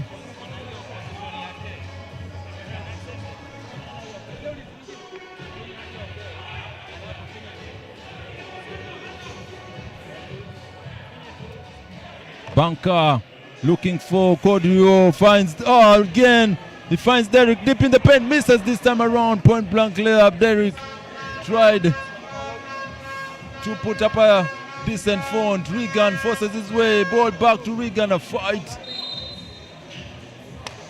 And the ball goes to Team Famous.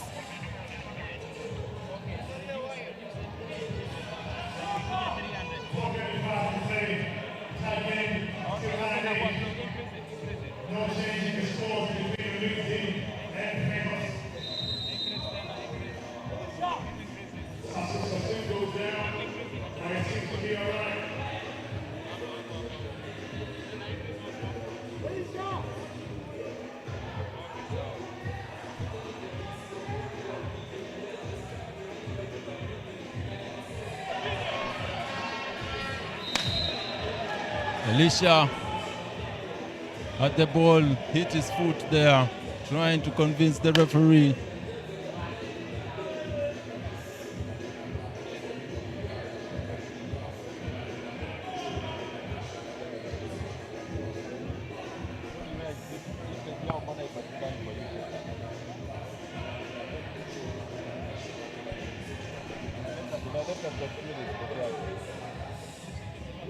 We have got 3 minutes without a score here.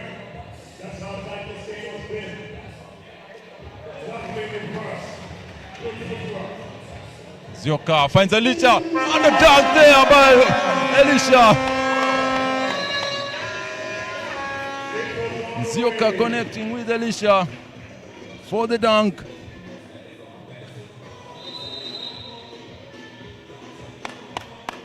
A timeout taken by Team Famous. Lindsay still trailing by 1 point.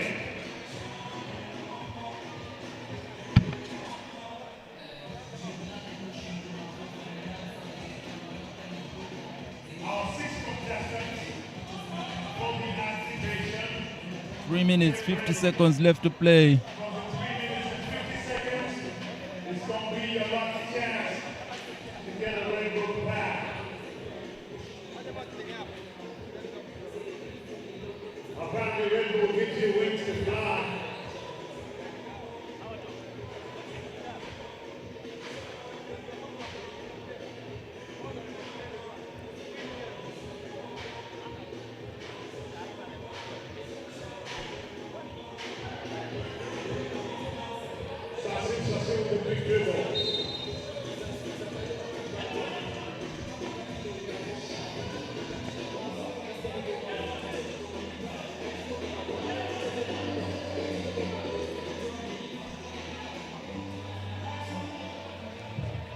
Zioka drives past the defender, but is fouled by Banka.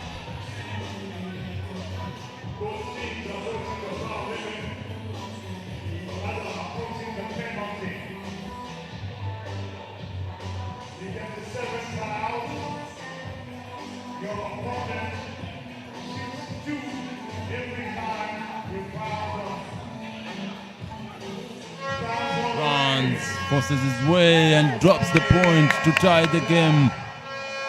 Kodrio picked up by Elisha. Back to Zoglo. Zoglo loses Regan and is fouled on the drive.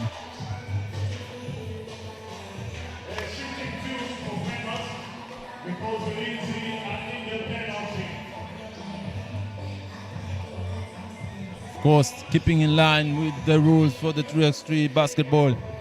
Once you get to 7 fouls, every foul you commit will be giving the other team 2 chances on the free throw line, and an offensive foul called on Banka.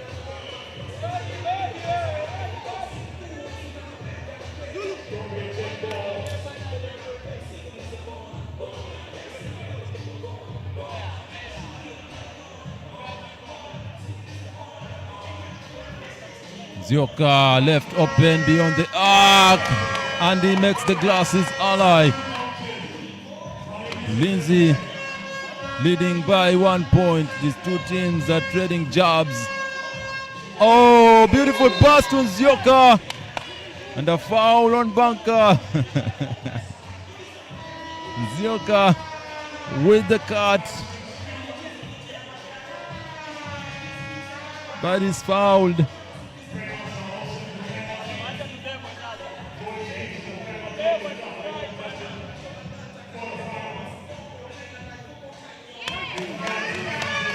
Zioka converts on the free throw, and he goes 2 for 2. Runs Zioka, giving Ulinzi a much bigger lead. Zoglo misses. Elisha against Sasu, ball almost taken from his hands as Sasu taps it out of field of play.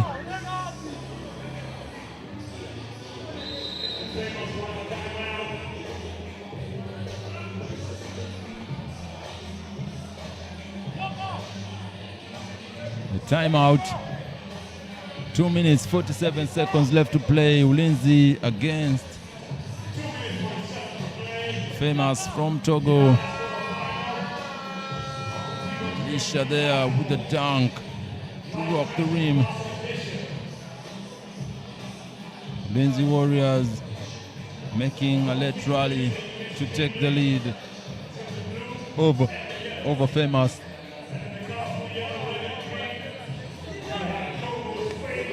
Of course, this is the quarterfinal. Winner proceeds to the semis. Loser goes home. And it will be quite a long way home for Famous.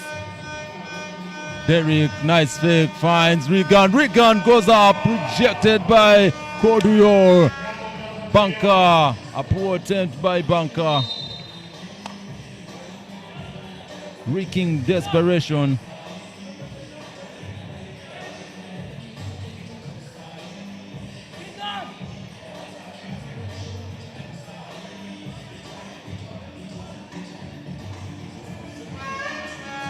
Zioka finds Elisha beyond the arc, lets it fly, misses, fight for the rebound, tapped it to Elisha. Regan could not connect, and that was not a good pass by any metric by Banka.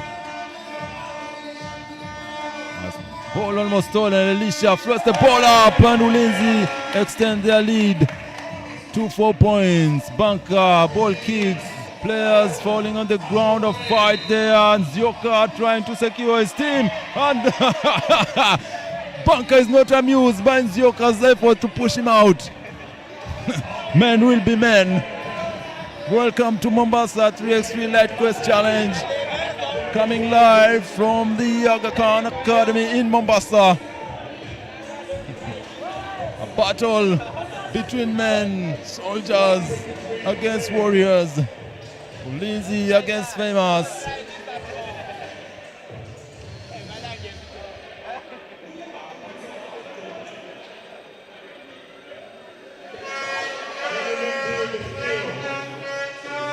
Elisha drives, fakes, reverse, is good.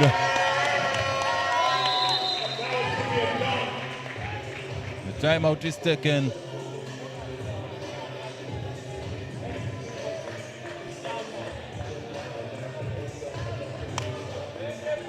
Sorry, a technical foul assessed on Ulinzi.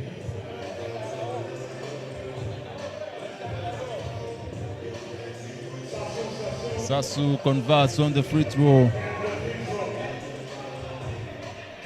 It's a 4-point game with 1:39 left to play. Ulinzi against Famous. Oh, beautiful backdoor pass. And Sasu is on the floor. Took a hard hit there. See him on the ground. Sasu Loge. Harder.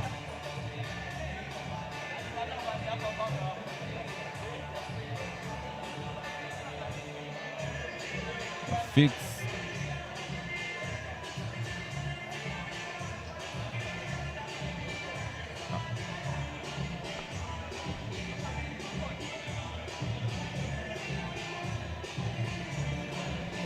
An inadvertent timeout here.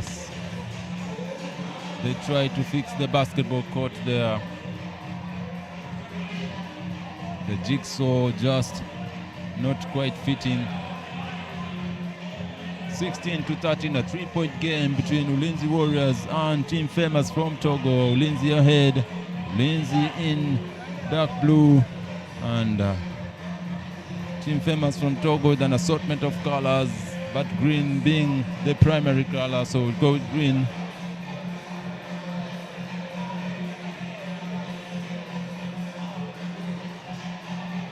Derrick picked up by Kodio. Zioka attempts a long-range shot, bounces out, a fight for the rebound. Zoglo to Banka. Oh, beautiful fake by Banka. And he fails to connect to Kodio as he tried to trade in a pass to his teammate. Regan just can't keep hold of the ball, Regan.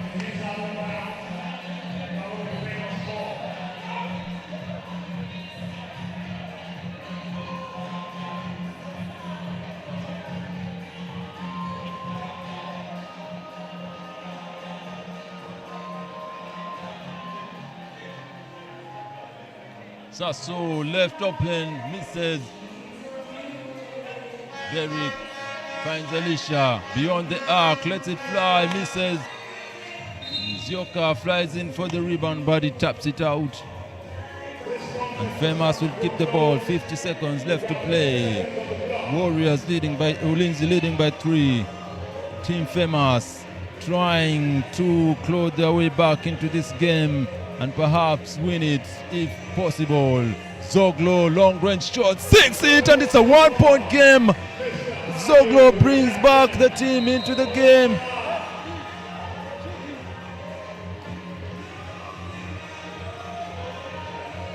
And a warning to Kodio for blocking the Ulinzi Warriors from taking the ball. There should be an adjustment on the time on the clock.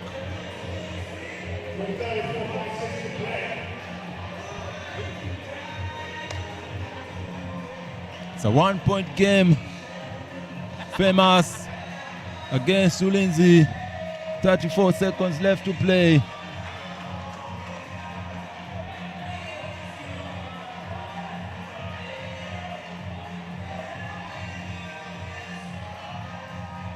Derrick turn around, almost loses the handle. Elisha gets the ball and ball picked out from his hands.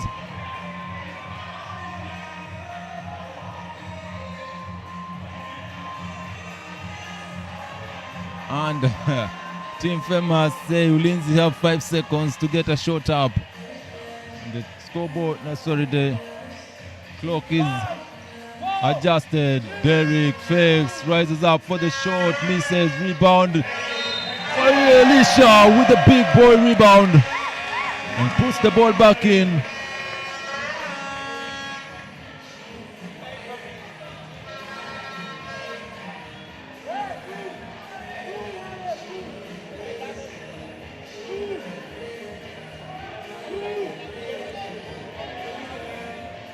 Chance to extend the lead. Elisha misses.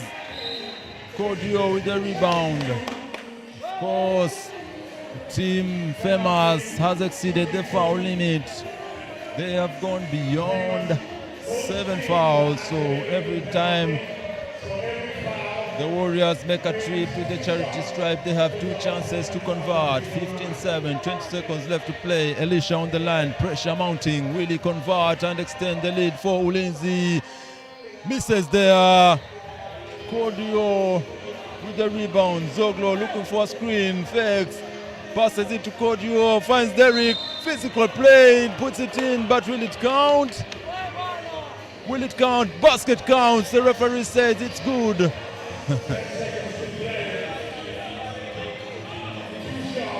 Oh, sorry, he says the foul was on the floor, but still Zoglo will have, Cordio will have a chance with 2 free throws. 10 seconds left to play.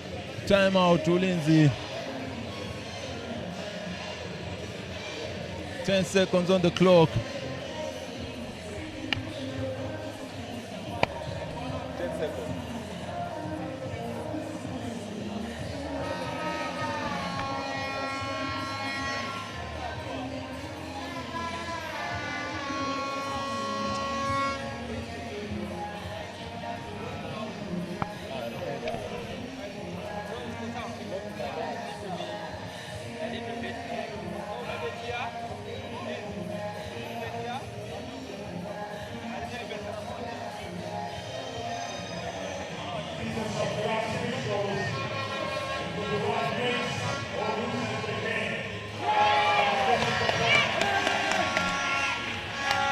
Miss free throw there by Cordio.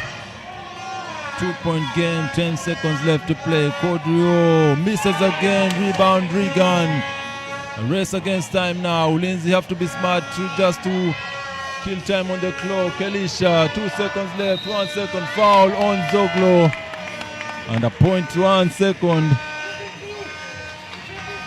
And surely nothing much can be done.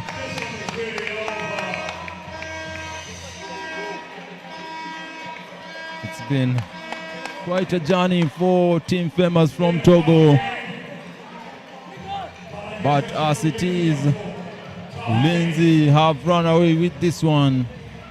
A physical game by all metrics. Highly competitive as Elisha misses the free throw. Still, even miracles will not be enough to save Team Famous with a fraction of a second left on the clock. Elisha attempts his second try. And this is it, ladies and gentlemen. The final whistle is just a formality. Lindsay have run away with this one. And there goes the final buzzer.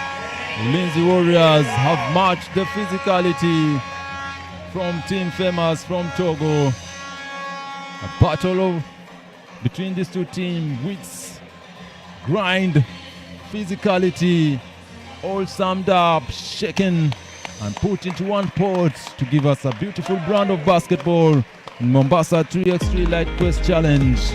It has been quite the journey for Team Togo, for Team Famous from Togo, but Ulinzi get to proceed to the semi-finals.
Shall we?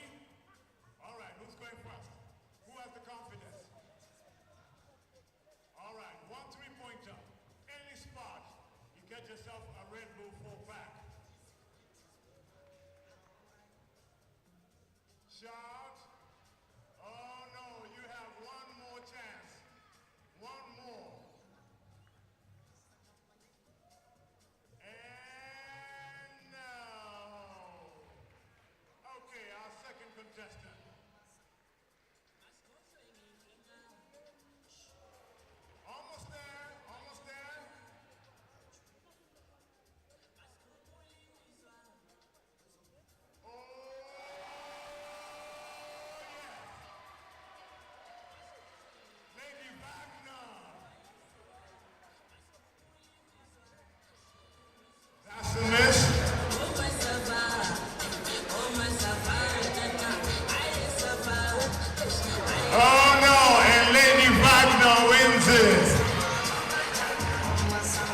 Stick around, stick around. We're giving you a Red Bull pack right now. We're giving you a Red Bull pack right now. Where did you guys take a gift? Red Bull gives wings. I probably bet the Red Bull flew away.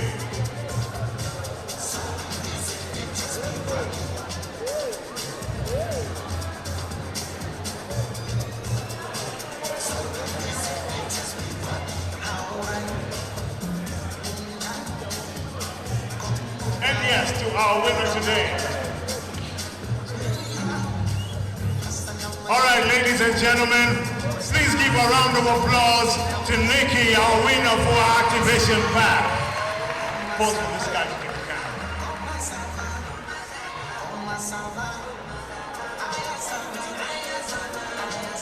All right.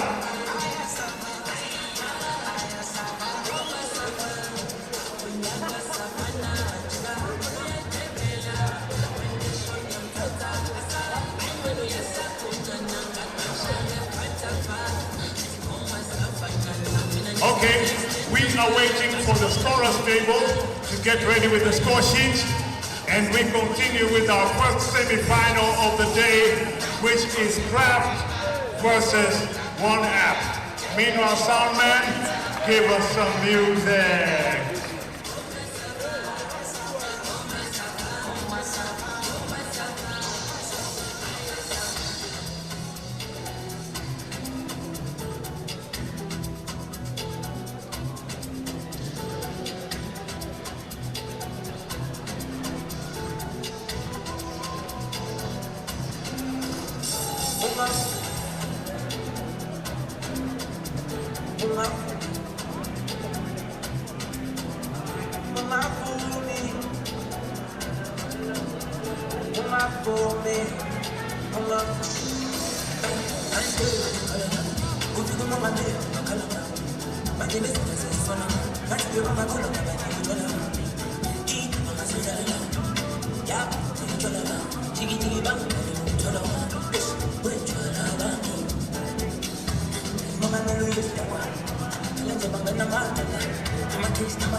Court Marshall, make sure these guys are ready.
Sound man.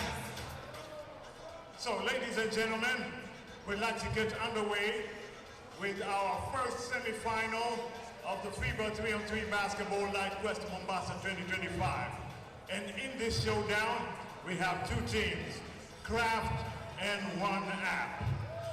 Announcing or introducing Craft for those who haven't met them before, we have number 8, Simeon Leonard Rapudo.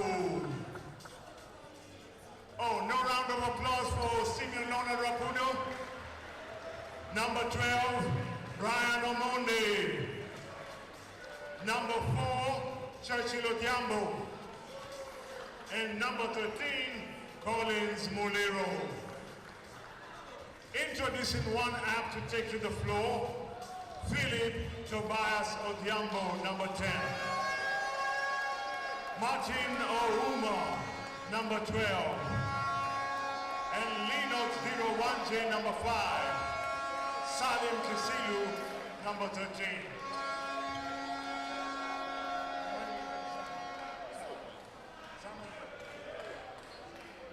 And our officials for the first semifinals today is Jack and Samuel. The teams proceed for the coin toss, and the team that has the possession shall start the game.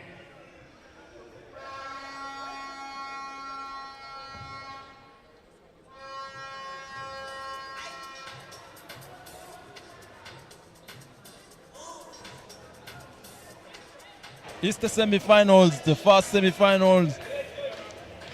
One Up taking on Craft. One Up, of course, edged out the Dumas in the quarterfinals, securing their victory to the semi-finals. Craft edging out Strathmore Blades in convincing fashion. Now, one of the two teams has to go home, while the other will book their ticket to the finals. Craft in black, One Up in white.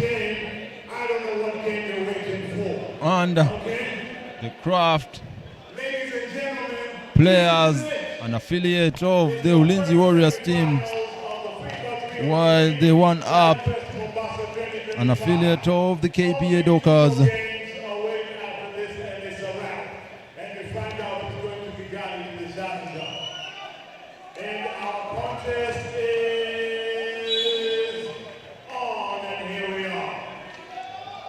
Craft with the fast possession, missing the shot.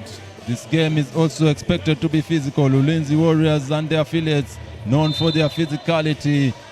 And the ball will go to One Up. As Craft player is out of bounds. And the ball hits him while he's out of bounds.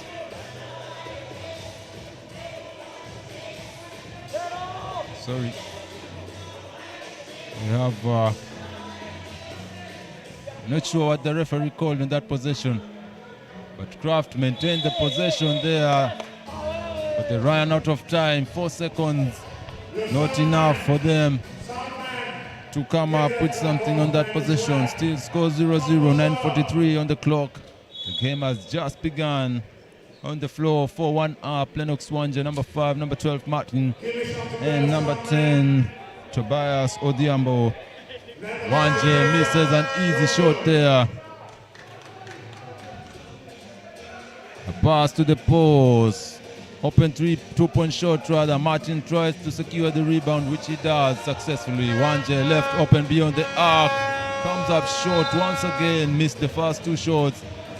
And it tells the referee that the ball was blocked. But the referee seemed not to be convinced by Wanje's argument.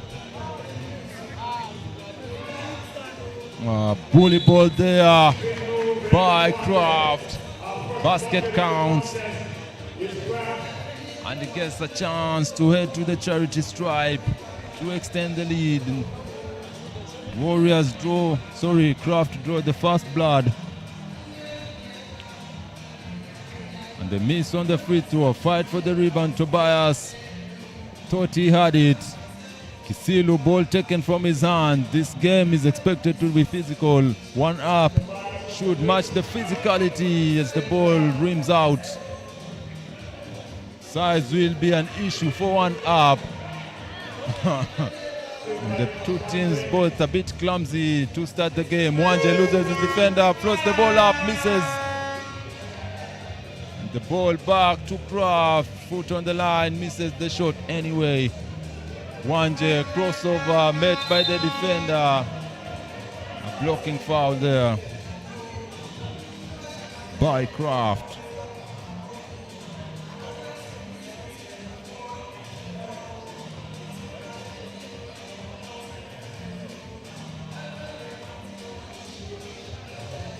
For the Kraft team,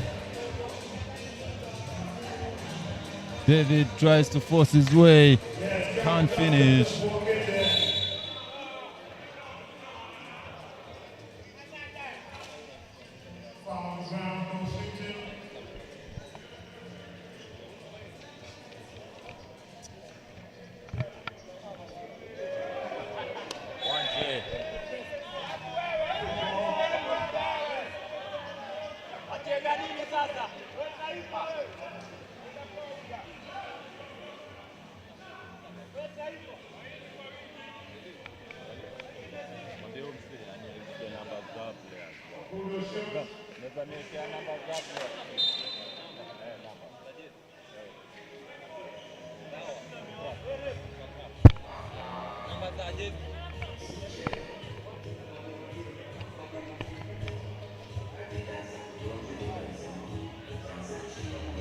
Tobias tries to float the ball up, misses. A fight for the rebound secured by Kraft. A physical game, and Kraft Martin backed down all the way to the 2-point line, gets bullied by David. David with the physical play on Martin, forcing him out of the arc. Still 1-0, 7:59 on the clock. A lot of basketball to be played. Collins Muliro tries a reverse, comes up short. Martin gets the ball, puts it in. 2-point game. Wanje and Muliro tied up.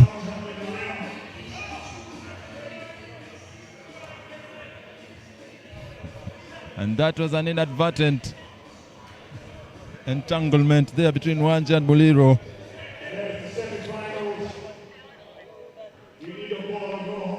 Tobias finds Wanje. David steals the ball from Wanje. David looking left open, rises, misses. Muliro gets the rebound and cannot secure it. Steps out of bound. Ladies and gentlemen, we are live at the Aga Khan Academy in Mombasa, streaming for the Mombasa 3X3 Lite challengers. Lennox Wanje with the first point for Kraft, but Muliro quickly adds up to the tally. Sorry, Lennox with the first basket for 1 up, but Muliro adds to the tally for Kraft team.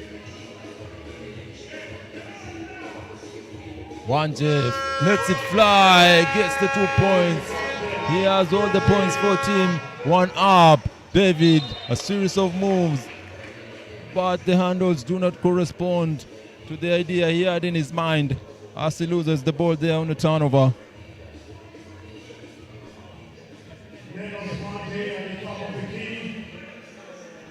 Wanje rejects the screen. He's now getting overzealous. The fans not happy.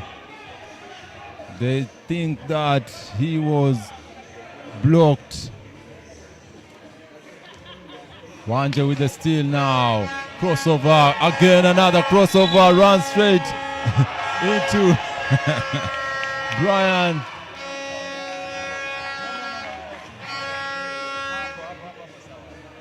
The basket counts with a chance to extend the lead. Lennox Wanje with the scoring load for team. 1 up. He's got all the 4 points and 6 minutes, 54 left to play. Once again, ladies and gentlemen, we're coming to you live from Aga Khan Academy in Mombasa for the Mombasa 3X3 Lite Quest Challenge. The winner of this tournament gets to represent Kenya in Rwanda 3x3 basketball challenge there. It will be taking place later on. The teams here are ready to book that flight, fighting it out to secure that one spot. Teams have come from all over the country, and of course there has been a team from Togo, team famous, that has come to compete.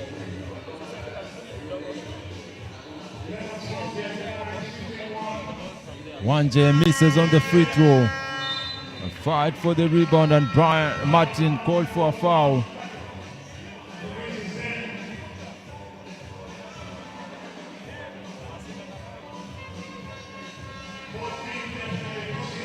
David drives strong, beat Fancy on that layup. He should just laid it up in a much simpler manner. Martin loses the defender, rejected by David.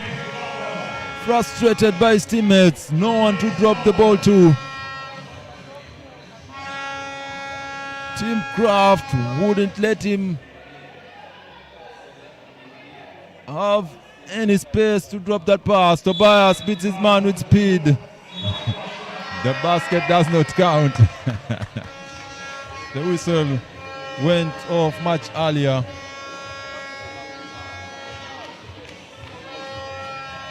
Still the score's tied. Tobias now dancing with his defender. Tobias gets the ball back, drops it to Martin. Martin. The lucky stars shining on him, and Tobias issued with a technical foul for getting the ball after it dropped into the net. The 3x3 basketball requires you to be very sharp, and your mind has to be alert, especially if you play 5-on-5 basketball. You might be confused about some calls that will be nothing in the 5-against-5 basketball. Open shot for Churchill, misses, rebound, gets the ball back. Martin tries once again 0 for 2 on the 2-point shot attempt. Wanje gets the ball now. Left open, that is poor defense by Kraft, but they survive this one as David brings down the ball.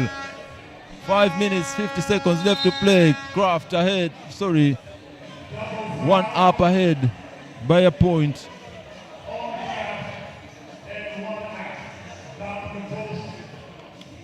And the two players assessed fouls each as they're trying to fight for position.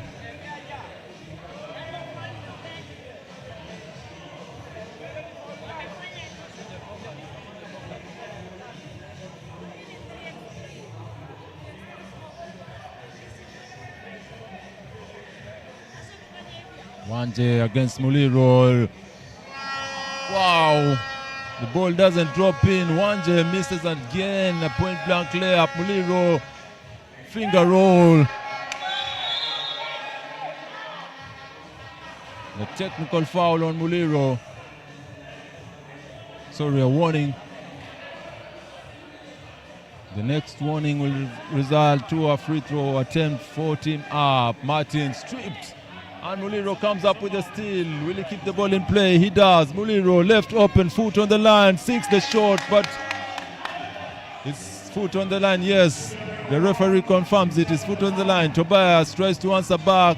A desperate attempt by Tobias Odiambo. David left open. One up, need to improve on their defense here. David trying to dance, but is out of rhythm. Tobias secures the rebound. Kisilu left open for 3. Salim cannot convert. And Muliro comes down with it. David picked up by Martin. Oh, what a beautiful move by David. But again, cannot finish. Tobias looking to beat Muliro with speed. Martin, Tobias crying for it. Martin. And it was Tobias. This is why I did not give you the pass. I sure will score on it. And Kisilu with a cheap foul there on Churchill. A needless foul to put Churchill on the line.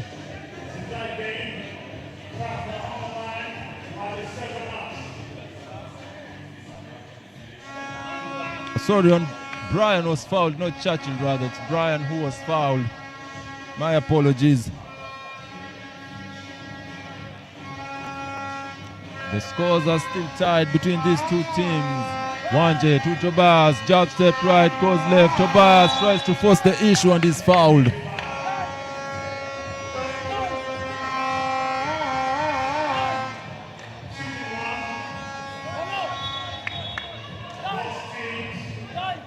Again, we have challenges with the technical side. The equipment has once again failed us.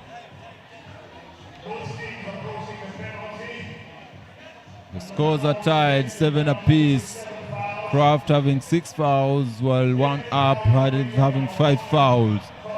We're coming to you live from the Aga Khan Academy in Mombasa. Here we were.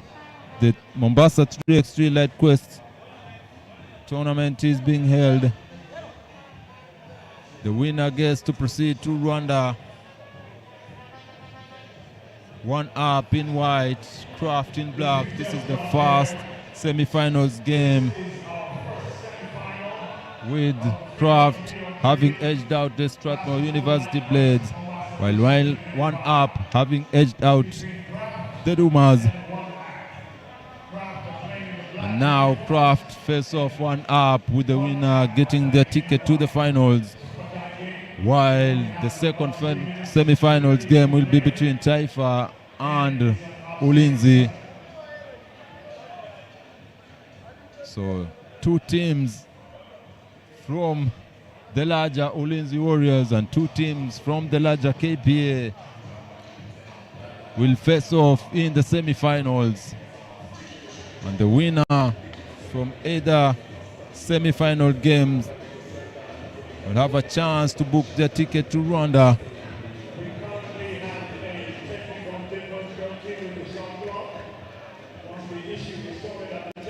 We'll leave you with some of the highlights as the officials try to sort out the equipment issue.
We are back. The equipment has been sorted out. 4 minutes, 39 seconds left to play. Scores tied 7 apiece between these 2 teams. One up taking on Kraft. One up in white, Kraft in black. One up extending their lead after Tobias converts on that free throw. Tobias hounding David. David with the ball. 60 to Churchill. Churchill goes up strong. Rejected by Wanje. Lennox Wanje putting heart in that defensive play to stop Churchill, who would have surely had an easy basket.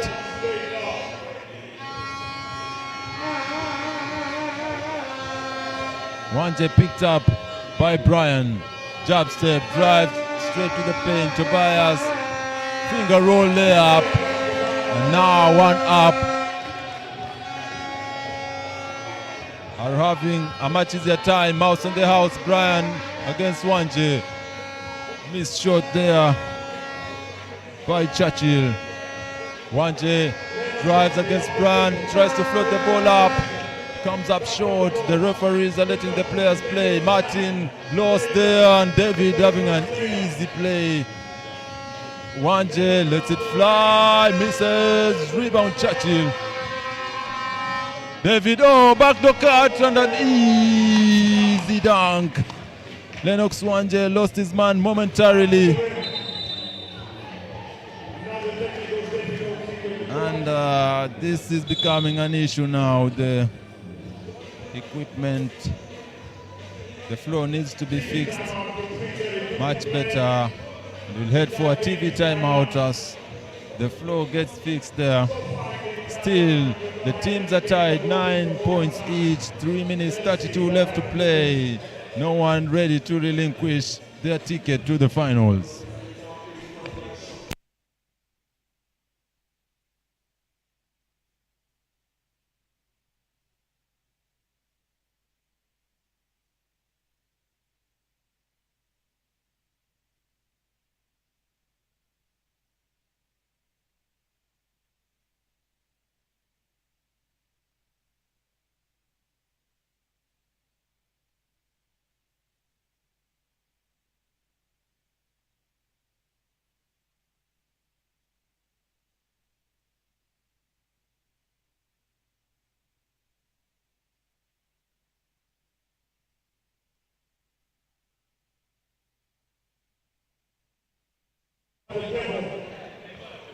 Missed reverse layup there. Wanje gets the ball, drives, gets in position to the paint. David comes flying in. Sorry, Martin comes flying in for the rebound.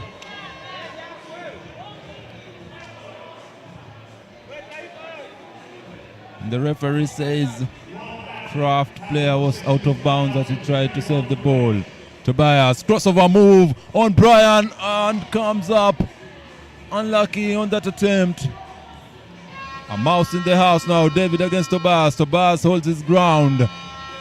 Back to David. Attempts at 2-point shot. Misses. Rebound Churchill. Kraft secure the ball back. Physical play on Wanje, but one up. Come up with the steal. Martin loses the ball there. And the basket is waved off. Churchill did not have both his feet outside the two-point line arc.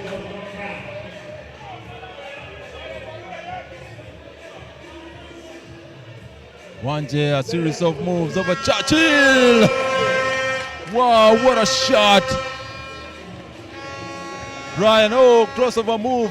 Martin, which way did he go? A very poor ending to a rather beautiful move. Wanje picked up by Brian, hands down, Brian. Traveling violation on Lennox Wanje. Too much sauce, Wanje leading to a turnover. 2 minutes, 22 seconds left to play. Churchill against Wanje takes advantage of the size to convert it. A steal there, a fight, and Tobias is hanged. That was a very dirty play by Churchill as he put his hand around Tobias' neck. A bush league play by Churchill.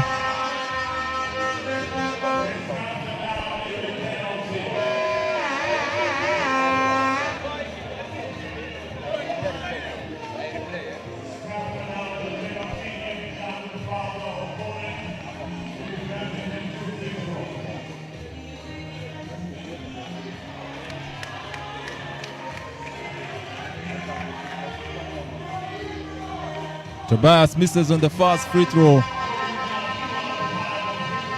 Churchill tried to go away with Tobias' head. Jump shot there, misses. A fight for the rebound. Martin brings the ball down. One up, ahead by 2 points. Martin, the hesitation dribble. Oh, rejected. A hard foul by David. Fouled really strong there.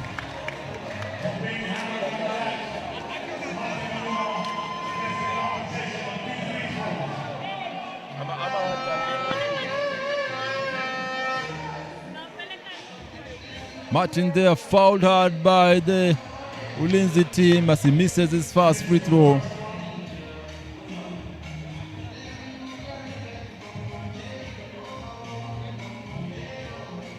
He gets a chance for the second attempt. And this time he redeems himself. Kisilu checks in for Lennox Wanje. Churchill tries a reverse, comes up short. Tobias hesitates, lets it fly, misses. Tobias tries to tap it to Martin, straight to the hands of Churchill. Churchill against Gisilu. Gisilu not being formidable enough. Martin takes on Churchill, but the ball stripped out of his hands. Lennox will check in for Gisilu. 1 minute 35 seconds left to play. One up ahead, 2 points. It's closing time now. Tobias sidestep. Oh, gets the point to drop. It's a 3-point deficit now. 1 minute 27. David to the elbow there. And Uli, the Kraft team, are now trying to play physical to the point of being dirty. Martin, Tobias with the rebound. Ball refuses to go in. Muliro attempts a shot. All glass. But his teammate Brian was there to redeem him. 59 seconds. Wanje picked up by Brian. Layup, Wanje dropped it. It's a 3-point game, 50 seconds left to play. Ball to the post now. Martin, put on a spin cycle, cannot convert. Brian, reverse, misses.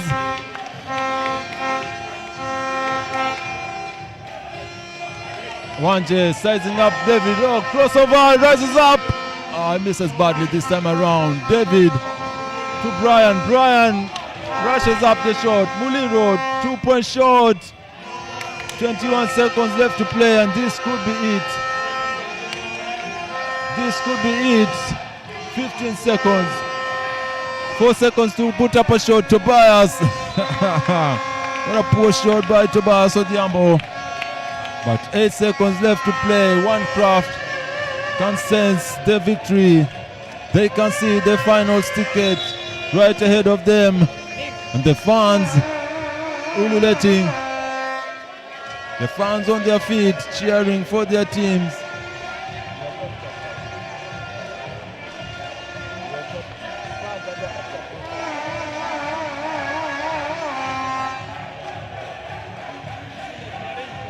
You can see there the fans on their feet supporting One Up, the local team from Mombasa.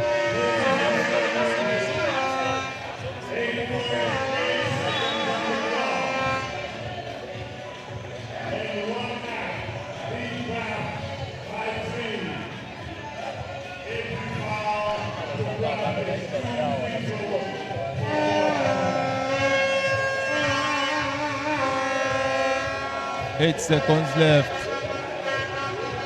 Kraft desperate now.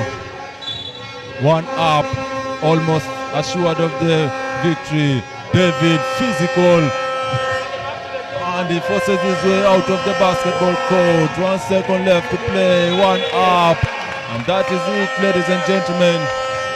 The white team, One Up, book their ticket to the finals. Kraft tried to be physical, but it wasn't enough. Hence, this will be their last game for the tournament. Lennox Wanje leading Team Kraft to a finals ticket path. And now for the next game, Taifa will be facing Ulinzi. Now one team from the KPA has secured a ticket to the finals. Will Taifa, which is also a KPA affiliate, also secure the ticket? Or will Ulinzi say, we have another meeting with the KPA affiliate? Lennox Wanje, of course, with his fans.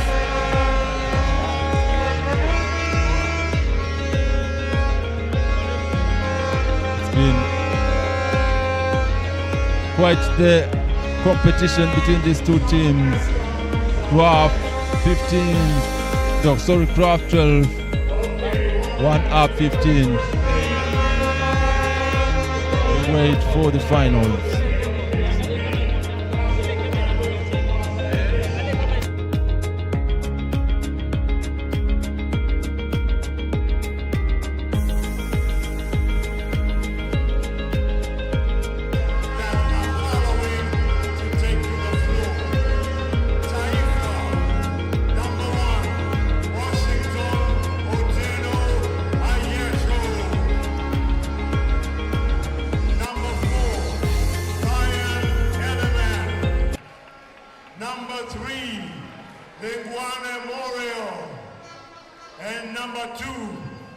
Monte Kimba.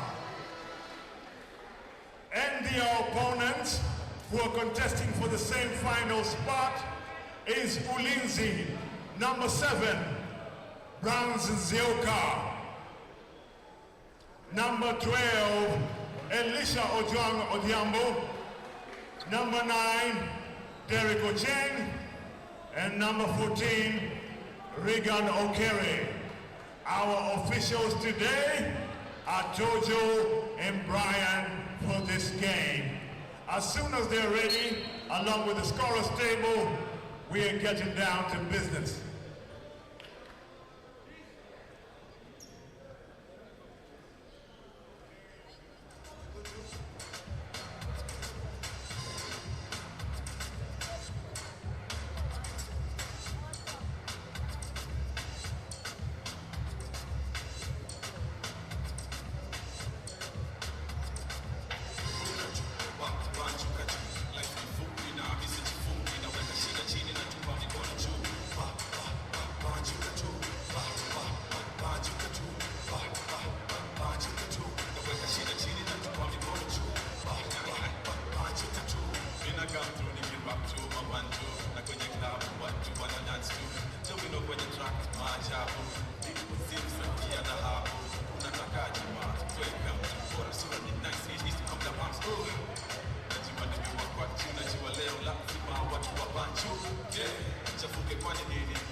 Tell whosoever is bugging you with text messages telling you about stuff or where you need to be, tell them you're busy.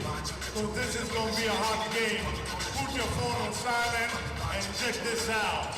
Taifa going against Ulinzi.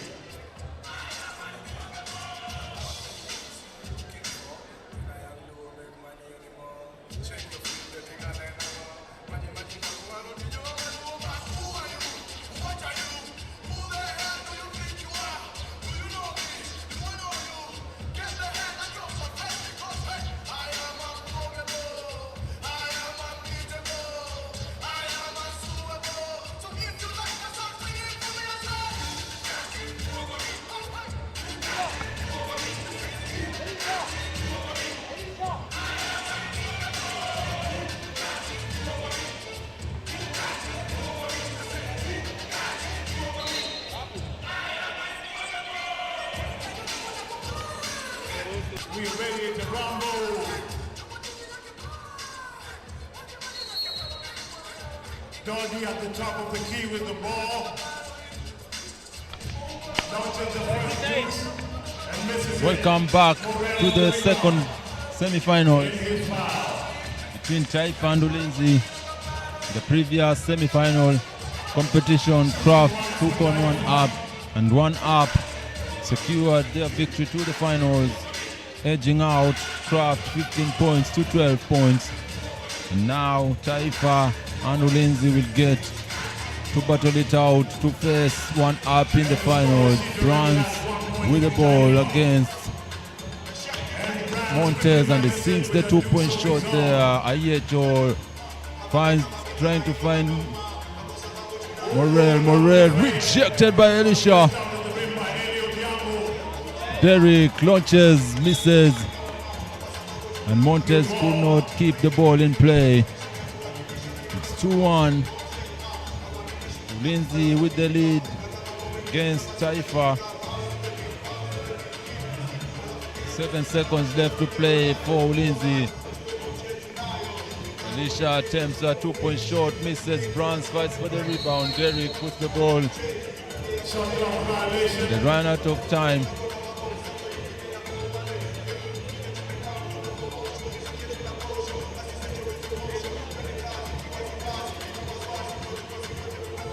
Montez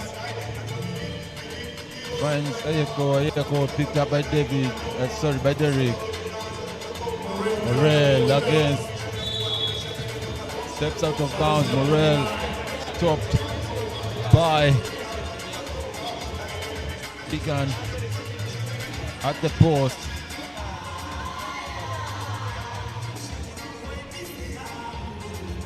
Regan trying to force his way in and he gets the point to drop.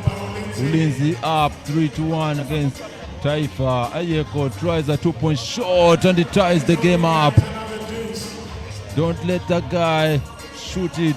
Oh, and Bronze with a lucky point there. He was throwing a pass, but the basketball god said, "We'll reward you with a point for that pass," and Bronze gets a lucky point for Ulinzi. Derrick hand down, but Ayeko misses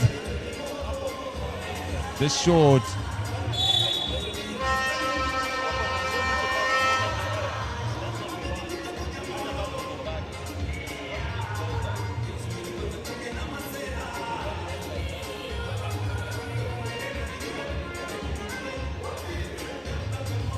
Pick and roll. Team Taifa had been successful in the pick and roll execution in their game against Twende, where they dismantled the team from Nairobi. Twende. Now, wait to see if the same strategy can be successful against the Ulinzi side.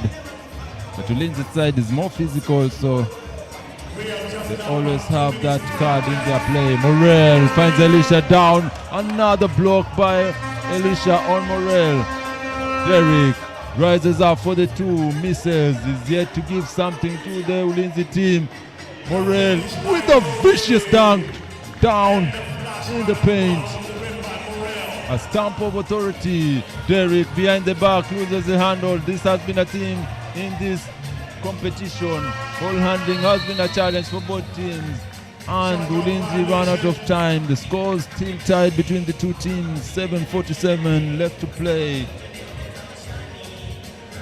See there Morel hammering down a dunk there to tie the game. Crossover move, use the screen. Derrick up to the task. Oh, a series of moves. Derrick. Oh! Derrick put in a blender between the leg, crossover, and Ayeko takes him all the way home to convert that possession. Wow, this is elite basketball you are watching, ladies and gentlemen. A combination of ball handling and finishing at the rim.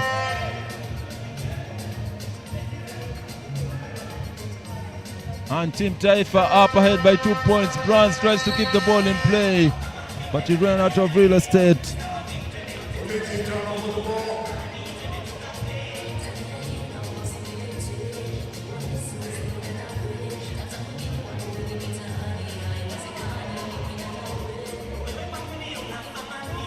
Again, the pick and roll has been very successful. Ayeko taking full advantage. Elisha tries to pick him up. Eleman finds Bronze deep in the post. Eleman, a physical play in his own right. Ayeko once again.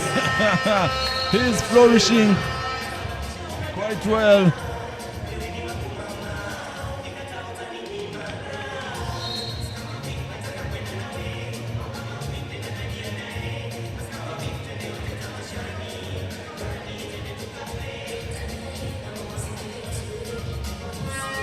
Regan rejected by Eleman. Ayeko rises again, back-to-back 2-point shots. And they're beginning to run away with it. Bronze tries to put an end to the bleeding. Montez. The fans wanted him to give the ball back to the hot hand.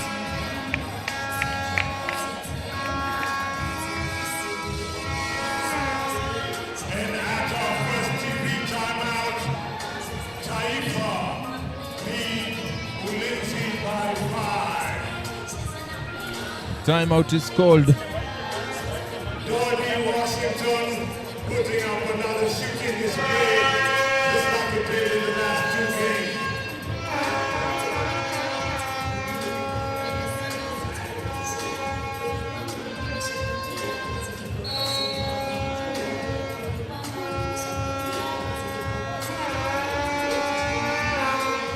Morel is rejected for the third time by Elisha. A fight for the rebound. Morel secures the ball for Team Taifa. Ayeko, the man threatening the Ulinzi's ticket to the finals. A repeat of 2-point shots there by Ayeko. Burning the Ulinzi Warriors down to the ground. 12-5 the scores with 6 minutes 17 seconds left to play. Wow, the players come alive. Another attempt. It veered to the right. Morel fouled by Bronze.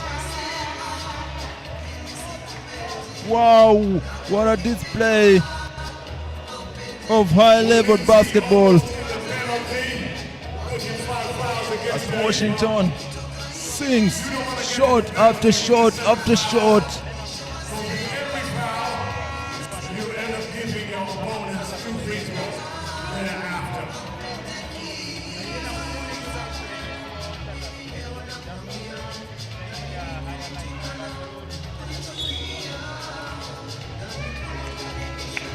Right ball.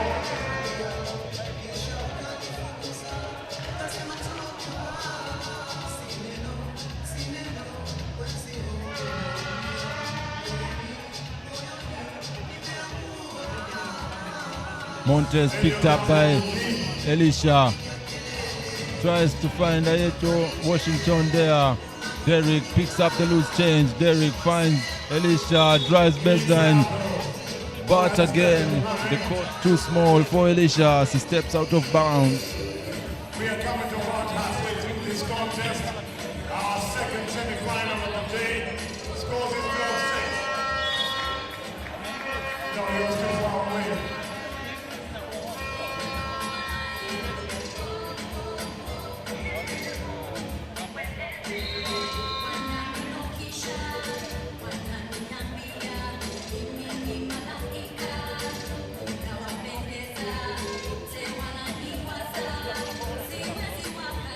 Problem with the shot clock and the equipment person is just not quite attentive there. You have to be really attentive when you're managing the clock.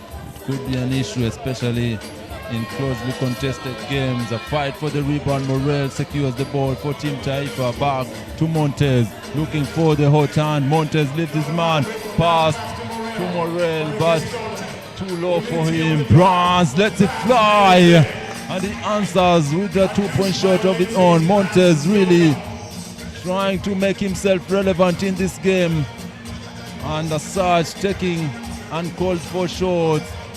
Crossover there, rejection by Morel. Washington left open, drive fake. Bronze rejects him, but he still has the ball. 4 seconds left to play, and a foul on Regan. And Regan is not pleased. He says Morel is using his elbows rather. Unfortunately,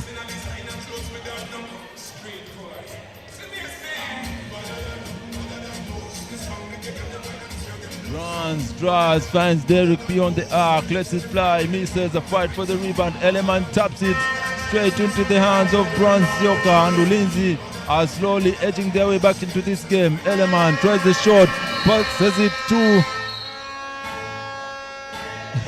Morel, and he was called for an offensive foul this time around.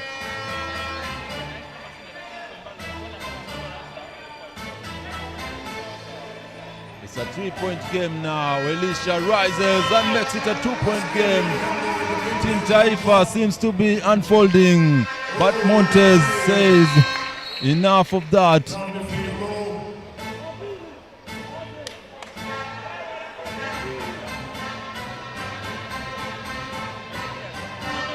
The technical foul there issued on Team Taifa.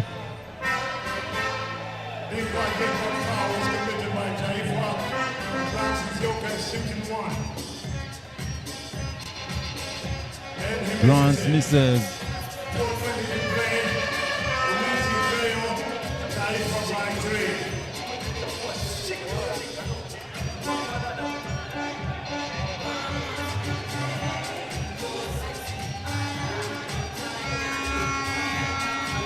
Regan finds Bronze, lets it fly, misses.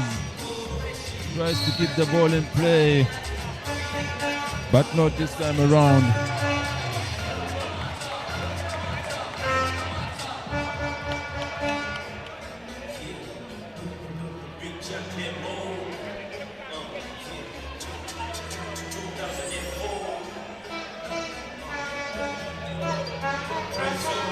Four minutes left to play. It's a 3-point game. Montes receiving the pass from Ayecho. Picked up by Elisha, and an easy point there for Montes.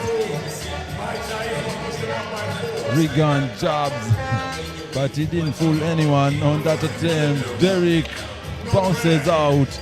Rebound secured by Montes. Montes fools everyone. And a poor layup attempt there. Oh.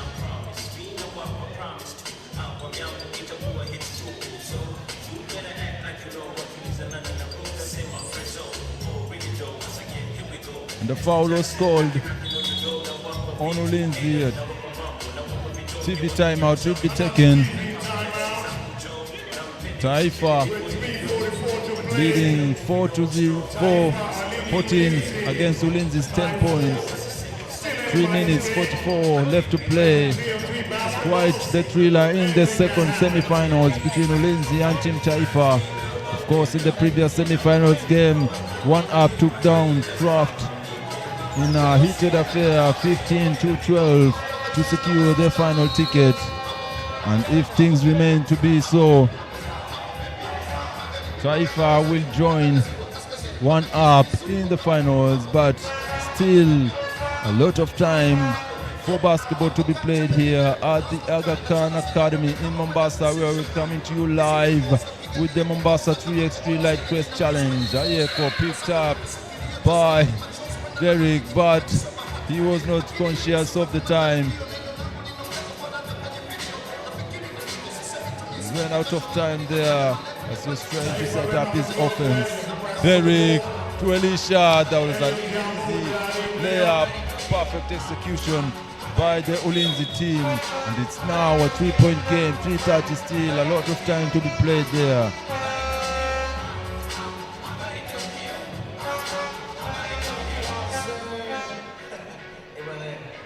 Derek beyond the arc, misses badly. Derek has been having a very lackluster performance on offense. Regan, they ran out of time. It's a bit too loud here, so the buzzer is not as loud as you would expect. But still the referee is hawk-eyed with the time. Ayeko picked up by Derek. Sizes him up. And still, there's an issue with the shot clock. Again, I have to repeat myself. Say that the shot clock manager needs to be very, very attentive to the happenings on the court. Ayecho attempts. Eleman picked up by Bronze. Bronze coming up with the steal. Bronze drives. And the turnover on the pass.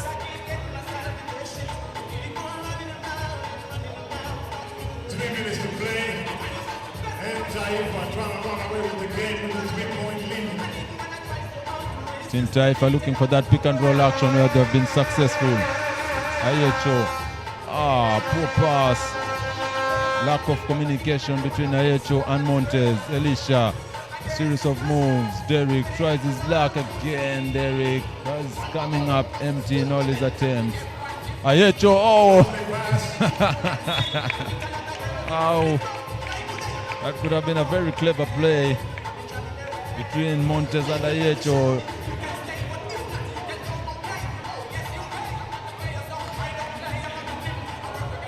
Two minutes 36 left to play. Taifa against Ulinzi with a chance for the winner to book their ticket to the finals of the Mombasa 3x3 Lite Challenge right here at the Aga Khan Academy. Wow. And those unforced turnovers might prove to be quite destructive when all is said and done. So Yecho takes a breather to compose himself. Bronze left open, misses. Fight for the rebound. Montes comes down with the ball. Left open, rises up, takes the shot in and out. A fight for the rebound. Bronze comes down with it. They find Elisha, rises up, sinks the 2-point shot. Now it's a 1-point game. Lindsay have clawed their way back into it. And the fortitude and resilience of Team Taifa is getting tested to the limits. They had a big lead much earlier in the game, and now they've just relinquished it to a 1-point game. Montes rises, misses. Rebound Eleman puts the shot up and in.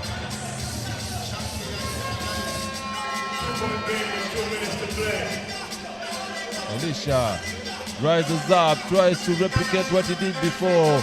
Morel comes down with the ball, misses the shot there by Elisha. Montes, an ill-advised shot. Morel rejected by Bronze. And Derek finds Elisha, rejected by Morel. But a foul is called. Elisha was going for the kill, but Morel says, "Not on me. Try it somewhere else." Minute and 37 left to play.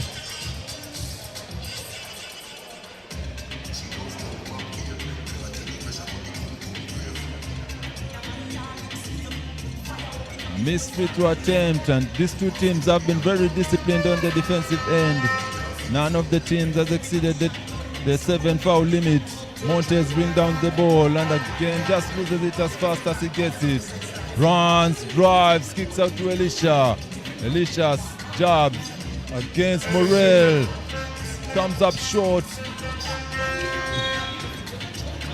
And Montes almost losing the ball to the Warriors. Ulinzi. A minute and 14 left to play. A 2-point game between these two teams. One up booked their finals tickets, and now they're waiting to see who between Taifa and Ulinzi will join them in the fray later on in the finals. One up, team composed primarily from players from Mombasa, while Ulinzi, of course, no need for introduction, from Nairobi, trying to secure their ticket to the finals. It's been quite a display of high-level basketball and execution. Oh, beautiful pick and roll, and Eleman stops it. The pick and roll has worked quite favorably for Team Taifa. Derek picked up by Eleman, passes it to Bronze. Bronze let it fly, misses, rebound Ayecho. Ayecho now picked by Bronze. Bronze trying to contain him. Another pick and roll. Morel with the flush. And again Morel, a bit too emotional. What a flash there by Morel. But you cannot get excited. You cannot get excited as he pulls himself up after throwing down that dunk. Morel.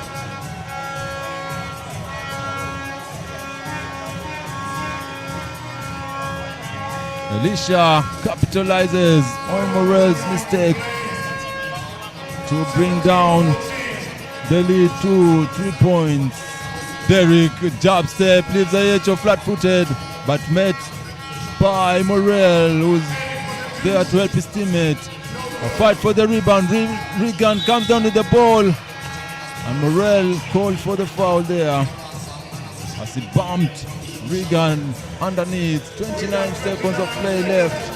3 point down. Regan headed to the free throw line.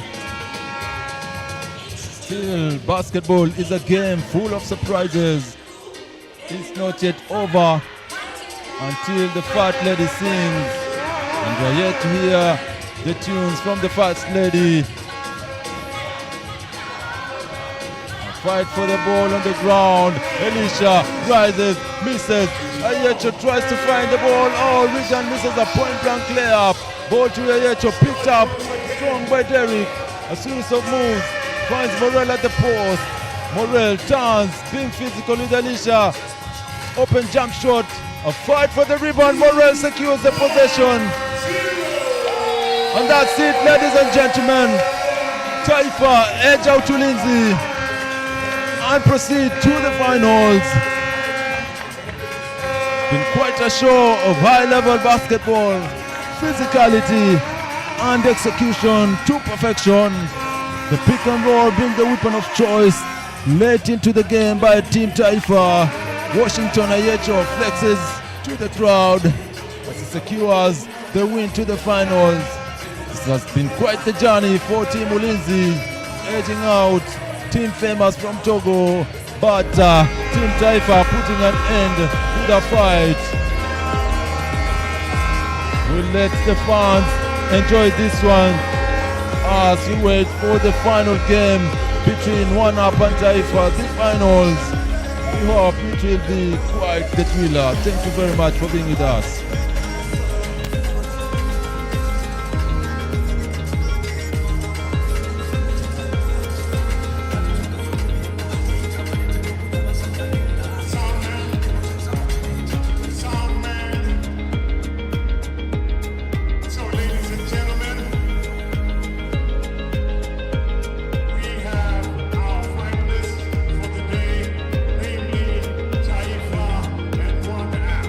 After a few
like the one I'm wearing.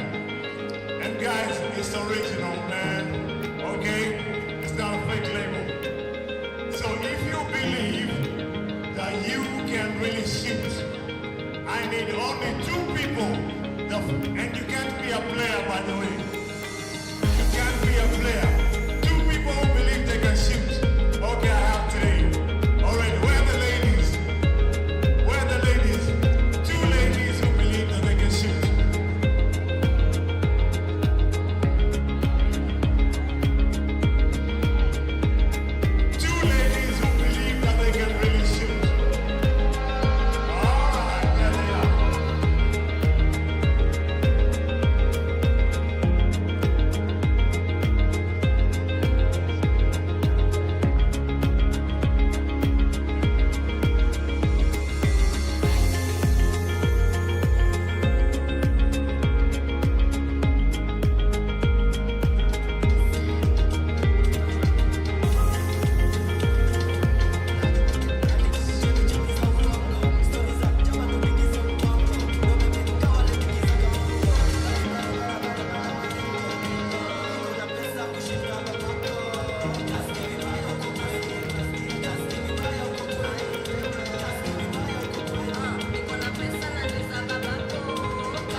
Red Bull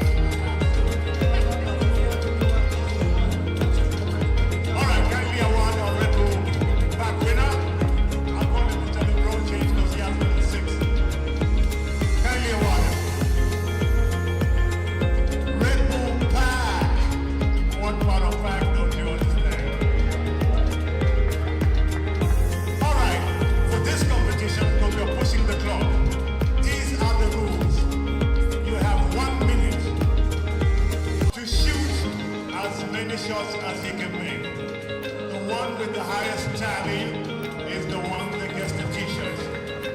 Okay? I actually need to find those t-shirts.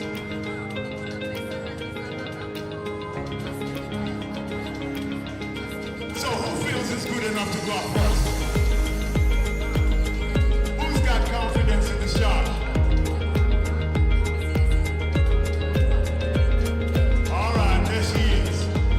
You have 1 minute to make as many baskets as you wish. 1 minute.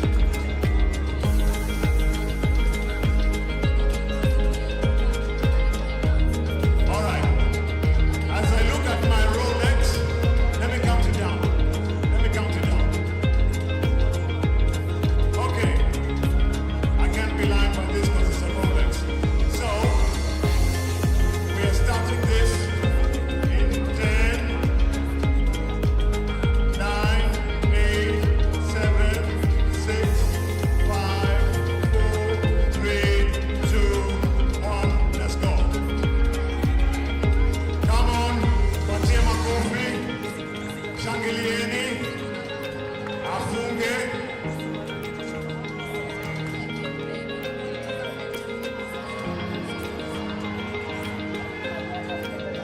One.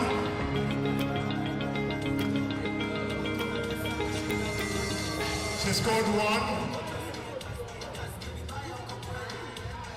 We are at 30 seconds. We are at 20 seconds.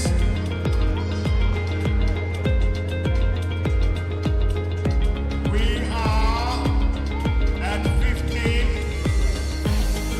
Now 10, 9, 8, 7, 6, 5, 4, 3, 2, 1, and 0.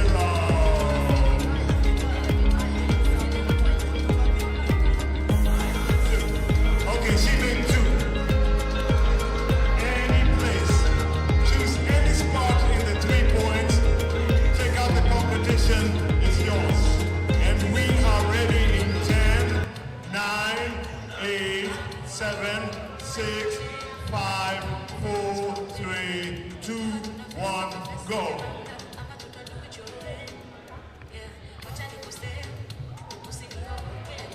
All right. Pateni morali, pateni morali. Pateni morali. All right.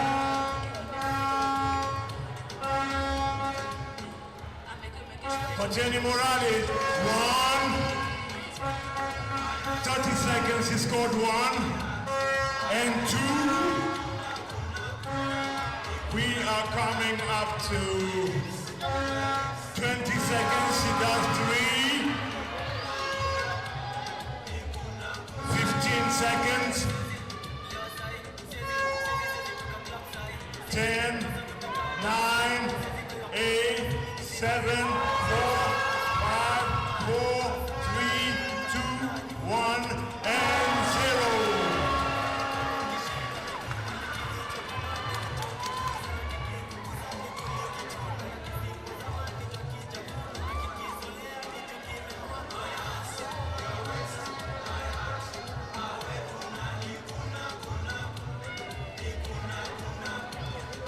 Okay, she has a score tally of 4, right?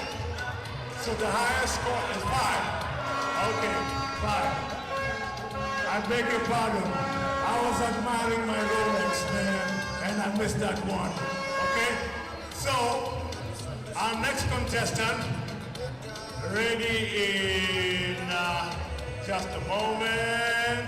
Ready in 10, 9, 8, 7, 6, 5, 4, 3, 2, 1, and go.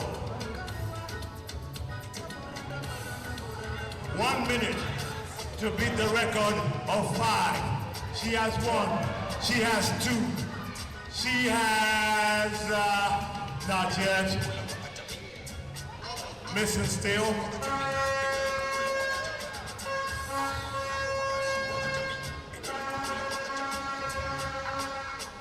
And we are coming up to 30 seconds.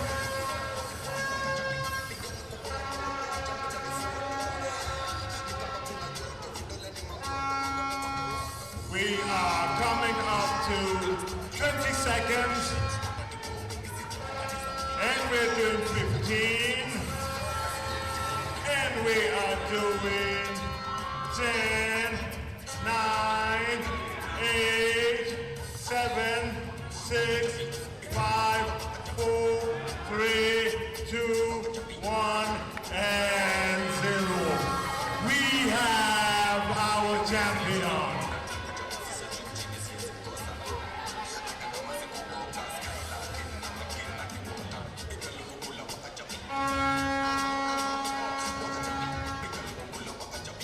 All right, congratulations, our champion. You have got yourself a Viva t-shirt. Karibu.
Okay, ladies and gentlemen, sound man, give me a break one time.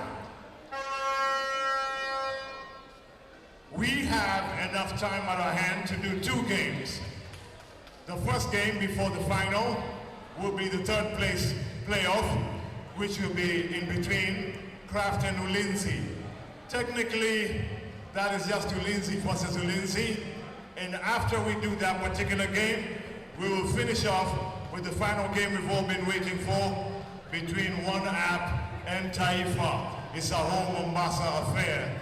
Meanwhile, while we wait for the scorers table to get ready, sound man, get busy.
Say she wanna fix and you, so I chatty, get in my money.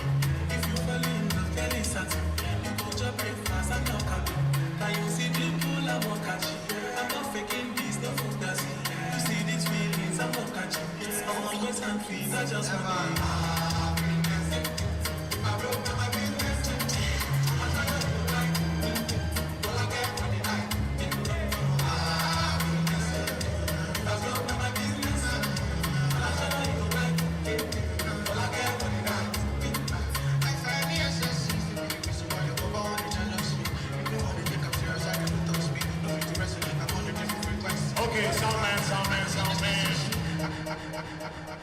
Okay.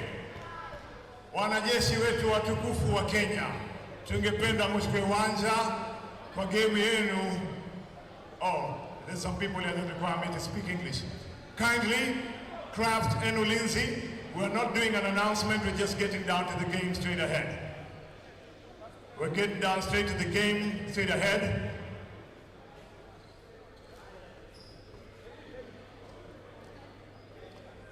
Yeah, for those of you that weren't here early, I can't go ahead and give the announcements of their names. The reason being the scorer sheet is not ready, but we will make do. So ladies and gentlemen, please, a round of applause for Kraft in the black and Ulinzi in the blue. Round of applause ni makofi jamaa tafadhali. They are here to do a third and fourth playoff game, and then we go into a final game for the day.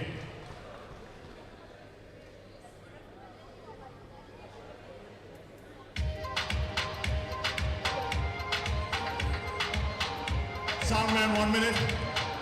Our officials for this particular game are Jojo and Mary Oriaro.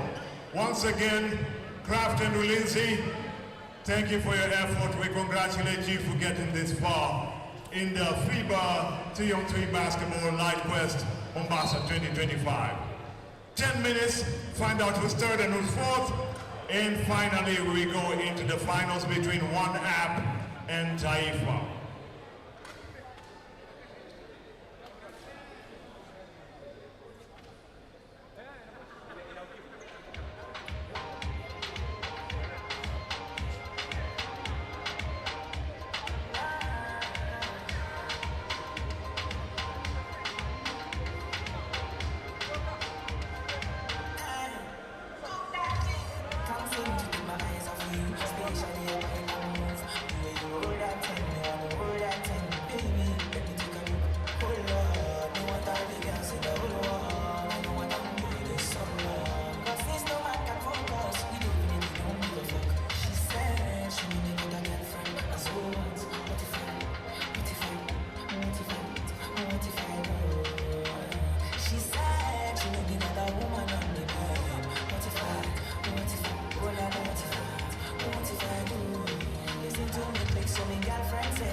Okay, and we are underway in the third and fourth competition between Kraft and Ulinzi.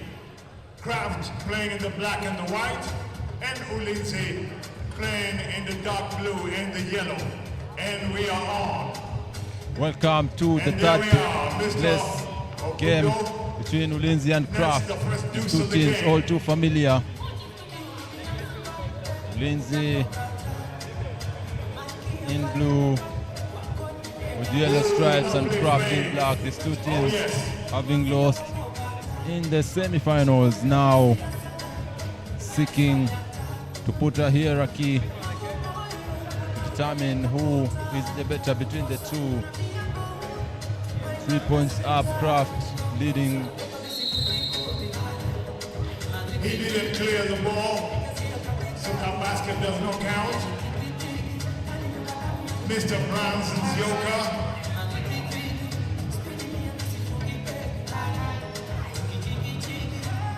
The missed 2-point shot by David. And here comes in Collins for Kraft, number 13. Early substitution. Brands checks in for Branson's Derrick. Yoka for the deuce. His first shot attempt misses. Regan with the rebound and easy putback. Lero finds Brian, drives strong, foul, and the basket counts.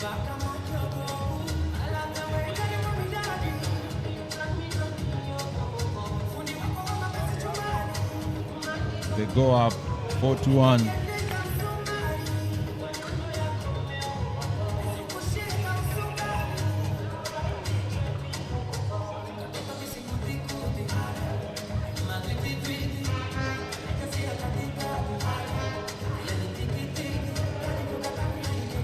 And it's a 1-point game.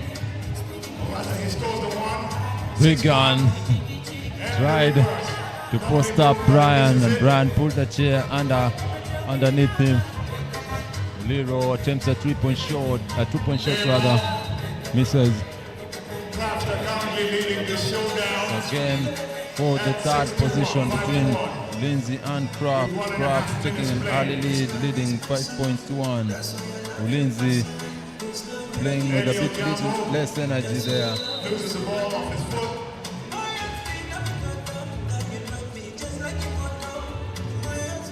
Hopefully the game will pick in intensity. Of course, these two teams have lost in the finals, and you should expect that First layup is good. a little bit less than the maximum would be given, because the ultimate prize is out of their reach now. Regan traveling, And he's he lost balance.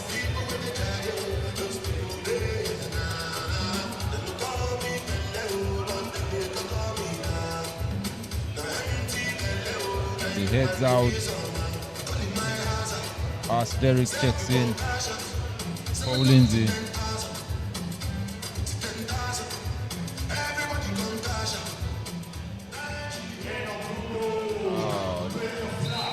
David getting an easy drive to the basket to convert and put Kraft on an even bigger lead. Derrick, a series of moves over Churchill, left the shot up, in and out. Derrick has been struggling with this shot today. Churchill left open, drives all the way, but the rim does not collaborate. Runs, attempts a 2-point shot, unsuccessful, and David can't be luckier than that with an easy point there for his team.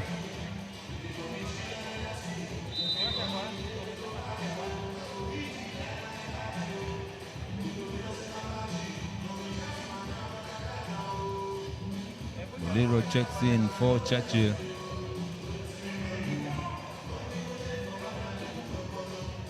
David rises, misses, rebound, runs.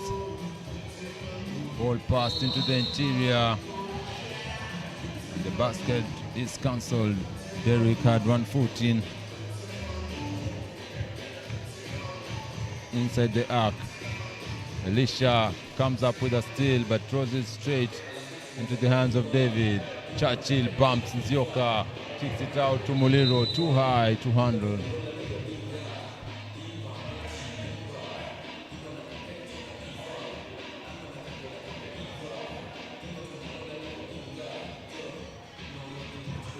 Bronze drives all the way to the cup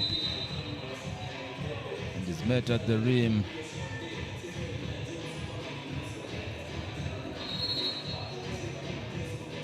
TV timeout called. Bronze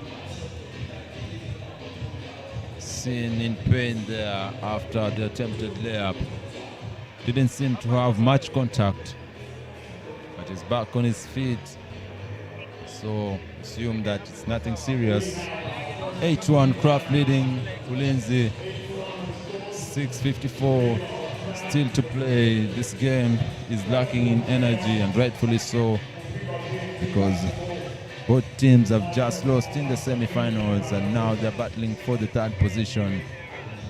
This is a position that not many fancy, so perhaps they're just playing for the sake of it as a formality. Even so, the two finalists, One Up and Taifa, still resting, waiting for the end of this game so that they can battle it out for the ultimate prize, and the winner of this tournament will have a chance to represent the country in Rwanda in the 3x3 challenge. David drives, kicks out to Churchill, fakes, drives, oh, sidestep, beautiful move, but cannot get the lucky bounce. Bronze rises, misses. David comes down with the ball. The energy has picked up a bit here. David picked up by Regan, and that is a mismatch of some sorts there. David sinks the 2-point shot. Regan with deep paint position. Convert on that one.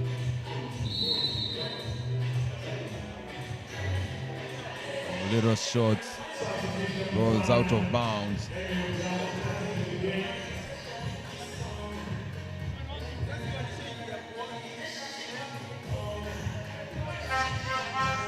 Pick and roll intercepted by Kraft. Muliro. Oh, beautiful crossover move on Regan. Kicks out to Brian. Brian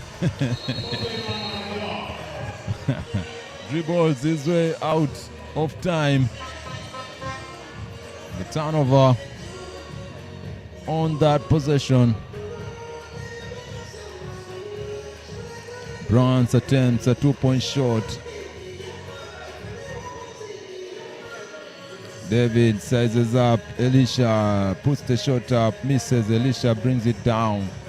Bronze brings it down and passes it back to Elisha. Bronze attempts a 2-point shot. Successful on the attempt.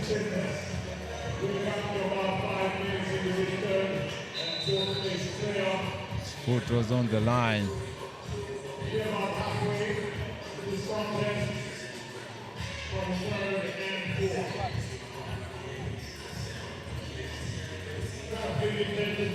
Elisha to Regan to Bronze.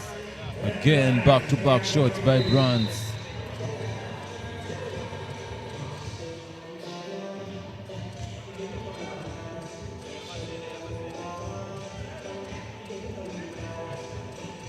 Five minutes left to play in the third place game between Kraft and Ulinzi.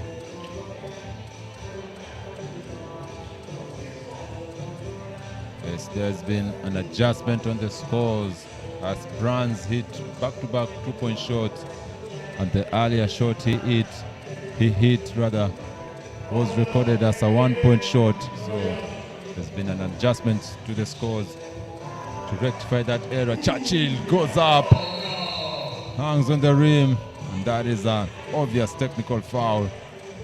Cannot hang on the rim.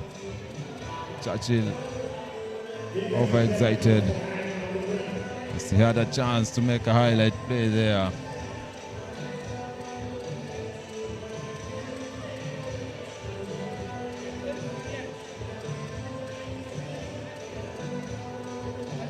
Elisha misses on the first attempt.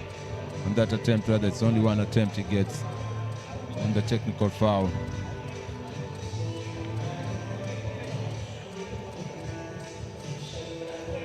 Bronze attempts another shot, misses. Fight for the rebound. David brings it down. Fine. Churchill kicks it out to Brian. Brian back to Churchill. Beyond the arc. Faked drive. Ball taken out from his hands quite easily by Brans Zioka.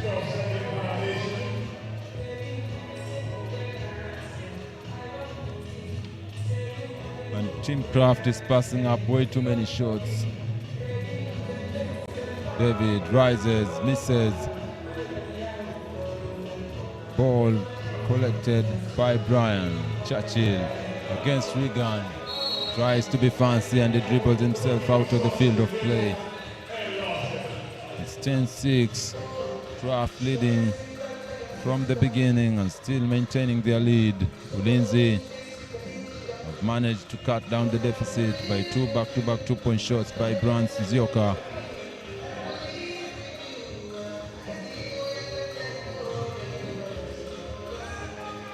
David, the spin move on Regan. Collins tries a long-range shot. Beats two of Vazilas, trying to get the ball back.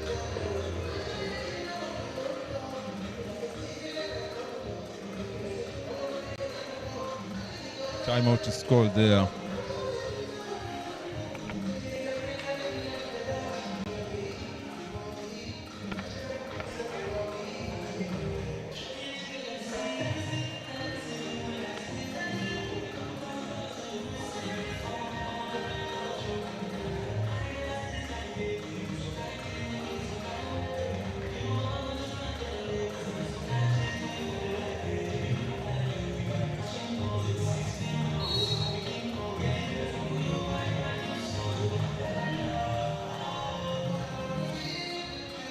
Ball taken from the hands of Elisha. David against Brans, rises up for the shot, raises the rim.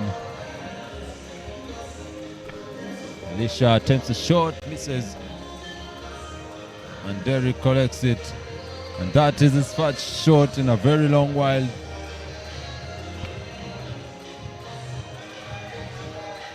Collins picked up by Derrick, tries to a series of moves, unsuccessful. And they run out of time. Turnover by Craft and the ball goes back to Lindsay.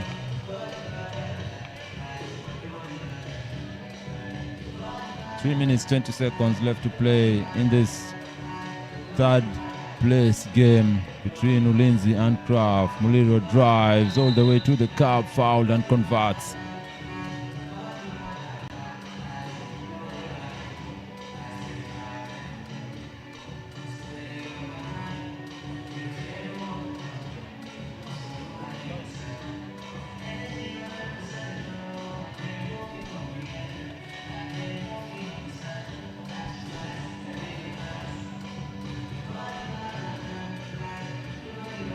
Muliro converts on that attempt.